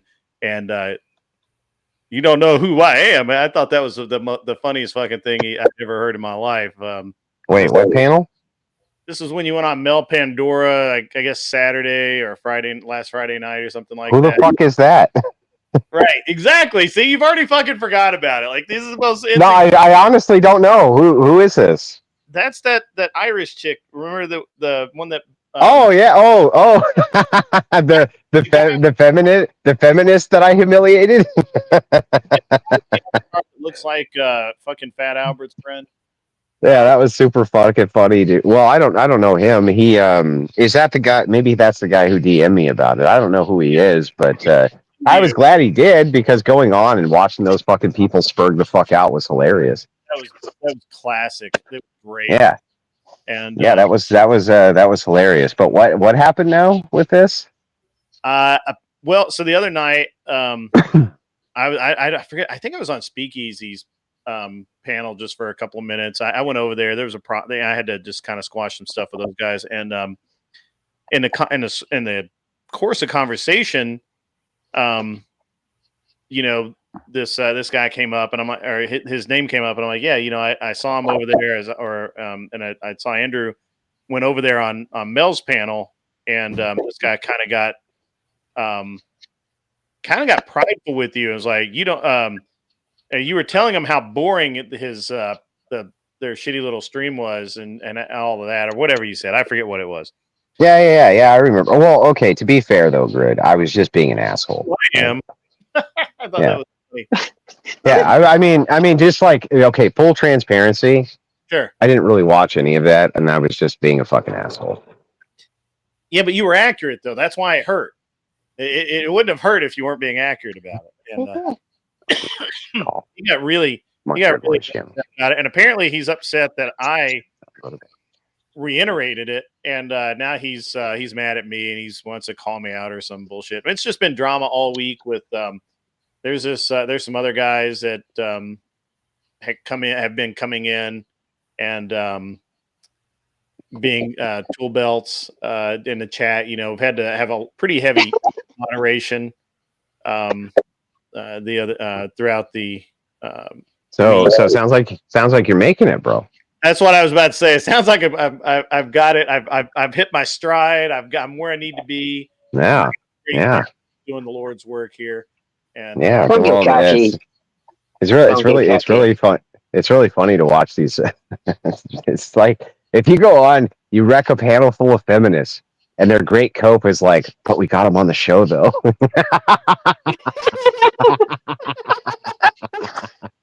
And I'm just like, it's so good, dude. It's just like, and then I get to review it the next day, right? And I know that they're all watching and seething, and I'm like, okay, I'm gonna make $2,000 reviewing me wrecking your fucking dumbass, and all I can do is sit there and go, yeah, but we got you on our show. That's just so fucking funny, dude. Which, by the way, all they ever had to do was ask anyway. Andrew, you're making me cry right now. This is It's so hilarious. fucking stupid, so fucking dumb, dude. They could just send me a DM and be like, "Hey, Andrew, would you like to come on my show?" I'd be like, "Sure," you know. Really funny, man. Oh, this fucking dumb feminists. It's just like there's nothing like it. You know, the thing I hope feminism never dies out because I just wouldn't have the same zest for life as I do right now. Just wrecking them over and over again.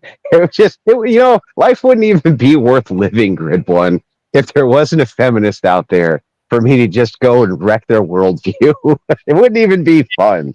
Are you trying to say that you retire to the mountainside if feminism went away? Oh yeah, dude, I would be like a fucking, I'd be a hermit, like this hermit has been. He'd be like, upon the mountain lurks the great Andrew Wilson, the wrecker of all feminism. But he weeps daily, and this is where the river comes from. Well, what? Why does he weep? Because there's no more feminists to destroy. I'm making you my god now. You're my god. It's so fucking funny, dude. Fucking people, dude. But anyway, so let me give you the let me give you all the backstory to this if you ever confront this guy, okay? Sure, man. So I'm gonna tell you exactly how important this panel was. This was a super important panel to me. So I was eating a bag of Cheetos and watching TV at about 2:00 in the morning when my Discord dings, right? And I'm like, you know, it's 2 in the morning. I really don't want to. And then it dings again, and I'm like, all right, you know, what's going on? It could be somebody who works for me, right? Something like this. So I check it, and there's a message there. There's a DM there from some guy, never heard of him. He's like, hey, this dude on this panel was just talking shit about you. And I'm like, yeah, so that's like every day, right? So who cares? But he's like, yeah. I said, is the panel still going on? He says, yes. Can you give me a link? He says, yes. Oh, that's going to be fucking great. So I go and check it out, and it's just a couple of old bags who are on there, you know, fucking bitching about, these fucking men are bad, you know, just typical feminist shit. Sure. And so I pop on, and the guy there, the guy there who was talking shit said, if you invite Andrew on, I'm leaving. Oh, that's Dennison. That's the guy that I called. Yeah. Out. He was talking shit about you in the back chat. Yeah. So they buy, so yeah, come on, and he just goes, right? He's just gone, and I'm like, well, that's no fun, you know what I mean? Like, at least do me the service of letting me confront the hater. I mean, that's where half the fun of the content is. But no, he leaves. So then I'm like, well, all I have is you crusty old bag feminists, you know what I mean? So we'll make the most of this. So you know, I engage with him, and then once I got one of them just spurging out of control and started mimicking her spurging, I knew. I was like, this is gold. You know what I mean? Gold. Thank you for doing this for me. This was gold. So I was able to play it the next day on the stream, right? To the to the cheers of the crowd laughing their asses off as much as I was the night before, to the tune of a couple of grand, which was very kind of them to make me. So the thing is, it's like, I was just fucking roll. These people are so fucking stupid, right? They don't realize when you invite me in, you're not doing yourself a service. You're doing me a service. You're doing me the solid. So just saying. Yeah, no, I got it. I watched it, and I watched it again just to make sure that I thought it was Dennison that was calling out. So I went back and before you got there, Dennison's there, and he's like, "Well, I just said that I don't want to talk about it," and I'm like, "That's that that dude is just a creep. What a moron." And well, hang on. It's really funny though, bro, because how did I package this? So I was bullshitting. So we're having a chill stream, and the chill streams that I do is that's just the time for like me to hang out with chat. We're just chilling, right? We're just bullshitting, talking. That's how I get to know all the different people who watch the programs and this type of thing. And so I think I packaged this by like, I have the ultimate feminist spurg out, right? If we raise X amount of dollars, I'll play it. And so they're like, yeah, let's fucking do. It's a good way for the Crucible to raise money for its activities, and a good way to kind of deliver content and this type of thing. So, we played it. I'm sure that was like the highlight of these people's fucking existence, dude. The highlight of their existence is that I played them losing fucking control and spurging out like fucking lunatics. Imagine that the highlight of your existence is that I play you losing your fucking mind to the laughter of thousands. How pathetic is that, bro? I can't even get into it, man. Can't even get into it. It's terrible. On my lighter. Oh. And then Ben, that was awesome. And then Ben Thorpe has been running around creating a bunch of good stuff. So, no, I don't know. I don't pay any attention to.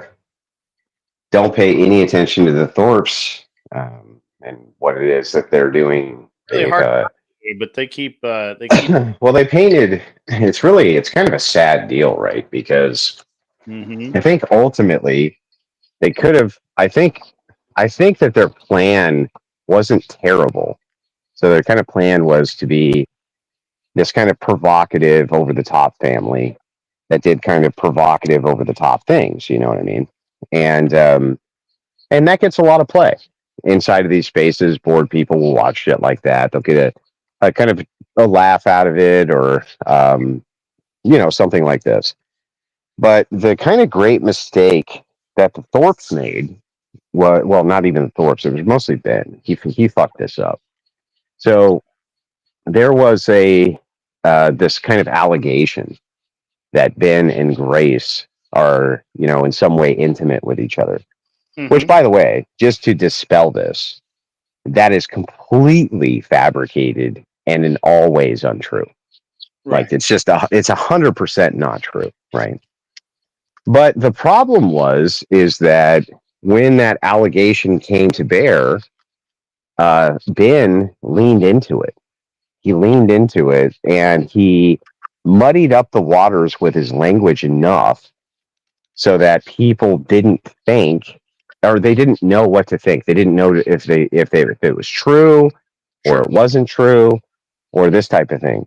Well, the one thing that you don't want people to have the disillusionment of is whether or not you're fucking your daughter, right? You don't want them to be confused about that. Of all the things that you could kind of be ambiguous about, that is not the thing. You know what I mean? And so, because he was ambiguous about this, because it brought some attention, they kind of got stuck with it. And so the kind of working acting narrative with other streamers, anytime they don't want to deal with them, is just to call them like an incest family and say that, the dad is banging the daughter. And the trolls ran with it. And because Ben leaned into it, they're kind of stuck with it. So, and I don't think they know how to unstick themselves with it. I'm sorry. How are you ambiguous about that? Like someone accuses you of having sex with your daughter, and then you're just like, well, I don't know. Well, the ambiguity comes with the kind of Ben Thorpe linguistics. So Ben Thorpe will say things like, "Oh, I do fondle children," and then he'll qualify it with, "Well, what that means is, I will like lovingly hug them, right, and stuff like that." Are you there? Yeah, I was listening. I'm sorry. Oh, Yeah, no, it's a very interesting deal with those two, and they, my entire viewpoint on them is that it is very hard to tell anything about it. I believe it is all Just like manufactured. joined. I don't believe anything they post at all. And well, they've never ever said that it was true, and of course, it's not true. yeah, Of course, nothing like that is true. Ben was going through a brutal separation with his wife. She took half the kids, or I think all the kids, with her. And so, she opportunistically kind of leaned in to this idea because it was very bad for Ben's image if she did. And, Ben kind of foolishly and in a very ambiguous way never really clarified what the situation was early enough.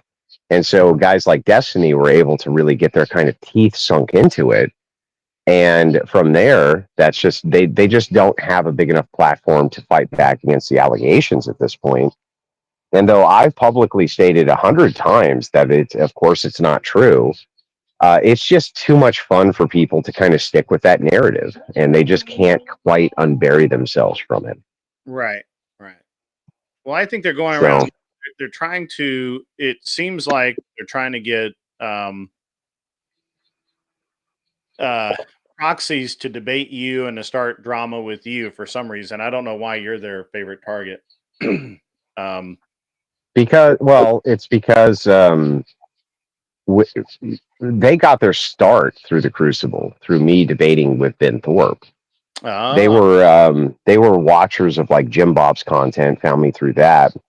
When the channel was much smaller, we were running maybe on average like 200, 300, 400 live viewers at the time. And that was on pretty good days, you know what I mean?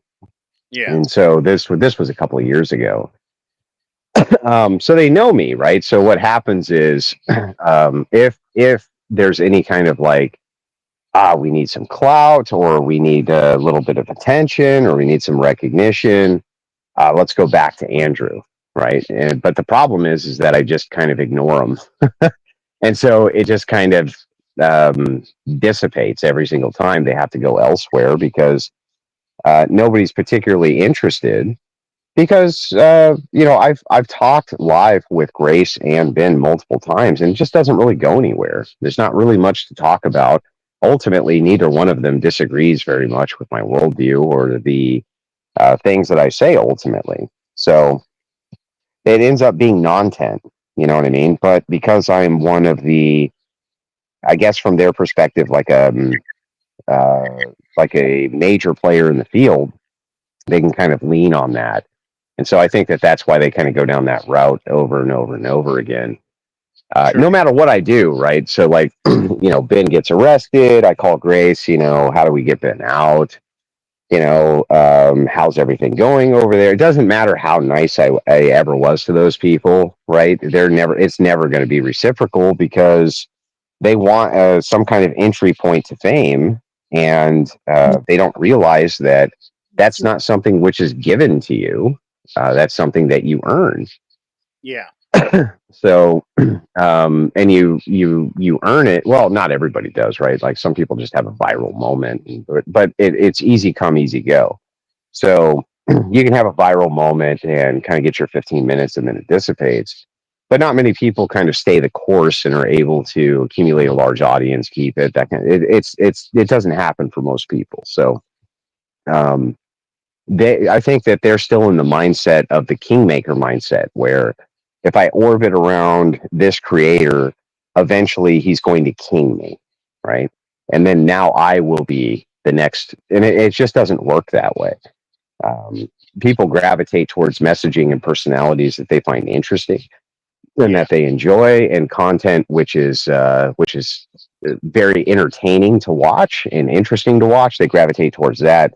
They're not really particularly interested if somebody they find entertaining says, oh, and by the way, watch this other person who you don't find entertaining. They just won't do it, right? So, actually, one why I tend not to have.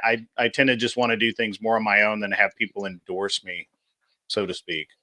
Right? I think that Well, works. it doesn't hurt. It doesn't hurt to have an audience driven to your channel to Right. check out your content. That's how creators grow. There's Sure. a difference between that and people who specifically orbit creators that they think are like a rocket ship, right? You're really going places. You're really doing things. If I orbit around you for X amount of time, kind of the crown will then be put upon my head by you. And then ipso facto, I get all of the same kind of, whatever these crazy motherfuckers believe in their head, right?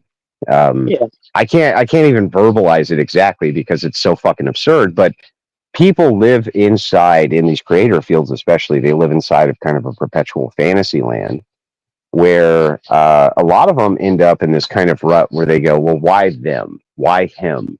Why not me? I'm better than he is, right? So this is the based oracle effect, right? I'm better than this guy is. My message is better, and people should really be looking at me and all the things that I say. Why are they looking at this guy? And it becomes kind of an almost perpetual psychosis where they can't rid you from their mind. You know what I mean? You become kind of this nefarious enemy, even though you never did a fucking thing to them. The reason you hit that enemy status or this kind of obsessed status where you need to be taken down is because the representation is really just why you and not me. That's really what it boils down to, right? It's more of they're jealous about you for doing something that they would never do, to be honest. Well, it's transcendent to jealousy. It becomes obsession. So jealousy is something we all experience, right? Jealousy is a thing which Grid One's experienced, I've experienced, everyone on this panel has at some point. Seeing somebody like I've been to a gun range and seen guys pull out guns and I'm instantly fucking jealous, man. I'm like, holy shit, you know what I mean? Now it's tempered with the idea of like also a bit of gratitude. Like I'm also happy for you. You know what I mean? That you have this thing. I just also wish I had this thing. You know what I mean? Like, man, you have an original cult serial number 1. I'm pretty fucking jealous of that. But I'm also happy for you at the same time that you have that. You know, that's a kind of the more reasonable node that I think a person takes when it comes to jealousy. But there's the other side of it where it becomes obsession, where they're like, no, if you weren't there, then people would see that I was the guy. If you just weren't there, then they would know that I was the person who they should be looking at or looking. It's a very bizarre mindset, dude. But inside the content creation field, this happens far more than people care to admit.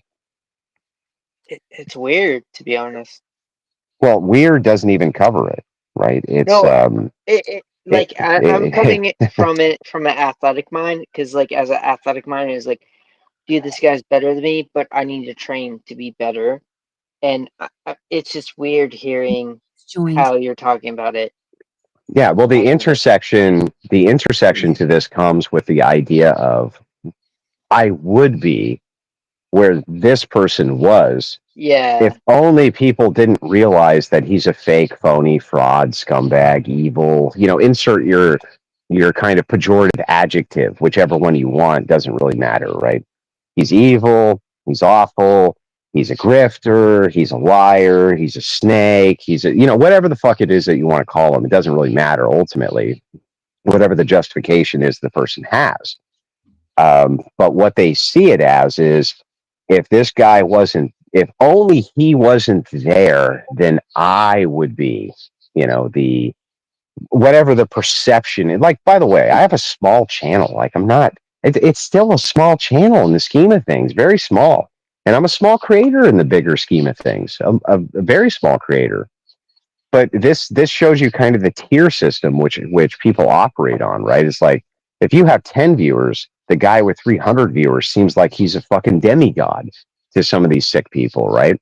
If you have 300 viewers, the guy with 900 viewers consistently seems like they're the guy that must be taken down. If only I could get to his status. And this is tiered all the way up to you log into Steven Crowder and you have 90,000 people live watching you, and the guy tiered below at 70,000 is like, that's where I would be if only there's a bizarre obsession which happens in this entertainment arena that I've never seen anywhere else. To be honest, that doesn't make sense to me. I would want to compete to you. Sorry, Arthur, for interrupting. There's just this misperception that there's a fixed size of pie and that I can only get my piece of the pie if I steal from someone else, instead of we can expand the size of the pie. And you actually see that across all professions and in the economy. It's not, I don't think that's it. I understand what you're saying, right? But this transcends that thing. This is something which moves into the realm of delusion. And the reason I think it stays in the realm of delusion is because people don't want to admit a couple of key factors, right? Which is, A, I could just suck at this. Right? I could just not be very good at this. I might not be very entertaining. I might not be fun to watch. I might not put on content that people enjoy. It might not be a provocation, which people respond very well to. I may not be likable, right? Those are really hard things to admit. I think the easier route is to just be like, well, no, I am all those things. It's just that evil person X has pulled the wool over, so many people's eyes, and I shall be the one to open them. It becomes a crusade in a way. Yeah, no, that's right. That's I'll say Ben is definitely on a crusade, all right. Well, I mean, maybe. I'm just saying, I understand what Aphrodite is saying, right? And she's right. That does happen across all spheres, all occupations, where people kind of think somebody else is maybe stealing their thunder or this type of thing. But inside of entertainment, it seems like there's like this kind of bizarre transcendent quality to it, where it even goes above that into the very delusional idea of I'm perfect if only people could see that, Yeah, and I think the biggest thing I take from it is like when people don't see the challenge to actually try to like surpass them, it's very annoying. They just want to take the actually short road to it and just be like a fucking snitch or like. Well, I think you keyed on something really important there, right? And that's so this idea of I want to surpass expert. Well, the truth is, inside of the entertainment field of YouTube, you're an island unto yourself, right? You don't need to surpass. You don't need to surpass anybody. Nobody will ever be able to make the same kind of content that you can exactly like you can make it, because individually, unlike if you're a machine mechanic, for instance. There's only going to be X amount of ways to fix a machine, right? Yeah, you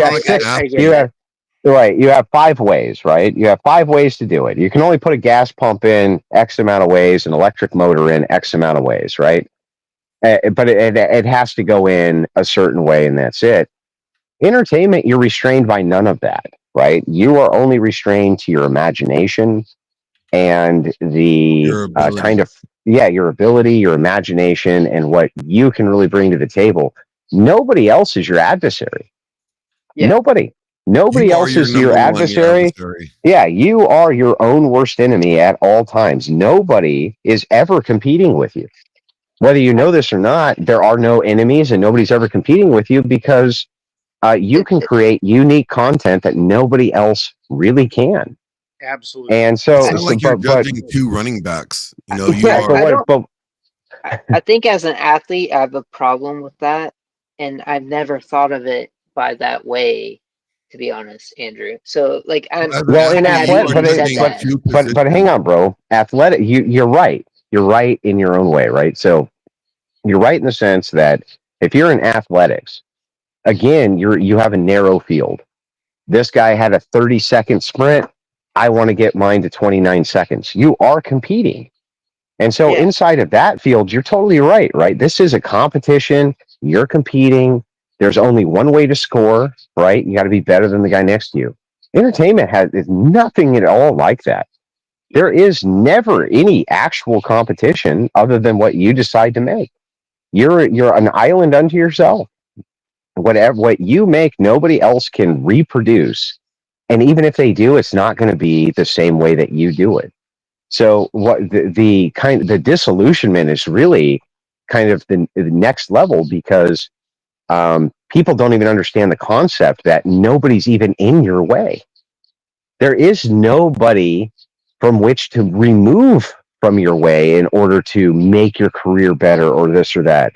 It's all really just dependent upon this own. You have your own island, your own channel, your own everything, right? It's your own little bubble, and you can do whatever you want with it.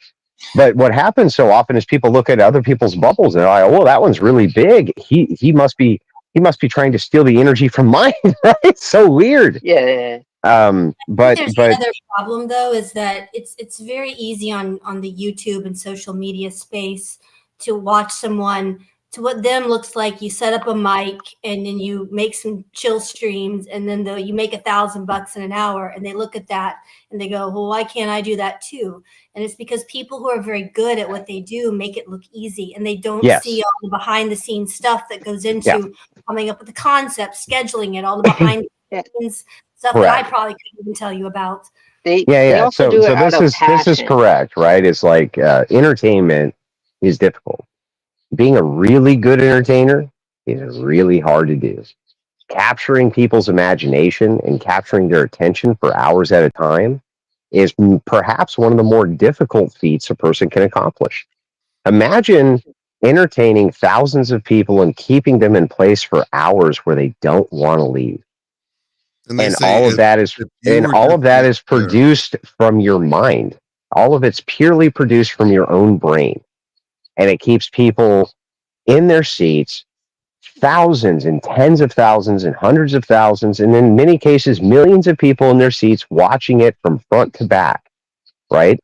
It does take a lot of talent and a lot of discipline, and it takes the right type of personality to do this. But it's difficult for people to wrap their brains around the fact that because that is the case, very few people are going to be good at it. And there's no shame in that. You know what I mean? But nobody's your actual enemy either.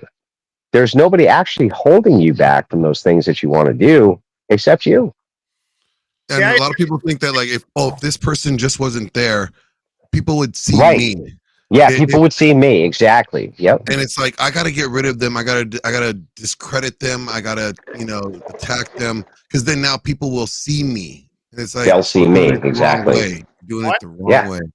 I definitely agree with part of that, but I also think that it's a lot of drama farming, because they can't come up with their own content. So the only way that they can do it is to push other people and manipulate them into creating a version of content that they can use, which is low tier and just really bad. Like, I actually don't have a problem with the Thorpes. Honestly, I don't care about the Thorpes. I don't care about them. I don't care about Chesto. I just don't care about any of these people. They don't make any difference in my day-to-day life whatsoever. And to be honest, they make no difference in my streaming life, which I think is even more important. Like, I don't need. Personally, I don't have a problem with none of them. Yeah, I don't have a problem with them. I don't care. They might as well just not even exist. But they choose to interact with me in a way that I dislike, and so and they know it, right? They're doing it on purpose, and so that's a weird dynamic, I think, that we see a lot in person too. But Jess White joined. But definitely, the way that this is being done, or the way it happens online, right? We see this all over the internet, right? Like there's all kinds of people who do this nonsense, and but I think it's unique to the YouTube sphere where people literally would create their own content.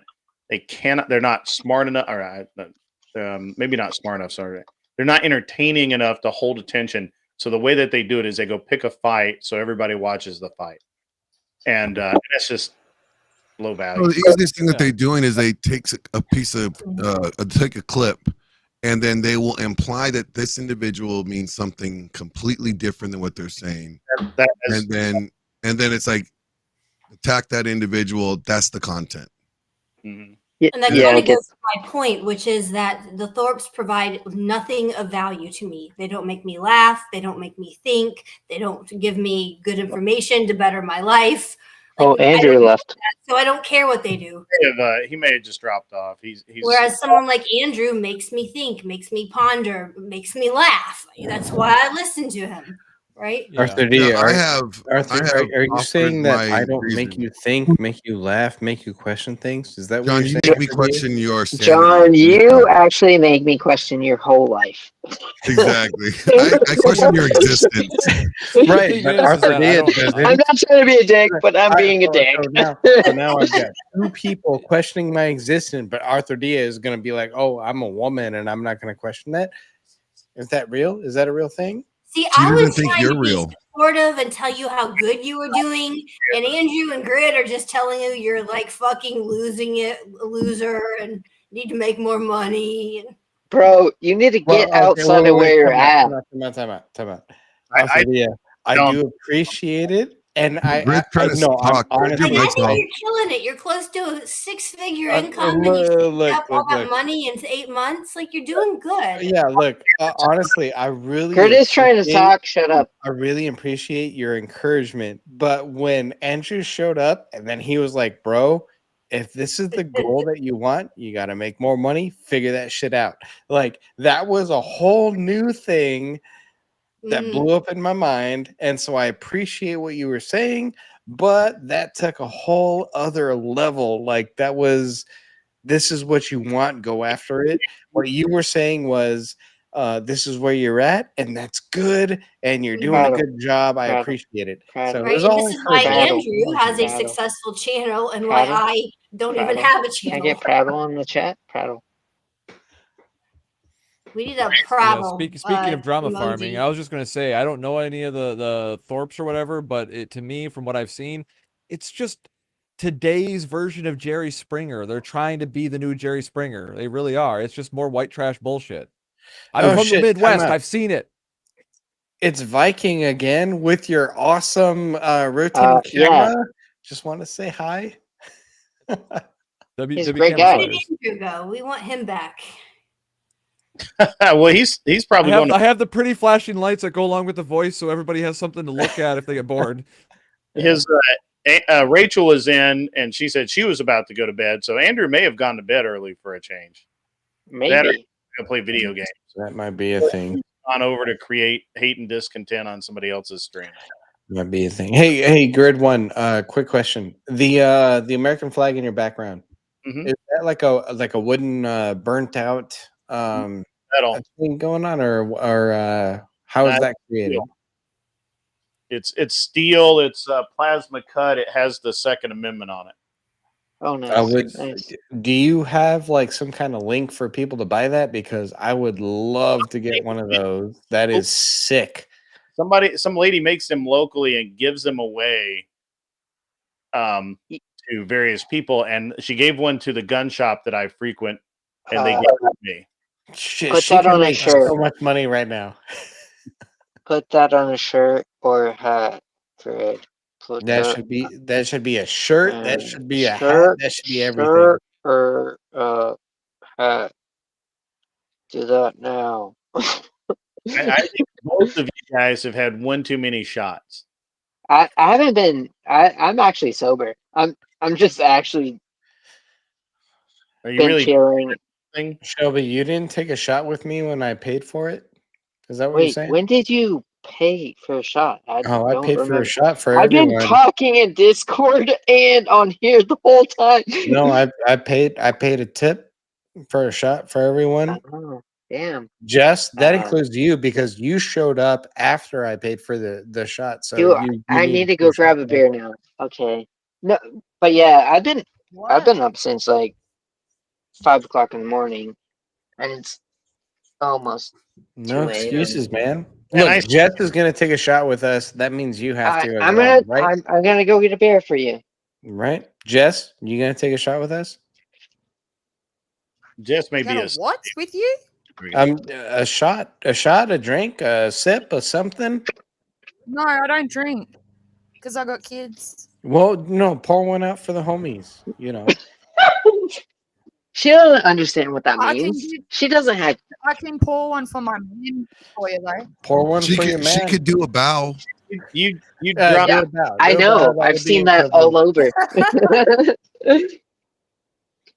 Just doing a bow would be doing a bow would be the equivalent of 2, I would say. 2 shots would be the equivalent of 1 bow. So All right, I'm opening a beer for you, John. thank you, You Shelby. hear that? Yeah. I heard that. I heard that. I heard Do you want me that. to? Do you want me to do this rugby style of chugging it, or how do you want this to go? I want you to be on cam and just take a sip. That's all I want. Fuck off! I'll chug this shit for you. No, just be on cam and do what I do. Take a sip. There it is. Let's go. And take a sip. Oh, there you go. Skull. Cheers, sir. John, if you want me to bow for you, you can see it in a few hours. I'll be going live. Well, Jess, I don't want you to bow for me. I was just asking for a bow for the sake of the cheers. There you That's go. all. I'm going off camera. But you can't see it right now. All right. I can't turn my camera on either because I don't want my kids in the background to be on stream. Glenn, I sent you some stuff over on Discord. Okay, let me double check. I thought maybe you went to sleep again or something, but No. this is horrible. Live. See, I'm not usually up this late. I know. This is weird. I know. Yeah, I was surprised You were were still on when I streaming got back. this morning, to be honest. I 5 was. o'clock this Are you morning. talking about the images? Yeah. No, I like those. Yeah. maybe. Yeah. Those are pretty cool. Yeah. So, Glenn, you missed out. What did I miss out on so far? I guess that for some reason, Chesto made a stream about me. Chesto? I haven't actually seen it yet because I don't know what channel. I don't know what Chester's channel's called. Chesto, whatever. I don't know what his channel's called. I guess I can look it up. He allegedly made a stream about you, or you know he made a stream about you? Somebody told me that he made so Chesto actually contacted me and he's like, hang on, I'll tell you. What did he say? I gotta go way down here because so he says, watch my last stream. And I asked him for a link. And he never responded with a link. So I don't know what the name of his channel is. So I just was like, and so I was like, whatever. But apparently he made a stream about me. I'm sure it's awesome. I'm sure it's great. Does he not have a link to his YouTube in his I can find it real quick. Hold on. If that was on Discord, he might have a link in his profile. Enough because I don't even know who that guy is. Chesto Nut? Apparently Is that such a who it major is? YouTube star that when I Google his name, nothing comes up.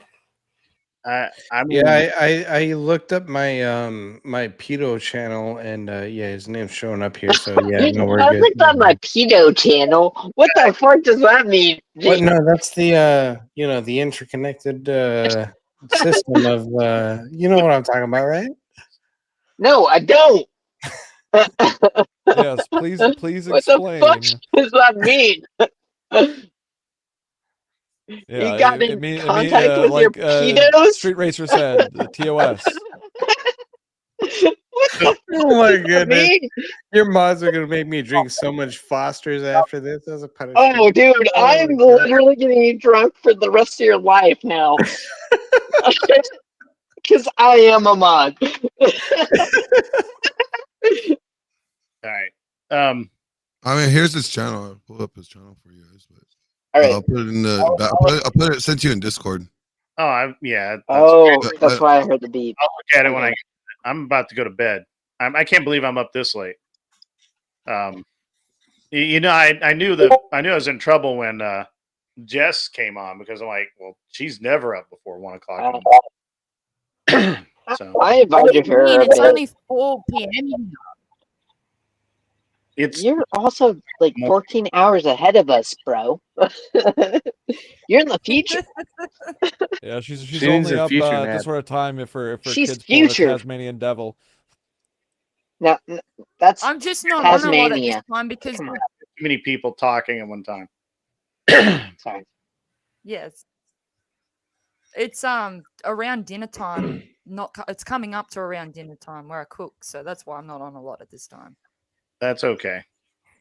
Cooking is a great activity. Yeah, because I'm doing wife and mum duties, and bathing Andrew and cooking Andrew and all that messaged kind of me stuff. So that that's why I'm he's here got early. church in the morning, so he's gone to bed. Oh, makes sense. Makes sense. Means he's what 2-3 hours behind me. Okay. Well, I think Andrew's in the same time zone I am, which is it's 1:56 a.m. Yeah. Wait, no, he's not. He's in Michigan. Isn't that Eastern Standard Time? No, it's Don't give away it's his Midwest. location. People can figure that out. Don't give away his location. Don't do that. Oh yeah, The whole state. I think he's said that before that he's in Michigan. Don't matter if he said it before. Don't say it now. Just like Glenn is not saying that me and him spent the night together last night. Like that's something that you just don't say out loud. When you're online. I was awake all night last night, so I did not sleep or spend the night with you. Yeah, we did not go to sleep Unless at all. you're talking last about night. you were on stream with me. Okay, then I'll talk. Yeah, sure. Yeah, no, I'm just saying we did not go to sleep at all last night. That's what I'm saying. Bed. Go to bed. You're John, you're on some gay shit right now. I want to ask you, Glenn, how many people did you ban? Bed, John. Good night, John. Because I heard it was pretty high this You're morning. drinking too much, John. It's getting weird. You go to bed, right? You know that's bad. Look, Glenn likes my advances. That's all I'm saying. All I know is just he makes me feel warm and fuzzy inside. Gay. Super gay. I'd punch you in the face, John, just for how super. No, gay you are. would cuddle me first, then you would punch me. No, in the face. I would punch you in the face, and maybe we I maybe would put guys, a Greg's huge. gonna talk, and you guys are talking over very Greg, please. endearing. I'd be very endearing at first, and you would accept it. That's all I'm saying. Greg, what did you want to say? Take your locker room banter to the locker room. Oh. Yeah, here, Grid. I got a perfect soundboard for John right now. My God, are you still talking? Are you talking? Is the locker room? I need that. You got to send me that, Viking. Is the locker room like a keyword to like Glenn? Go ahead and start a stream or something. No, it's to be gay. Guy. Gay. Ooh. What is your stream going to be on tonight, Glenn? It's a little self promo. Yeah. Why is Arthadiah Arthadiah? Why is Arthadiah talking? She's a female. It's why Arthadiah is Arthadiah. It's all about you. Interesting.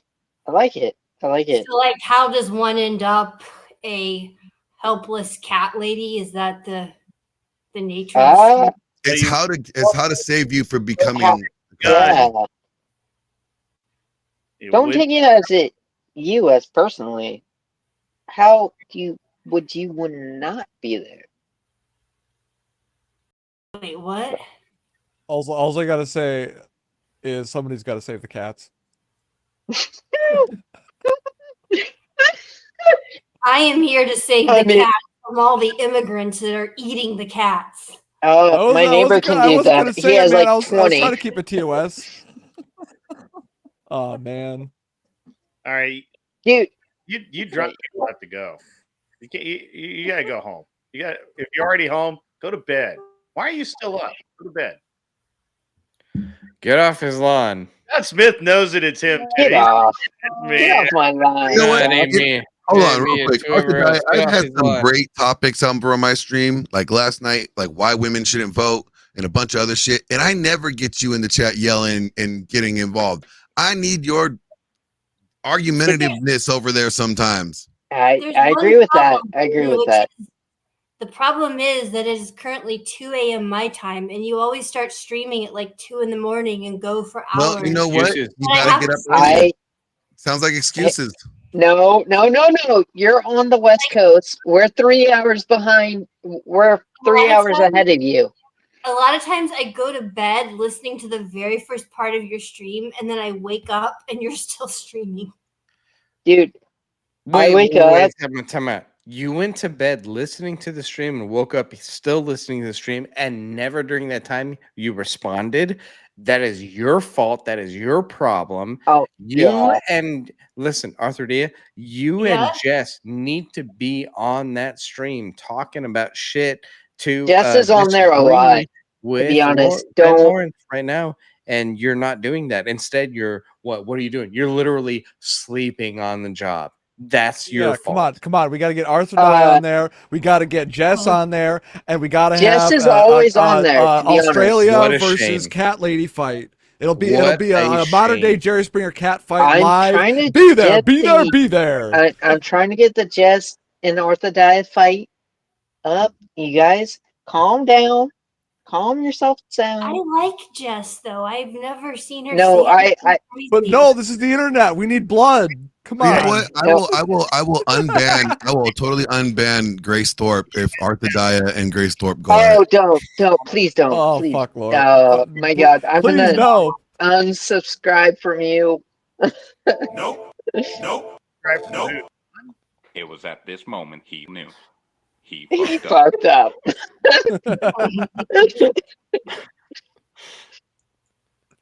But I enjoy waking up to you in the morning and be like, dude, this is Gay. what I want to come up to. That sounds Dude, really good. don't say things like that while I'm trying to take a drink. Like, No, he just said I enjoy waking up to you in the morning, and he was going to continue. No, 10 minutes, he and knows then what I said, mean. It's like you I walked wake right up into and that like, one, man. You totally yeah, saw I the did. slaughterhouse, and you just walked straight into it. I saw it and I was like, oh, I fucked up.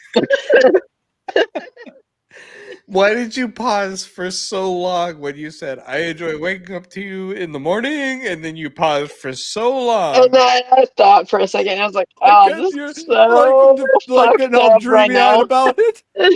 Like, you left me the perfect opening. No, I literally come on. I'm like, oh, Glenn's online. Let me hear this while I'm getting up and getting ready for work. I was waiting for him to say, I enjoy waking up to you in the morning, making you breakfast, giving you coffee. I was waiting for the rest of it, but I'm not that you guys gay. ruined it. Yeah. I'm not that gay. Yeah, Right? No, That's what your seriously, wife Shelby, needs to do. You were not almost, me. you were almost the perfect wife. I'm just gonna say you were. Oh, Almost, I would good, almost good, do good. the rest of my life. Other than I can so kill close. a person You were so close to being the perfect with my wife. bare hands, The thing was, you didn't have a vajige, so that was kind of the thing that threw it off. I'll be honest, Grid. I've heard some sus conversations hanging out with the guys from Fresh and Fit. I never thought it would go there here. I'm just saying. Oh, you don't have to worry about it. We go. Then you don't know. I'm shocked. I'm not appalled, but I am shocked. All it takes is one drunk guy named John Smith. Basically, you have to go. Agent Smith, I'm sorry. You gotta punch out. You gotta punch out. Hit the eject button. Go to bed. Tomorrow you'll be like, did I really say that? And the video will be here to prove that you did. I don't think I'll feel that way. Spectra. I think I will feel just as proud as I am now. But Go drink some water. Viking, okay. Viking, I would be just as gay for you as I am for everyone. Oh my God, that's super gay. Get the fuck out of here. It's not Go the first time I've been drink hit some on. water. I'm not surprised, man. It happens. Right, I'm a Viking in real life. I can't help it. It is what it is. Vino Veritas. All right. Hey, have a good night, Grid One. Drink Thanks for a having me. bottle of water, buddy. Good Yeah, to stay see hydrated. have you in the chat. I would just like to say this is why I don't drink. Chug this. Drink your I'm water. fine. I agree with you. You don't All need right. a Good night, y'all. Thanks for having me, Grid One. Really enjoyed it. yeah, this has been cool, man. Hey, everybody, I'm going to be doing a stream right now, so if you guys want to just come on over. I can come chill over stream. if you want. Good one. I'm gonna Does be that mean I wide don't have awake. to leave now? Glenn is inviting me. Oh no, John! You need to go to bed and you need to drink a lot. John, you of can do whatever fucking you water. want. You can come over. You're a man. Remember, whose frame do you live in? Whose frame do you live in? Who the fuck is controlling me right now? I'm a real man. You're not a real man. I'm telling How you, dare you need you to go tell to me to bed, do something drink healthy? some fucking water, you fucking pussy. Glenn is literally enabling his alcoholism. I know, and I'm trying not to do that. Look, No, I never Glenn, said. Like I said, I'm not a good person. See the I Glenn, told I you know I'm not you're a good not, man. Glenn. I'm gonna start my stream right now. Hold on. Yeah, I'm gonna actually shut mine down. Everybody, Raid Glenn. Raid Glenn.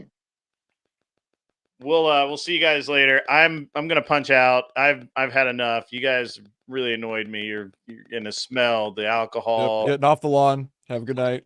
Get the fuck off the lawn. All y'all need to go wash your gay mouths out with Glenn's tactical ball soap. Thank you, Arthur Diet. Arthur Daya, you mentioned my great. balls. Oh my god, that was so good. Glenn will be live in a second. I'll send you guys over there. Don't have to worry about it. Stayed with us this long. I really appreciate it. Thank you so much. You guys are the best. I really do actually have the best chat. I go to a lot of streams and nobody's chat is this small. He just started. Yeah. I gotta go take my old man nap. The only reason I'm up this late is because I took an old man nap this afternoon. You don't have to lie. You guys go away. Leave me alone. See ya.